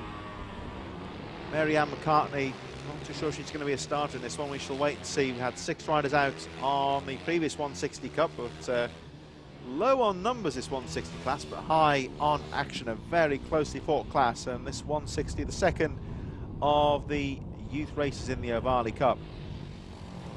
Very much geared towards affordable racing for these riders. Sealed engines, of course, and there's a limit on the amount of engines that can be used during the season, so it's very much a case of keeping costs at a modest level. Motorcycle racing is by no means a cheap activity, but you would say it's a realistic proposition, you would say, for a rider to get into the Ovali Cup, a youth rider, and be able to pick up the series. They don't need to be left behind in terms of budget, in terms of making the bike competitive. There's, as with many of the classes, most of the classes here in the minibikes, in fact, there's limits on the amount of work that can be done to these machines, all with the view of keeping it competitive. And as we've seen on the track, it's all down to the riders. We've got, of course, the Vision Track MLab Academy, of course, looking after some of the up-and-coming riders. But this minibike series, with plenty of training days for the riders, regardless of ability level, just to help them to get ahead in the bike racing, learn more about the sport. And we look forward to more from that as the season goes on. So the last few riders taking their place on the line in this Ovali 160 Cup, and the Ovali series in association, of course, with Pete Hickman, fastest man on the Isle of Man TT course, doing his part, of course, to bring along the next generation of riders. We're on the line now, and our penultimate round of the championship is, sorry, second round of the championship, I should say, is almost drawing to a close. We've got a few more races to go. We've got the Motul Oil Vets coming up next. Mini GP 190 in 70s, and the Pit Bike 140 Group B and Group A to round up the field. So it looks like there's an issue with the grid possibly. The starter sending the riders out on another sighting lap. So a brief delay before this race gets underway. Just to recap the rest of the 2021 calendar, the next round taking place at Rowra in Cumbria on the 22nd and 23rd of May. Ella Park will host the 4th round on the 12th and 13th of June. Clay Pigeon round number 5 on the 26th and 27th of June. Pembrey in South Wales for round number 6 on the 17th and 18th of July. Wilton Mill holds round number 7 on the 14th and 15th of August. Three Sisters, the 8th round on the 18th and 19th of September. Lydd is the penultimate round on the 9th and 10th of October, and the season draws to a close at Wilton Mill on the 30th and 31st of October. More information available on the website at britishminibikes.com. More information about the season and about the various classes, how you can get involved as well if you want to join the series. I believe there is the bike rental option as well, the arrive and ride, so to speak, for people who want to sample this form of mini bike racing. All the regulations on the website. Don't forget, of course, the season will be broadcast in full in association with Alpha Live. Don't forget to subscribe to the Alpha Live channel on social media, on Facebook, on Instagram as well, YouTube. Don't forget to get all the updates, of course, by subscribing to the channel. Full quota of action on 2 wheels and 4 in 2021 on and off-road. Of course, the motocross comes back later in the year with the MX Nationals. We've got the various karting series, the Wilton Mill Kart Club, Club 100, all that action in there as well. But we turn our attentions now to the Ovali 160 Cup that gets underway. Oh, trouble there for 427 at the start, left behind on the line there. The rest of the field, I think the bike's been restarted and should be able to get back underway. The rest of the field make their way through. So that was Cade Watt left behind at the start. Lost the engine, but finally gets underway. Got a bit of catching up to do. The race goes on, and once again, we've got Harley McCabe and Henry McCartney, first and second place, breaking away from the rest of the field. Could this be a repeat of what we saw in the first moto earlier on, of course? Harley McCabe and Henry McCartney having a fantastic battle. McCartney got through to the lead early on. McCabe fought back and took the lead. These two really diced for the lead. But at the moment, Harley McCabe just trying to break away in the early stages. 9/10 of a second, the gap on the first lap. Still Kobe Perry and George Bowes battling for third place. They had a good scrap in the first race, of course.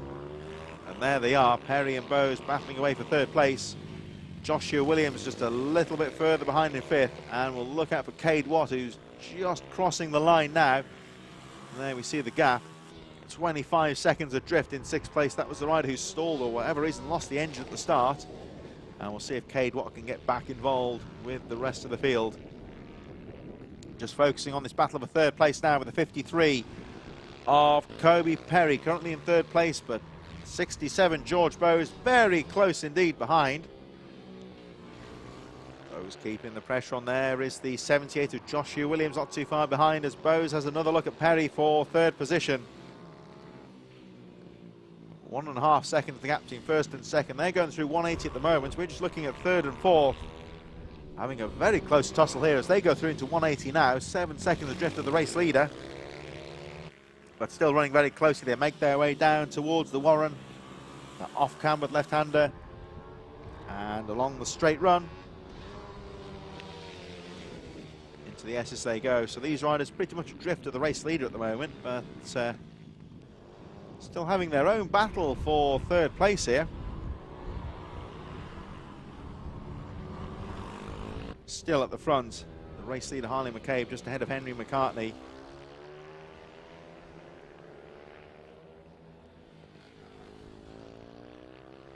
And there they go, so the gap 10.6 seconds now as we complete the next lap. And still Harley McCabe. Fastest lap of the race, 46.5 seconds, 2.4 seconds the gap. So this time it's going the way of Harley McCabe quite early in this one. Henry McCartney still hanging in there in second place. Meanwhile, the battle for third seems to be settling down now. We have Kobe Perry in third from George Bowes. Down the straight run they go into the S's. We just saw Henry McCartney leaving the shot there, clear in second at the moment. And there is your race leader, Harley McCabe, fastest lap of the race, 46.462. So he's maintaining a good pace at the front, just trying to break away from Henry McCartney. The gap 3.1 seconds last time round, and still Harley McCabe has work to do here. We've seen several times today how easy it is to make a mistake. So McCabe just keeping his head down here, concentrating on the road ahead, just trying to pull away now from Henry McCartney. The gap was 3.1 seconds. Just looking to maintain a good pace now and try and increase that pace. Harley McCabe, one of the riders who is riding under the Vision Track M-Lab Academy. We saw, of course, the interview with Michael Laverty earlier on with Alan Lord, one of the selected riders for 2021. And this setup in association, of course, with BR8 Racing Media, Nathan Smith and Derva Lane, with Michael Laverty, of course, at the helm of all this. And this is just to help to get them into, we're talking with Michael Laverty, of course, mentioning earlier about, of course, the riders getting tips, riding tips, of course, from Laverty, but so much more than that, of course, as well. It's helping the riders and their parents into the world of bike setup as well, how the riders can learn to see what the bike's saying to them, and how the parents and the teams can learn to set up the bike for different tracks, with, of course, a view to riders looking to make the move into professional racing. And other things, of course, they need to learn, of course, how to communicate to teams, of course, how they need the bike set up. It's not just a father and son thing, so to speak, anymore. When they get more advanced, they've got to speak to and work with mechanics and race teams whilst they learn about all that as well, some of the more advanced nuances of racing when they get towards a more advanced level. Certainly at the moment, though, it's going the way of Harley McCabe as the gap goes up to 4.5 seconds. Still McCartney second. Kobe Perry and George Bowe still battling for third place a bit further behind. Here they come up towards the Warren as we cut back to Harley McCabe. Joshua Williams still in fifth place. Cade Watt, who of course was cut adrift at the start, still trying to close up on the rest of the field, goes across the line. Last rider on the lead lap, just ahead of Harley McCabe. So there goes McCabe, your race leader. Still, here's this battle of a third place, still as close as ever. Kobe Perry and George Bowes, they're battling for third position. Quite an entertaining battle here. As close as ever for third place. First and second seems to be settling down a bit now. Joshua Williams and Cade Watt a little bit further behind. And still a scrap for third place. Kobe Perry, own personal best that time round, 48.8. Trying to keep George Bowes behind in fourth. Here they come. Through the Warren they go, back towards the straight run into the top corner, and Bowes really starting to put the pressure on now as Perry guards the inside line going into the S's. Let's see what Bowes can do on the exit now. Switches the outside, tries to cut on the inside there, get the traction out of the corner down the straight, having a look down the inside there. We've seen a few riders do that today. Got to be brave to make a pass down the Simpson straight. There's a kink about halfway down. That's where, of course, we saw that accident earlier on today, where it can unsettle the bike through into Paddock Bend. There we should be seeing the 78 of Josh Williams momentarily, a little bit further behind in fifth place, and Cade Watt running up the field in sixth position.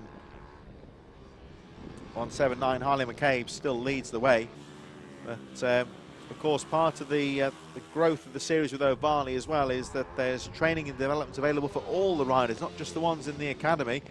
It's a case of giving the riders tips and how to treat the racing and how to tackle the circuit, how to deal with their bikes as well, get them set up as well. So it's all about growing the sport as a whole, and great to see so many riders getting into the Ovali series for this year. Split into two classes this year. We've got the 140s that we saw earlier. Now's the turn of the 160s. Harley McCabe running away with things at the moment. 6.7 seconds the gap, with Henry McCartney hanging on in there in second place. Still close enough to take advantage should McCabe hit trouble. So the race still far from over, but certainly with the on-track action, it's all about this battle of a third place though, with Kobe Perry and George Bowes making their way down towards the Warren once again. That tricky off-cambered left-hander. And on this back straight, it does seem to me that George Bowes seems to be able to close up on the second part of the lap. Now finally poised into the S's once again, goes wide on the exit to cut across and try the pass once again down the Simpson straight. Through that little kink halfway down the straight they go, down towards Paddock Bend, round the corner. It'll be the one lap board next time round as we see this battle of a third place. Perry nice and neat into the first corner, through centre they go. Henry McCartney has dropped out of contention here. Don't know what's happened. Williams goes through in fourth. We've lost the second place rider. Henry McCartney looking out on the track. I can't see him anywhere, so I don't know what's happened there. It must have happened out of our view. Henry McCartney has evidently dropped down a second position, which means now we've got a battle between Kobe Berry and George Bowes for second place instead of third. Harley McCabe should be coming through any moment now to take the checkered flag. There he is on the last lap, coming through into the S's for the final time. That battle of a second still raging away further down the field. So Henry McCartney evidently dropping out of contention. That means, of course, that Cade Watt, who was left behind at the start, moving up into fifth place. Joshua Williams goes a lap down and will finish in fourth place as Harley McCabe comes round the final corner and takes the checkered flag. Hard-fought race victory, and in the end it turns into a big gap because his main rival, Henry McCartney, dropping out of contention and should be down in sixth position at the moment, which means, of course, that we've got the battle going on for second place. Making their way down to the final corner now, Kobe Perry and George Bowes, very close indeed around the final corner. Here they come up to the line. And it's going to be Bowes on the final lap, getting past Perry on that final lap. Joshua Williams fourth, Cade Watt fifth, and Henry McCartney classified in sixth position. So great day so far for Harley McCabe. Some great action in that battle for the top three, with the George Bowes grabbing second place. So the Ovali riders drawing to a close now, and taking to the line in just a few moments is the final for the Motul Oil Vets. They'll be underway in just a few moments.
Here we go then for the final of the pit bike bets in association with Motul Oils. We'll look at the grid in just a few moments. There's Dervalane, who joined us in the commentary booth a few moments ago. He's back out on track for this final. Leading them away will be Matthew Davis from Andrew Thompson, Ian Wareham in third, Dean Bednarek in fourth, Mike Smallbones fifth, and Ian Walker in sixth position. Seventh is William Horner from Gary Carter, John Pearson ninth, Darren Coleman in 10th, James Mostica 11th place from Alan Brooks. 13th position for Julian Gromit from Phil Dickens, Ben Douglas, Dervalane in 16th, Stu Bates in 17th from Gav Tappenden in 18th place.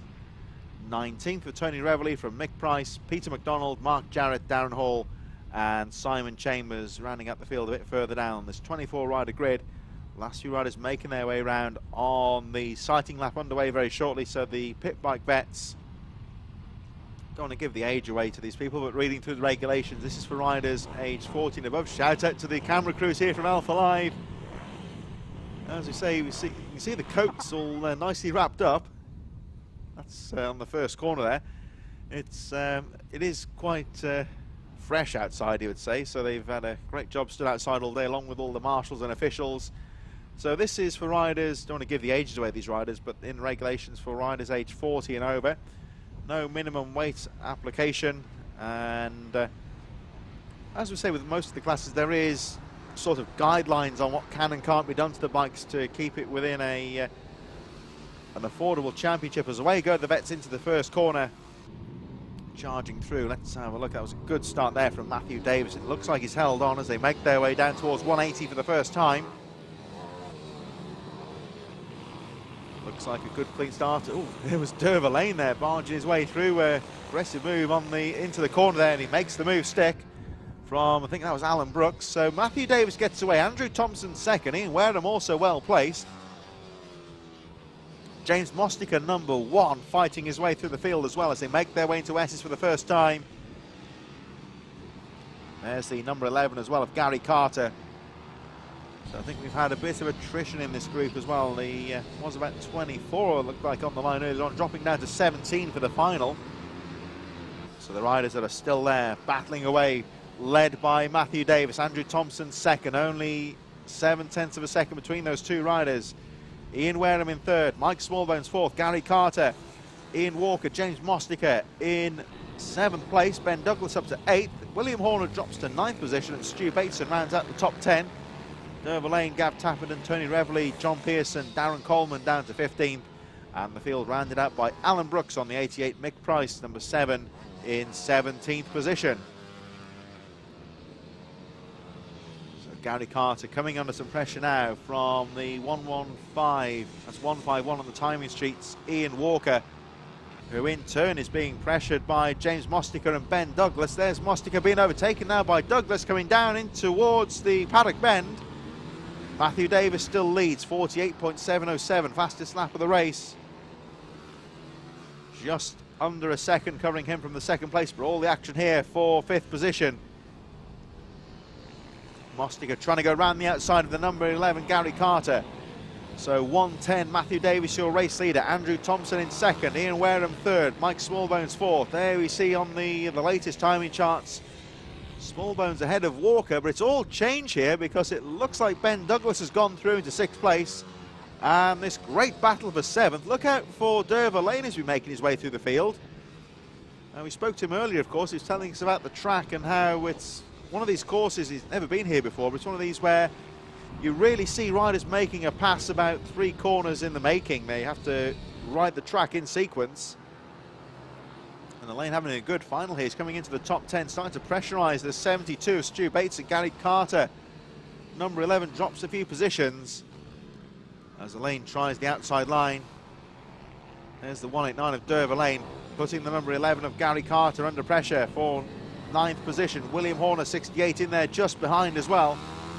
So the top 10 still wide open. Matthew Davis increasing the gap at the front to 1.9 seconds. Thompson still in second, Wareham third. As we look at the 72, looking down there, that was Bateson. He had some sort of a fault with the bike, maybe just checking something. Carter guarding the inside line in the Essex. Derva Lane trying to have a look, squares the outside line to cut across and get the move done. Down the Simpson straight now, it's all down to willpower. Can he get the inside line? Yes, he can. He's going to make it stick. Oh, and Derva Lane with a classic block pass there, going through Paddock Bend, and has made it stick. The Lane now up to 9th place. So Carter aggressively losing that position. He's down to 10th place now and coming under some pressure. And he would say that was a classic block pass there from Derva Lane, taking the corner and aggressively blocking the rider, preventing them from repassing. It's a fair move, of course. That was a textbook block pass there from this rider now, Derva Lane, who is now up to 9th place. Matthew Davis has just crossed the line. Oh, and trouble here for the 68. That is the machine of William Horner that's gone down. Looks like he's just switching off the fuel tap just to stop the bike from flooding. So it looks like Horner's okay. That looks like it's the exit of Senna on that first corner that just turns in on itself. This is turn number 2 on the track, so Horner appears to be okay. Went down in the midfield, just getting the bike straightened out. He's okay, but still with 7 laps to go, it looks like his race effectively is over as he tumbles down the field. not really in any rush to get going again, so looks like he's given his best in this one. Matthew Davis still leads, Andrew Thompson second, Ian Wareham third. Here we look at the number 13 of Gav Tappenden. And Tappenden making his way through the field. He's got past the number 11 of Gary Carter into 10th place. Carter losing a few positions now. He's having a bit of hard work out there, but still getting around there. Just getting some championship points. Still a long way to go in terms of the title, of course. And there goes Carter. Dover Lane pulling away slightly in 9th place. Running an association, of course, with BR8. And a very strong social media presence in the world of mini bike racing with their weekly podcast as well. Look out for BR8 on social media for some of the week-to-week news on the world of mini bike racing. Dover Lane, one of the driving forces behind that, still sitting there in 9th place as the race charges on.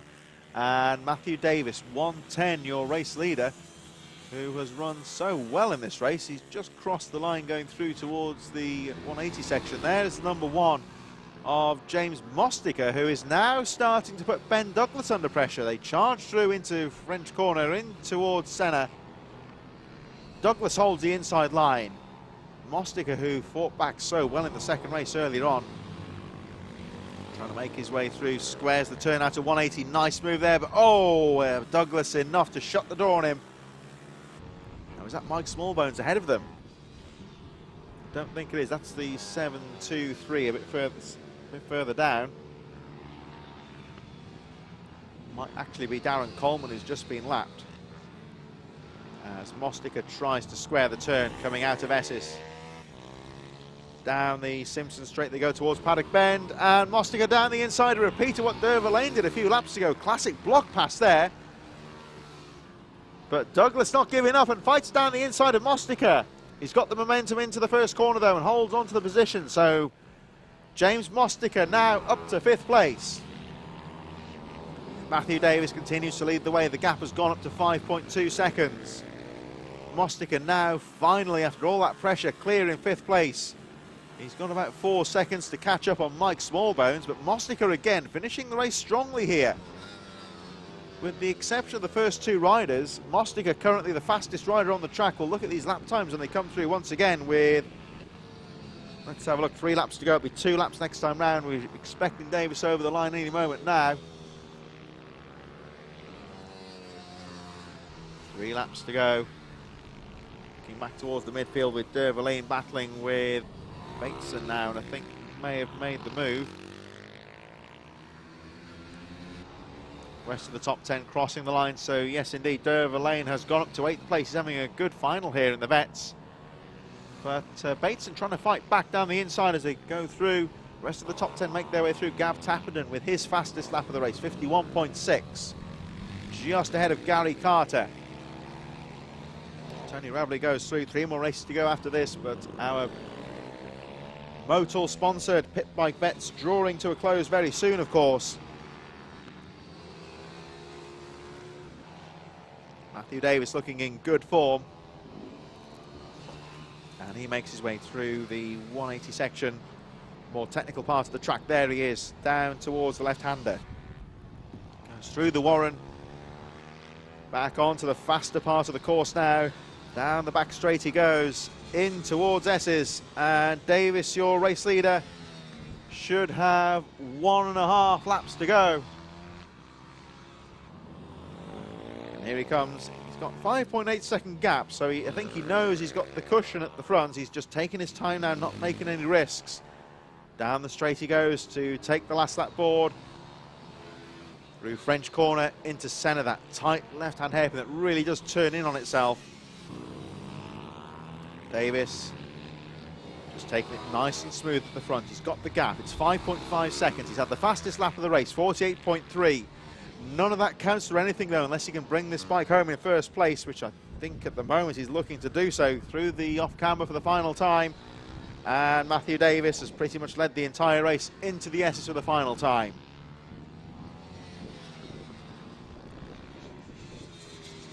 Slower part of the track then, immediately back on the power down this technical Simpson straight. It's a good overtaking opportunity here, but none of that, of course, will bother Matthew Davis, who makes his way round the final corner. There he goes through Paddock Bend and will take the checkered flag. Matthew Davis, your race winner in the Pit Bike Vets final. Andrew Thompson through in second position. Looks like it's going to be Ian Wareham in third. There's James Mostiger coming through in fourth position. Mike Smallbones set to come through in fifth place. So great first round of the championship for the number 110. Matthew Davis takes the victory in the Pit Bike Vets final. We have 3 more races to go. Minibikes 140 Group B and Group A coming up a bit later on, but we will start things off with the OMG Racing Mini GP 190s and 70s. Those riders in the waiting zone now and will be underway in just a few moments.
Mini GP 190s and 70s incorporating the Bucci Cup is about to get underway. We'll look at the grid in just a few moments. Headed by Kyle Ride from David Allingham, James Mostiger third, Mason Foster fourth, Kobe Perry in fifth place from Daniel Goodman in sixth position.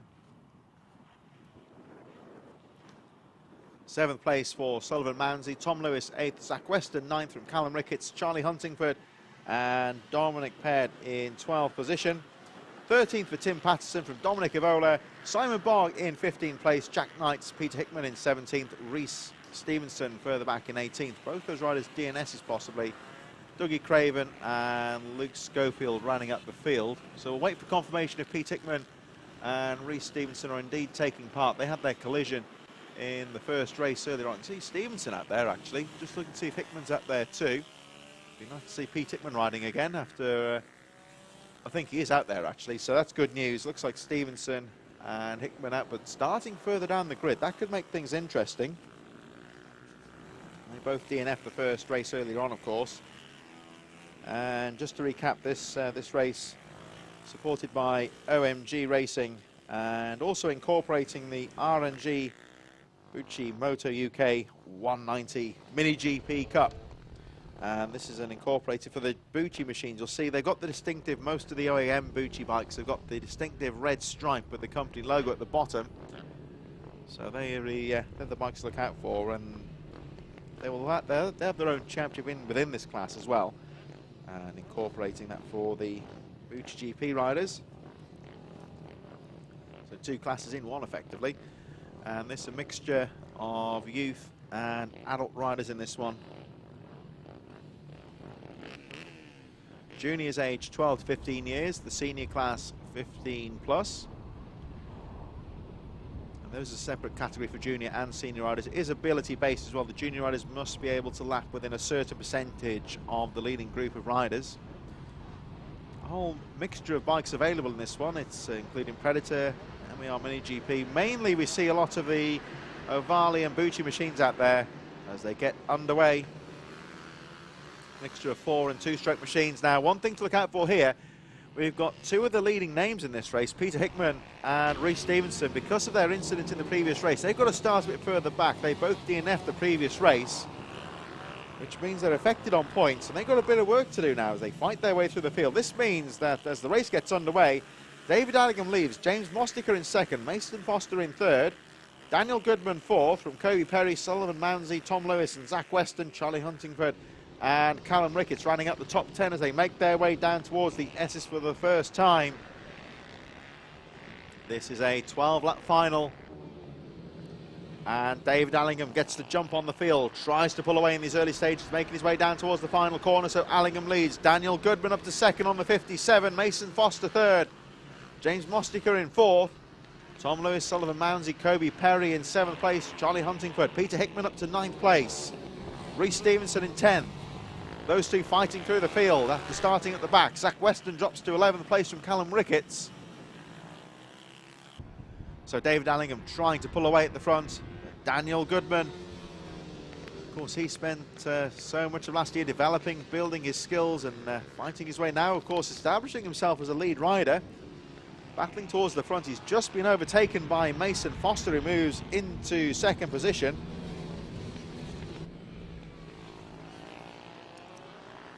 Dan Goodman, another one of those riders who's racing under the Vision Track MLAV Academy awning for 2021. Looking to make some of that experience count on the track. But the rider to look out for here is the 2nd place rider Mason Foster, who set the fastest lap of the race, 47.14, and started to close up on David Allingham, the race leader. They make their way through the Warren and back towards the straight run now. Looking further down the field, there's Pete Hickman. He's up to 7th place. Having to work here as he fights his way through the top 10. That looks like the machine of Sullivan Mounsey just in front. Hickman going for the pass. Reece Stevenson in there too. So Allingham leads, Foster 2nd, Goodman 3rd. Over the line goes Mounsey, Lewis, Hickman, Perry, Stevenson and Huntingford running up the top 10. To the battle with Pete Hickman now, putting the pressure on, that's the machine of Tom Lewis. Still 9 laps to go. Allingham with that small gap over Mason Foster. They're making their way towards the S's section. There's Hickman putting the pressure on Lewis as they make their way through the S's. The leaders making their way down towards the final few corners. And Reece Stevenson starting to close up on Peter Hickman as well. So Hickman struggling to get past here. There go the leaders. David Allingham, your race leader, guards the inside line. Foster squaring the outside, goes wide into centre, trying to get the speed on the exit as they make their way down to 180. Goodman 3rd, Mostica in 4th. So at the moment, Hickman and Stevenson only getting as far as 6th place. It's all down to David Allingham and Mason Foster. Down the back straight they go. Foster really getting close now on the 88. Allingham guards the inside line into the S's. Reece Stevenson with the fastest lap of the race, 46.69 further back. And this race still pretty close actually. There's only, between the first few riders, only a few seconds separating the first handful of riders as the leaders make their way over the line. There's still 7 laps to go. This race is still wide open, but Allingham leads the way, guards the lead from Mason Foster in 2nd place. 3rd is still Daniel Goodman from James Mostica. As one rider hits trouble just coming out of centre. Oh, that's looks like Derva Lane, who was out before in the pit bike vets, a bit further down, so he gets back underway. The race goes on. Peter Hickman this time with the fastest lap of the race. It looks like he's made a move going into the S's. There's the 2 leaders, Allingham and Foster neck and neck. Goodman 3rd, Mostica 4th, Hickman now up to 5th place.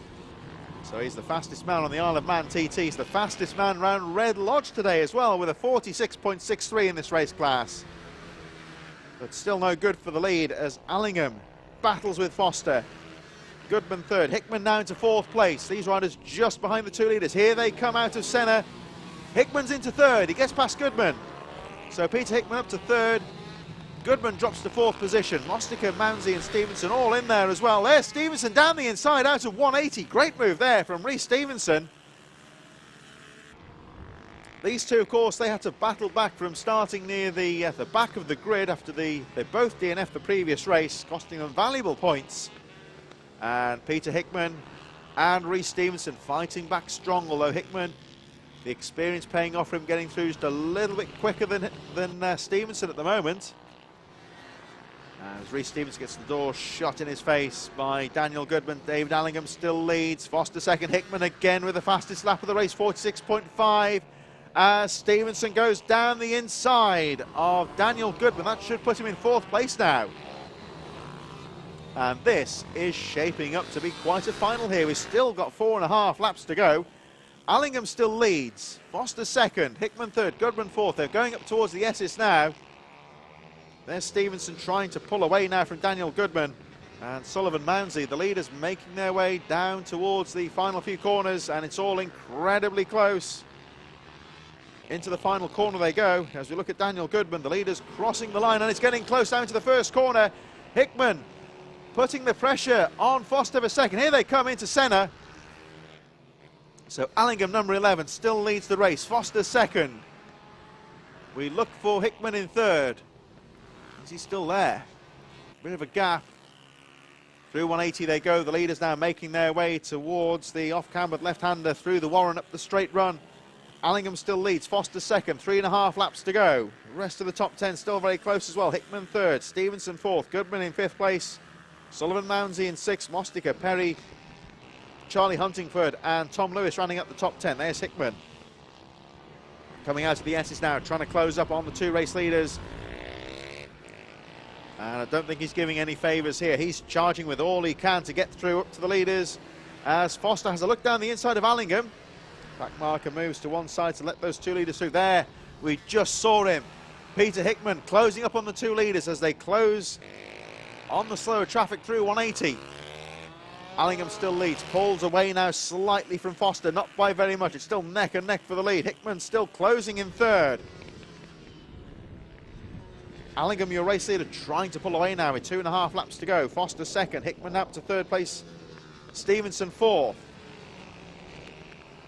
So Allingham still charging at the front on the Ovali machine, making his way through some of the tail enders. We've got Jack Knight and Simon Boggs a bit further ahead.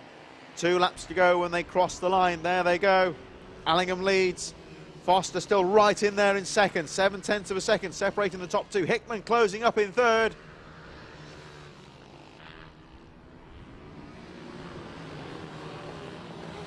Really scything their way through the midfield. There's Hickman. Just lapping the slower rider. I think that's Simon Bogg, number 10. The race leader, Allingham, has to have a look. Oh, but of course the slow rider doesn't know it's the race leader. I think he'll realise now as he steals the line on the inside. And there we see some good cooperation from the back marker, just standing the bike up, letting the leaders go through. But oh, Hickman's gone through to second. That was a good opportunity for him as he goes through to second place. So Pete Hickman up to second place. 1 lap to go. Can he do it? Hickman has gone all the way through to second place from the back of the grid. And of course, Peter Hickman, Isle of Man TT champion, British Superbike rider, lap record holder on the Isle of Man. Closing up on David Allingham on this final lap. Can he do it with half a lap to go? I'm sure Allingham, who's led the entire race, will not give this lead up lightly. There's Hickman on his tail as they make their way through into the S's. Tightens in on itself. Hickman very quick through that slow part of the track, back on the power. Down they come down the Simpson straight towards the final corner. And I'm sure Hickman not giving this one up lightly. He closes right onto the rear wheel of David Allingham. Round the final corner they go. And Allingham takes the checkered flag by half a second from Peter Hickman. Mason Foster third, Reece Stevenson in 4th place. Sullivan Mounsey takes 5th position. Daniel Goodman, James Mostiger 6th and 7th. Kobe Perry in 8th. With Charlie Huntingford in 9th and Tom Lewis crossing the line in 10th position. So a thrilling conclusion there with Peter Hickman hunting down David Allingham almost on the line, but not quite enough. David Allingham holds on to protect his lead and win the race by just under half a second. So a great conclusion there, some thrilling action right until the end of the race. We have 2 more races to go now. Our mini bike action returns in association with Motos. It's the 140 finals. We start with Group B in just a few moments' time.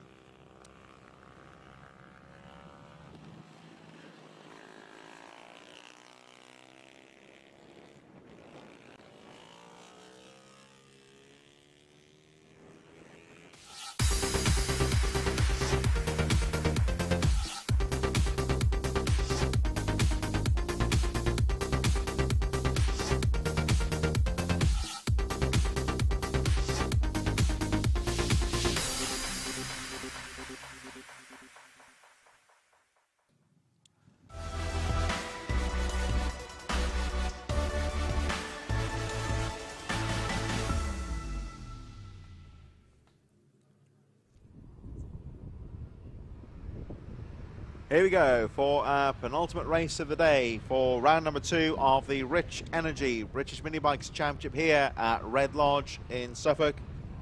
Sponsored by Supermoto, we have the 140 Group B. This is how they line up. Stephen Humphries on pole position from Julian Gromit.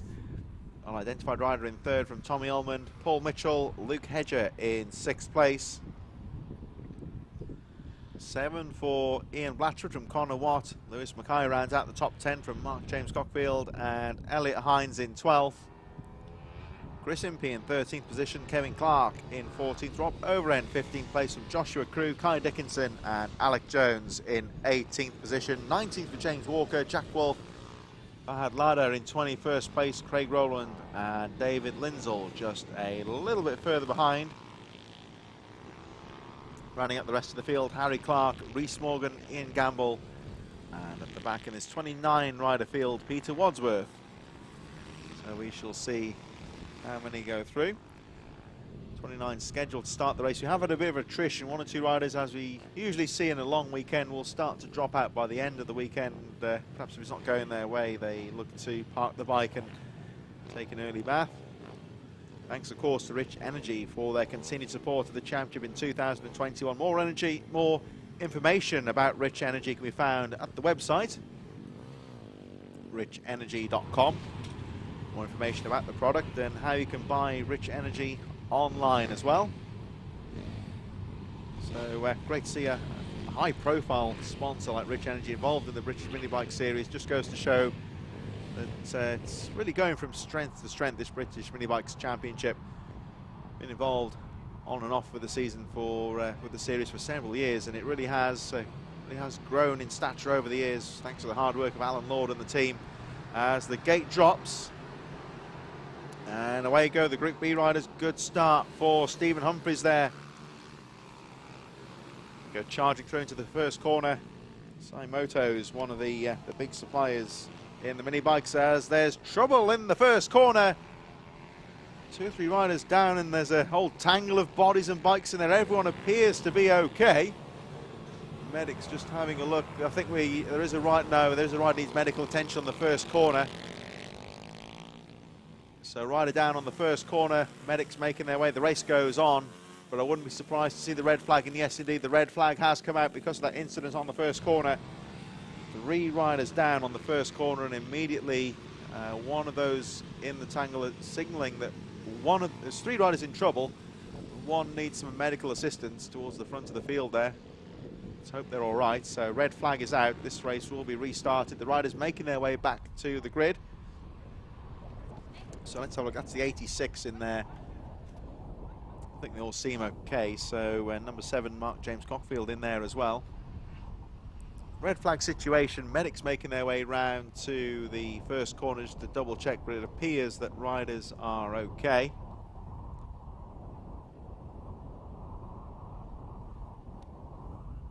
So the medics make their way down to the first corner. They're all away, and so any suggestion that medical intervention was needed there seemed a bit premature, fortunately. All 3 riders appear to be okay, and there's the ambulance making its way back to the paddock area. Thankfully not required, as we look at our Alpha Live camera crew capturing all the action going into the first corner. Here in the background, it's a bit breezy out there today, and certainly a tough afternoon to be out in all weathers. At least it's dry though, and not as cold as it has been in recent weeks. At the start of the month was certainly a bit nippy. So red flag situation at the start of this Supermoto's Minibike 140 Group B. One of the only first corner incidents we've had during the day. We haven't seen many riders coming to grief on that first corner, but we did see a 3-rider tumble there. Now, I don't know if somebody got stuck under the bike possibly, and initially it was feared needed medical assistance, but fortunately all 3 riders are okay, and it looks like we'll have a look at this again.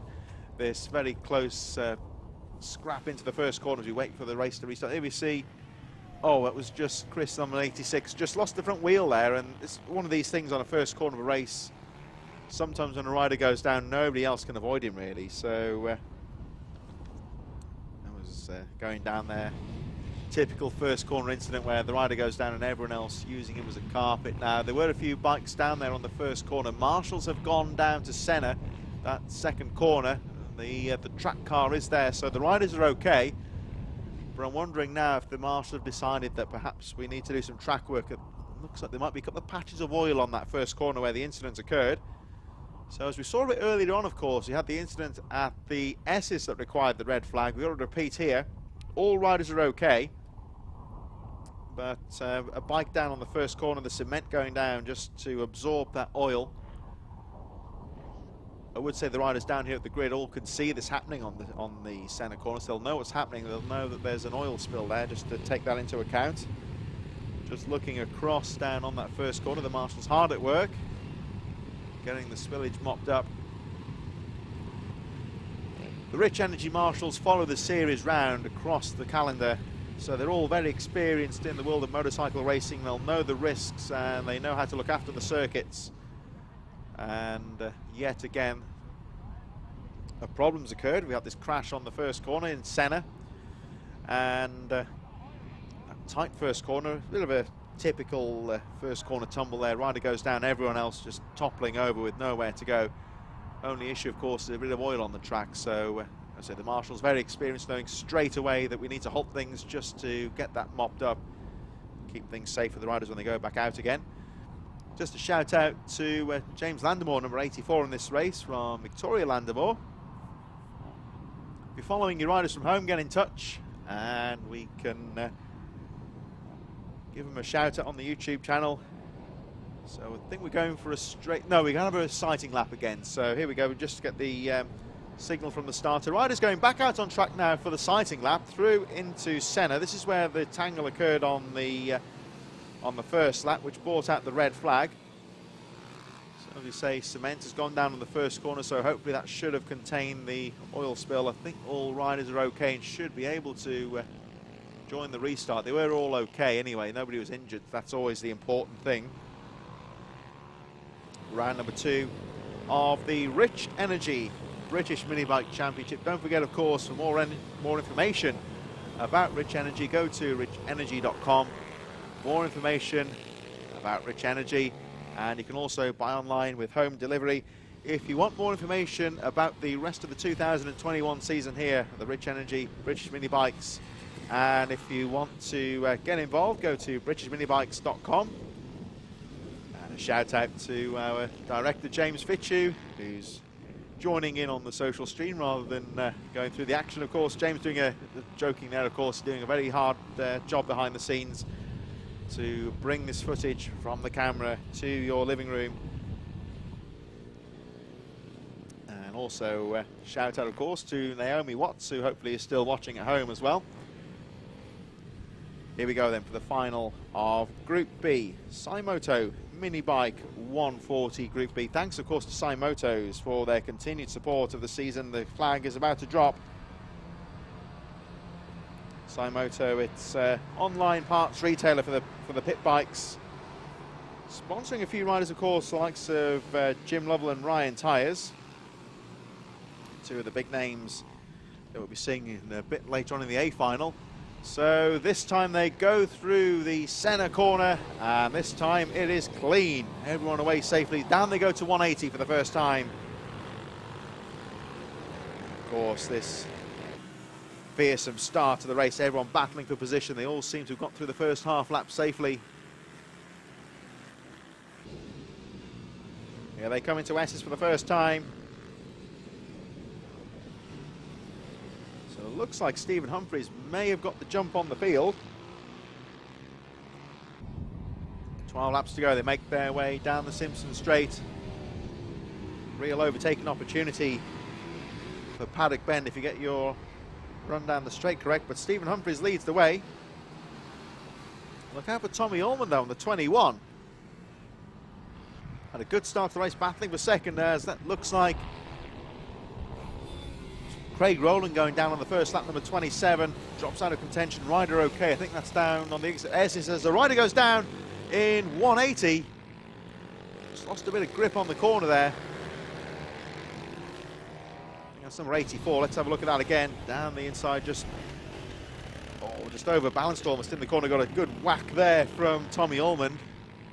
Rider's okay, getting the bike restarted, but way down the field. So another rider dropping out of contention at the front. This could benefit Stephen Humphries, 2-4-1, the race lead, as he tries to pull away trouble then in the battle for second place. So Humphries crosses the line in first place. All change in second now with Paul Mitchell through to second place. Tommy Almond up to third. Lewis Mackay up to fifth position. Ian Blatchford, Elliot Hines, Chris Impey and Mark James Cockfield in ninth position, recovering from that incident that brought out the stoppage earlier on. Jack Wolf running up the top 10. There is Cockfield having a good battle there. Ahead of Jack Wolf, that was the rider who went down in Senna, of course, in the earlier crash that brought out the red flag earlier on, but they're all okay. Stephen Humphries, your race leader, fastest lap of the race last time around with a 52.679. We'll have a look at the pace of the race as it goes on. We were talking to Derva Lane earlier, giving us a bit of a rider's insight and saying the track was running pretty well. Easy to get a lot of speed even in these slower parts of the track. But good conditions, quite grippy out there for the riders. We've seen we've had one or two riders tumbling off, but there's been relatively few riders slipping over during the event and losing grip. And that would demonstrate perhaps that it is quite a grippy surface out there, this Red Lodge circuit. More of a technical track compared to some on the calendar, but certainly has given us some great racing today. This more the faster part of the track now as we look at the 0-2. And the number 30, Ian Blatchford in there, Elliot Hines and Jack Wolf just a bit further behind with 9 laps to go through S's. And back now towards the Simpson Straight. And one of the real overtaking parts of the course here. It gets quite quick on this drive down towards Paddock Bend, this dogleg corner. And further down, the riders battling for position. Just on the edge of the top 10, we see the 86 of Chris Impey in there, Rob Overend, Kevin Clark and Alec Jones, all very close indeed. 8 laps to go. Stephen Humphries still your race leader, leading by 3 seconds from Paul Mitchell as Impey goes down the inside. Nice little move there into Senna. Has to overrun into the curb slightly, and that may allow him back through as they go through to 180. Close battle here on the edge of the top 10 as they trade positions.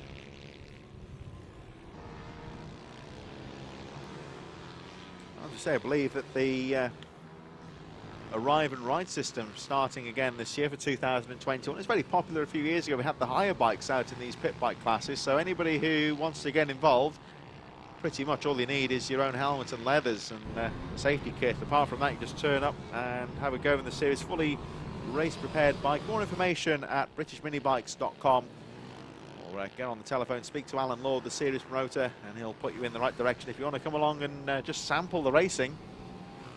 Anyone really, all you need really is your own helmet and leathers. That's all you need, and you can get involved. If you're an experienced motorcyclist and you want to have a go at mini bike racing, that's how you get in touch with the British Minibike Series. Speak to Alan Lord, and who knows, you yourself could be on Alpha Live as the season goes on, as we watch this entertaining battle on the edge of the top 10. Ian Clark strapping away for position. Of course, quite a lot of riders in the world of mini bike racing come across from motorcycle racing. They prefer the slower speed, you would say, of the smaller tracks.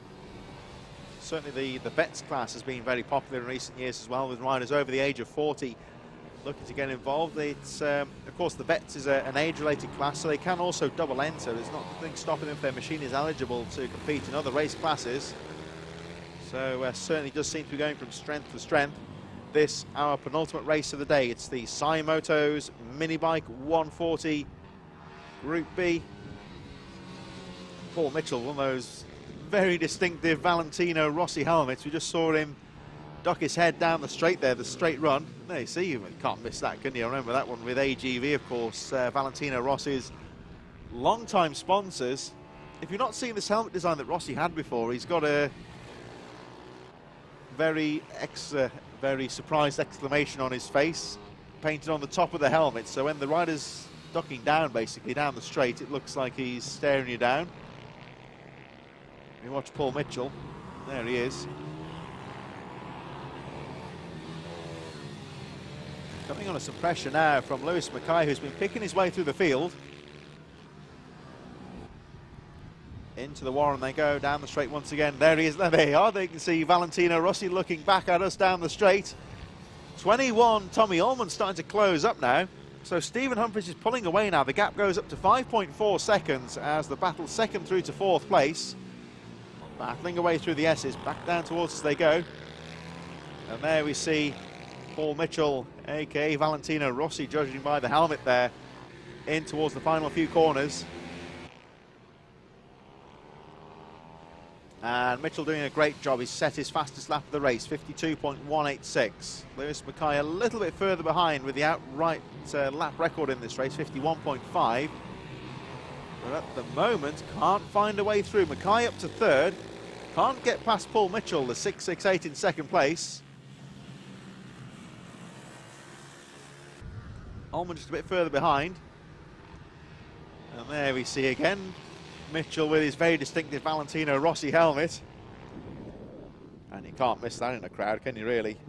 You'd say AGV, of course, the sponsors of Rossi, done very well on the replica helmet market. For many years, of course, the various Rossi helmets out there, of course, and you'll look out for the striped helmets, the replica Guy Martin helmets out there as well, long-time sponsors of Guy Martin as well.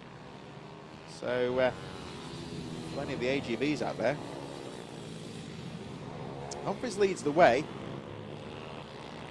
The gap goes up to 6.4 seconds as we concentrate on this battle of the second. Paul Mitchell holding on to second place as he goes through 180, back on the power. Seems quick out of 180, I have to say. Just seems to pull a bit of a gap and just enough to pull away from Lewis Mackay in third. Mackay not quite close enough to go for the pass as they make their way through into Esses. Out to the Esses he goes. Mackay gingerly on the throttle, gets it nice and smooth as Mitchell pulls away. Stephen Humphries, meanwhile, has just crossed the line with 2 laps to go. Got the race wrapped up at the moment. He's just got to take his time getting through some of the tail enders as we concentrate on Mitchell in second, trying to pull away from Lewis Mackay in third and Tommy Ullman in fourth. A bit further down into the top 10, Ian Blatchford in 6th, Elliot Hines, Jack Wolf in 8th, Mark James Cockfield in 9th, and Chris Impey rounding out the top 10. As Lewis Mackay again closing up on Paul Mitchell in second. They're closing up on some back markers though. There's the 100, Kai Dickinson also in there as well. Mitchell goes down the inside, makes Mackay go wide. Now, of course, Humphries has already been through, so these guys will know that leaders are making their way through. Mitchell looking down the track, though, taking to the inside of the number 100. Makes the move stick, but Mackay is right on the rear wheel as Humphries crosses the line to go on to the last lap. Stephen Humphries all on his own at the front. There he is, going through Senna for the final time. And speaking of AGV, he's got one of the Guy Martin helmets on.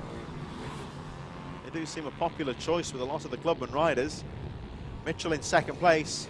Oh, he's going to be bumped ever so slightly here by David Linsdell, currently in 18th place. Linsdell will most likely concede the line coming out of the corner, but there is Humphries, the race leader, has a look over his shoulder, can see that he's got a decent gap, and knows now all he's got to do is just get through the S's in one piece, control the bike, not do anything rash here, and just bring it home, because he's got a decent cushion. 5.8 seconds last time around. Again, he looks over the shoulder, and nice and easy there. He's eased off now through the paddock bend for the final time. And Stephen Humphries will take the checkered flag in the 140 Group B. Oh, but it's going to be close for second here. Mitchell in second, Mackay in third, balked by the back marker on the final corner. This could be the difference. No, it's not, though. Mitchell goes through in second, Mackay third, and just behind was Tommy Ullman in fourth place. And there is the 2-4-1 of Stephen Humphries. A great finish there for him. So that's the penultimate race of the day. We will move on now to our final race of the day. It's Supermoto's Minibike 140 Group A, underway in just a few moments' time.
Here we go then with our final race of the day here at the Rich Energy British Minibikes round number 2 at Red Lodge, and this is how they line up for the Supermoto's Minibike 140 final. It'll be Rhys Stevenson on pole position from Richard Holmes Williams, Ryan Tyers in 3rd, Ben Lord in 4th, Chase Collymore 5th, Ryan Clark in 6th place, 7th for Dan Pearson, Joe Woodward in 8th, James Herring 9th, 10th for Michael Ford, Dan Merrin 11th, Michael Med in 12th position, 13th for Oliver Lensdale, Will Lathrop in 14th, Mick Lord in 15th from Carl Sanders, Nick Shaw and Gaz Pearson taking us down to 18th position, Nathan Smith 19th, Chloe Jones in 20th, Casey Hanby 21st, Ross Richards 22nd, Nathan Gardner 23rd, Adam Jameson rounding up the 24th with Dean Quincy in 25th, our final rider on the grid. 25 riders scheduled to take part in this race. Our final race of the day. Thanks, of course, for tuning in today. Don't forget to like and subscribe to Alpha Live for more of the same throughout 2021 with the Rich Energy British Minibikes, along with the full complement of 2- and 4-wheeled sport here in Alpha Live, on and off-road with the motocross in there as well, with a bit of rugby thrown in for good measure as well. Plenty of action in Alpha Live in 2021. Don't forget, of course, many of the events closed to spectators until May, so certainly enjoy the streaming, and if you can't make it to the track in person later in the year, don't forget to tune in throughout the year for all the action on Alpha Live. Give us a like and subscribe. For more information on British Minibikes, visit the BritishMinibikes.com website for all the information on the various race classes and how to get involved in the series as well. Thanks, of course, to our title sponsors, Rich Energy. For more information, visit richenergy.com. And Supermotos are mail order specialists for the world of minibike racing. Once again, backing the 140 group. Been underway, been operational now for about 15 years, Supermoto. And 2 riders, of course, to look out for in this one, Jim Lovell and Ryan Tyers. Of course, 2 of them leading names in British minibike racing. In there too as we wait for the flag to drop. And away we go, Rhys Stevenson on the inside. Gets the jump into the first corner. Richard Holmes Williams in there too. Will they make it through centre safely? It's very quick into that first corner. One rider going a bit wide, but they all seem to make their way through the first 2 corners safely. So Stevenson leads, Holmes Williams 2nd, Tyers 3rd, Lord in 4th position. Bit tight towards the back of the field, but the leader's now screaming down the straight run for the first time. Holmes Williams getting a jump down the straight and trying to line up Rhys Stevenson, who's got the line into S's. Holmes Williams trying to get the exit now. Here they come down the Simpson straight. Tyers and Lord just behind in 3rd and 4th position. They make their way through Paddock Bend. Here come the leaders. And it's, well, we'll look for Stevenson on the lap charts very shortly, but Holmes Williams in 2nd place. Very close, though, through centre. Tyers 3rd, Lord in 4th. Pearson just behind us. Holmes Williams again looking at Rhys Stevenson. 1, 2, 3, the race leader. Stevenson looking down the track, trying to get the line as they make their way through the Warren back onto the straight run, the fastest part of the track. Stevenson pulls away slightly, covers the line to prevent Holmes Williams from getting through, making their way back towards Simpson Straight. Ryan Tyers still there in 3rd place, still a long way to go as we just see Holmes Williams having a peek down the inside of Rhys Stevenson, the race leader. They cross the line.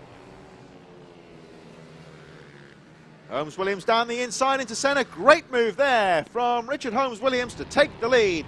Stevenson down to 2nd. Back marker just hold the line, let the leaders through as they go through 180.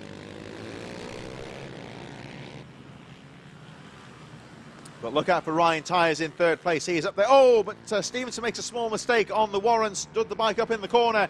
That will allow Tyers to close up. So Richard Holmes Williams, your race leader. Rhys Stevenson in 2nd place. Ryan Tyers pressuring in 3rd with 10 laps to go. Holmes Williams pulls away slightly as they make their way down towards Paddock Bend. And along the mark into the finish line straight. 9 laps to go. Holmes Williams, your race leader. Stevenson 2nd, Tyers 3rd. Rhys Stevenson not giving this one up. If you're watching earlier, of course, you'll know he had a frightening crash earlier on in the day. took some medical treatment, and back out there to complete the day's racing, and still as competitive as ever. Richard Holmes-Williams, though, leads the way and is determined to hold on. Ben Lord just a little bit further behind, 3.5 seconds adrift, but if these three start battling and holding each other up, this could allow Ben Lord back into it. Oh, but Ryan Tyers goes down, a small mistake, and Tyers goes down on the exit. I don't think he's dropped any oil as he kept the engine running. The bike's still in gear, I think, so yeah, he's got the clutch. He's going to, he's just struggling to get going again. So Ryan Tyers, a big moment there. One of the championship front runners goes down on the S's. So that brings it down to a two-way fight for the lead. Richard Holmes-Williams, Rhys Stevenson, Ben Lord, 48, just a little bit further behind. He will need these two to start battling if he's going to get involved in this battle for the lead. At the moment, that looks like Stevenson and Holmes-Williams, and Rhys Stevenson down the inside into the S's. Makes the pass. Now, can he make it stick? Holmes-Williams will come to fight back now as they make their way along Simpson Straight. Stevenson holds on. Holmes-Williams right on his rear wheel in second. This race is far from over, and we still have 7 laps to go. And here we see the line choice now as Holmes-Williams takes it wide, but Stevenson parks the bike on the apex, prevents him from making the switchback and making the move stick. Very close indeed. Oh, he's got to be careful there, Holmes-Williams, not to tap the back wheel of Stevenson. 1 or 2 tail enders in front. Ryan Tyers all the way down in 22nd place as we look at the 723 of Gaz Pearson in 21st. Is he aware that the leaders are coming through? So Stevenson gets through, as does Holmes-Williams. This will increase the pressure now. Rhys Stevenson is the first rider to start catching up on the tail enders. If they're racing for position, they may not be aware that it's the leader coming through. Just adding to the pressure. Stevenson coping very well. See, of course, he had that nasty crash earlier on today, so a little bit patched together. Battered and bruised, you might say, but still holding on to the lead. Richard Holmes-Williams is certainly not letting him have things his own way, though, in second place. He still wants this race victory. 6 laps to go. And I wonder what Holmes-Williams in second's doing here, the 1-2-6. Is he racing for position right now, or is he just sitting there in second? He might just be weighing up Stevenson, the race leader, just seeing where he can make a move possibly, rather than doing anything too rash, trying to get through. Looking at the lines possibly where he might be able to improve on Stevenson. In the meantime, of course, just got to tag on as they make their way through the slow riders. Oh, but the back marker just cuts in front of Stevenson. Now sees the leaders coming through and lets them go by. This is part of racing, you would say. This is still as close as ever. 5 laps to go. And Holmes-Williams really keeping the pressure on the race leader, Rhys Stevenson. These two really clear away now. Ben Lord, 8.6 seconds adrift in third. They really are pushing each other along, these two. This is what happens sometimes. You've got 2 guys fighting for the lead. They just push each other down the track effectively. No room for error. The rest of the field cuts adrift. Ben Lord in third, Chase Collymore fourth, Will Lathrope in fifth, Michael Med, Dan Pearson, Ryan Clark, Mick Lord and James Herring rounding up the top 10. But at the moment, it's all about this 2-way fight for the lead. Rhys Stevenson has led for a couple of laps now, but has been under constant pressure from Richard Holmes-Williams in second place. They're starting to pick their way through some of the midfield riders. And they will be encountering riders who are battling for position very soon. Oh, but Stevenson just bulked momentarily through the Warren. He's got to get past the slow riders as quickly as possible. This could be the opportunity that Holmes-Williams needs. He can't get down the inside, though. Stevenson holds on to the line, keeps the lead. 3 more laps to go at the end of this one. Catching up now on, it looks like Dean Quincy, 17th position, battling with 254, Nathan Gardner. This, of course, is a tricky part of the race now for Stevenson as he closes up on riders who are having their own battle a lap down. They, of course, will give the line up when they know it's a faster rider coming through, but the leader just has to work a little bit harder to make his presence known. And all of the time, Richard Holmes-Williams, 1-2-6 in second place, is right on the rear wheel. It has been as close as this for pretty much the entire race. Oh, but Gardner just bulking the race leader there. I don't think he knew it was the leader coming through. Pressure now really on Stevenson as they make their way into the S's. They both get past Gardner, who's now in 16th position. Another rider battling for position is Ross Richards in 15th place. Sees that it's the leaders, gives up the racing line. This is where it's so difficult, of course, for the leader.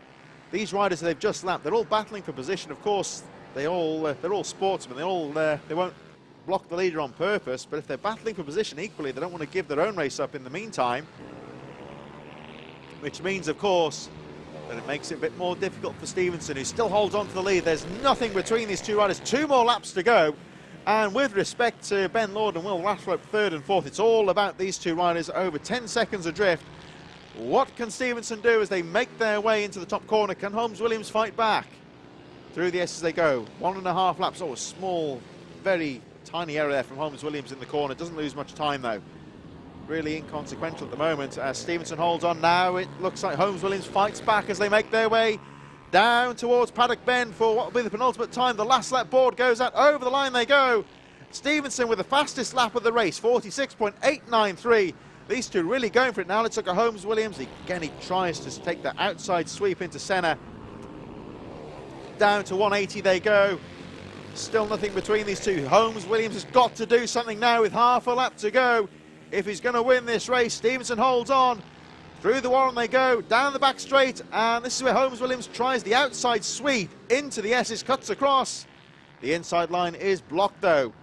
Holmes-Williams takes a wider line. Once again, this back mark is in front, though. This could be a part as well.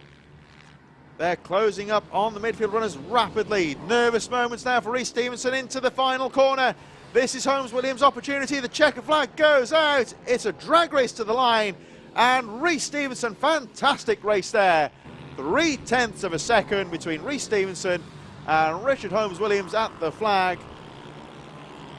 The midfield runners make their way through. Ross Richards, Nathan Gardner, Joe Woodward and Dean Quincy.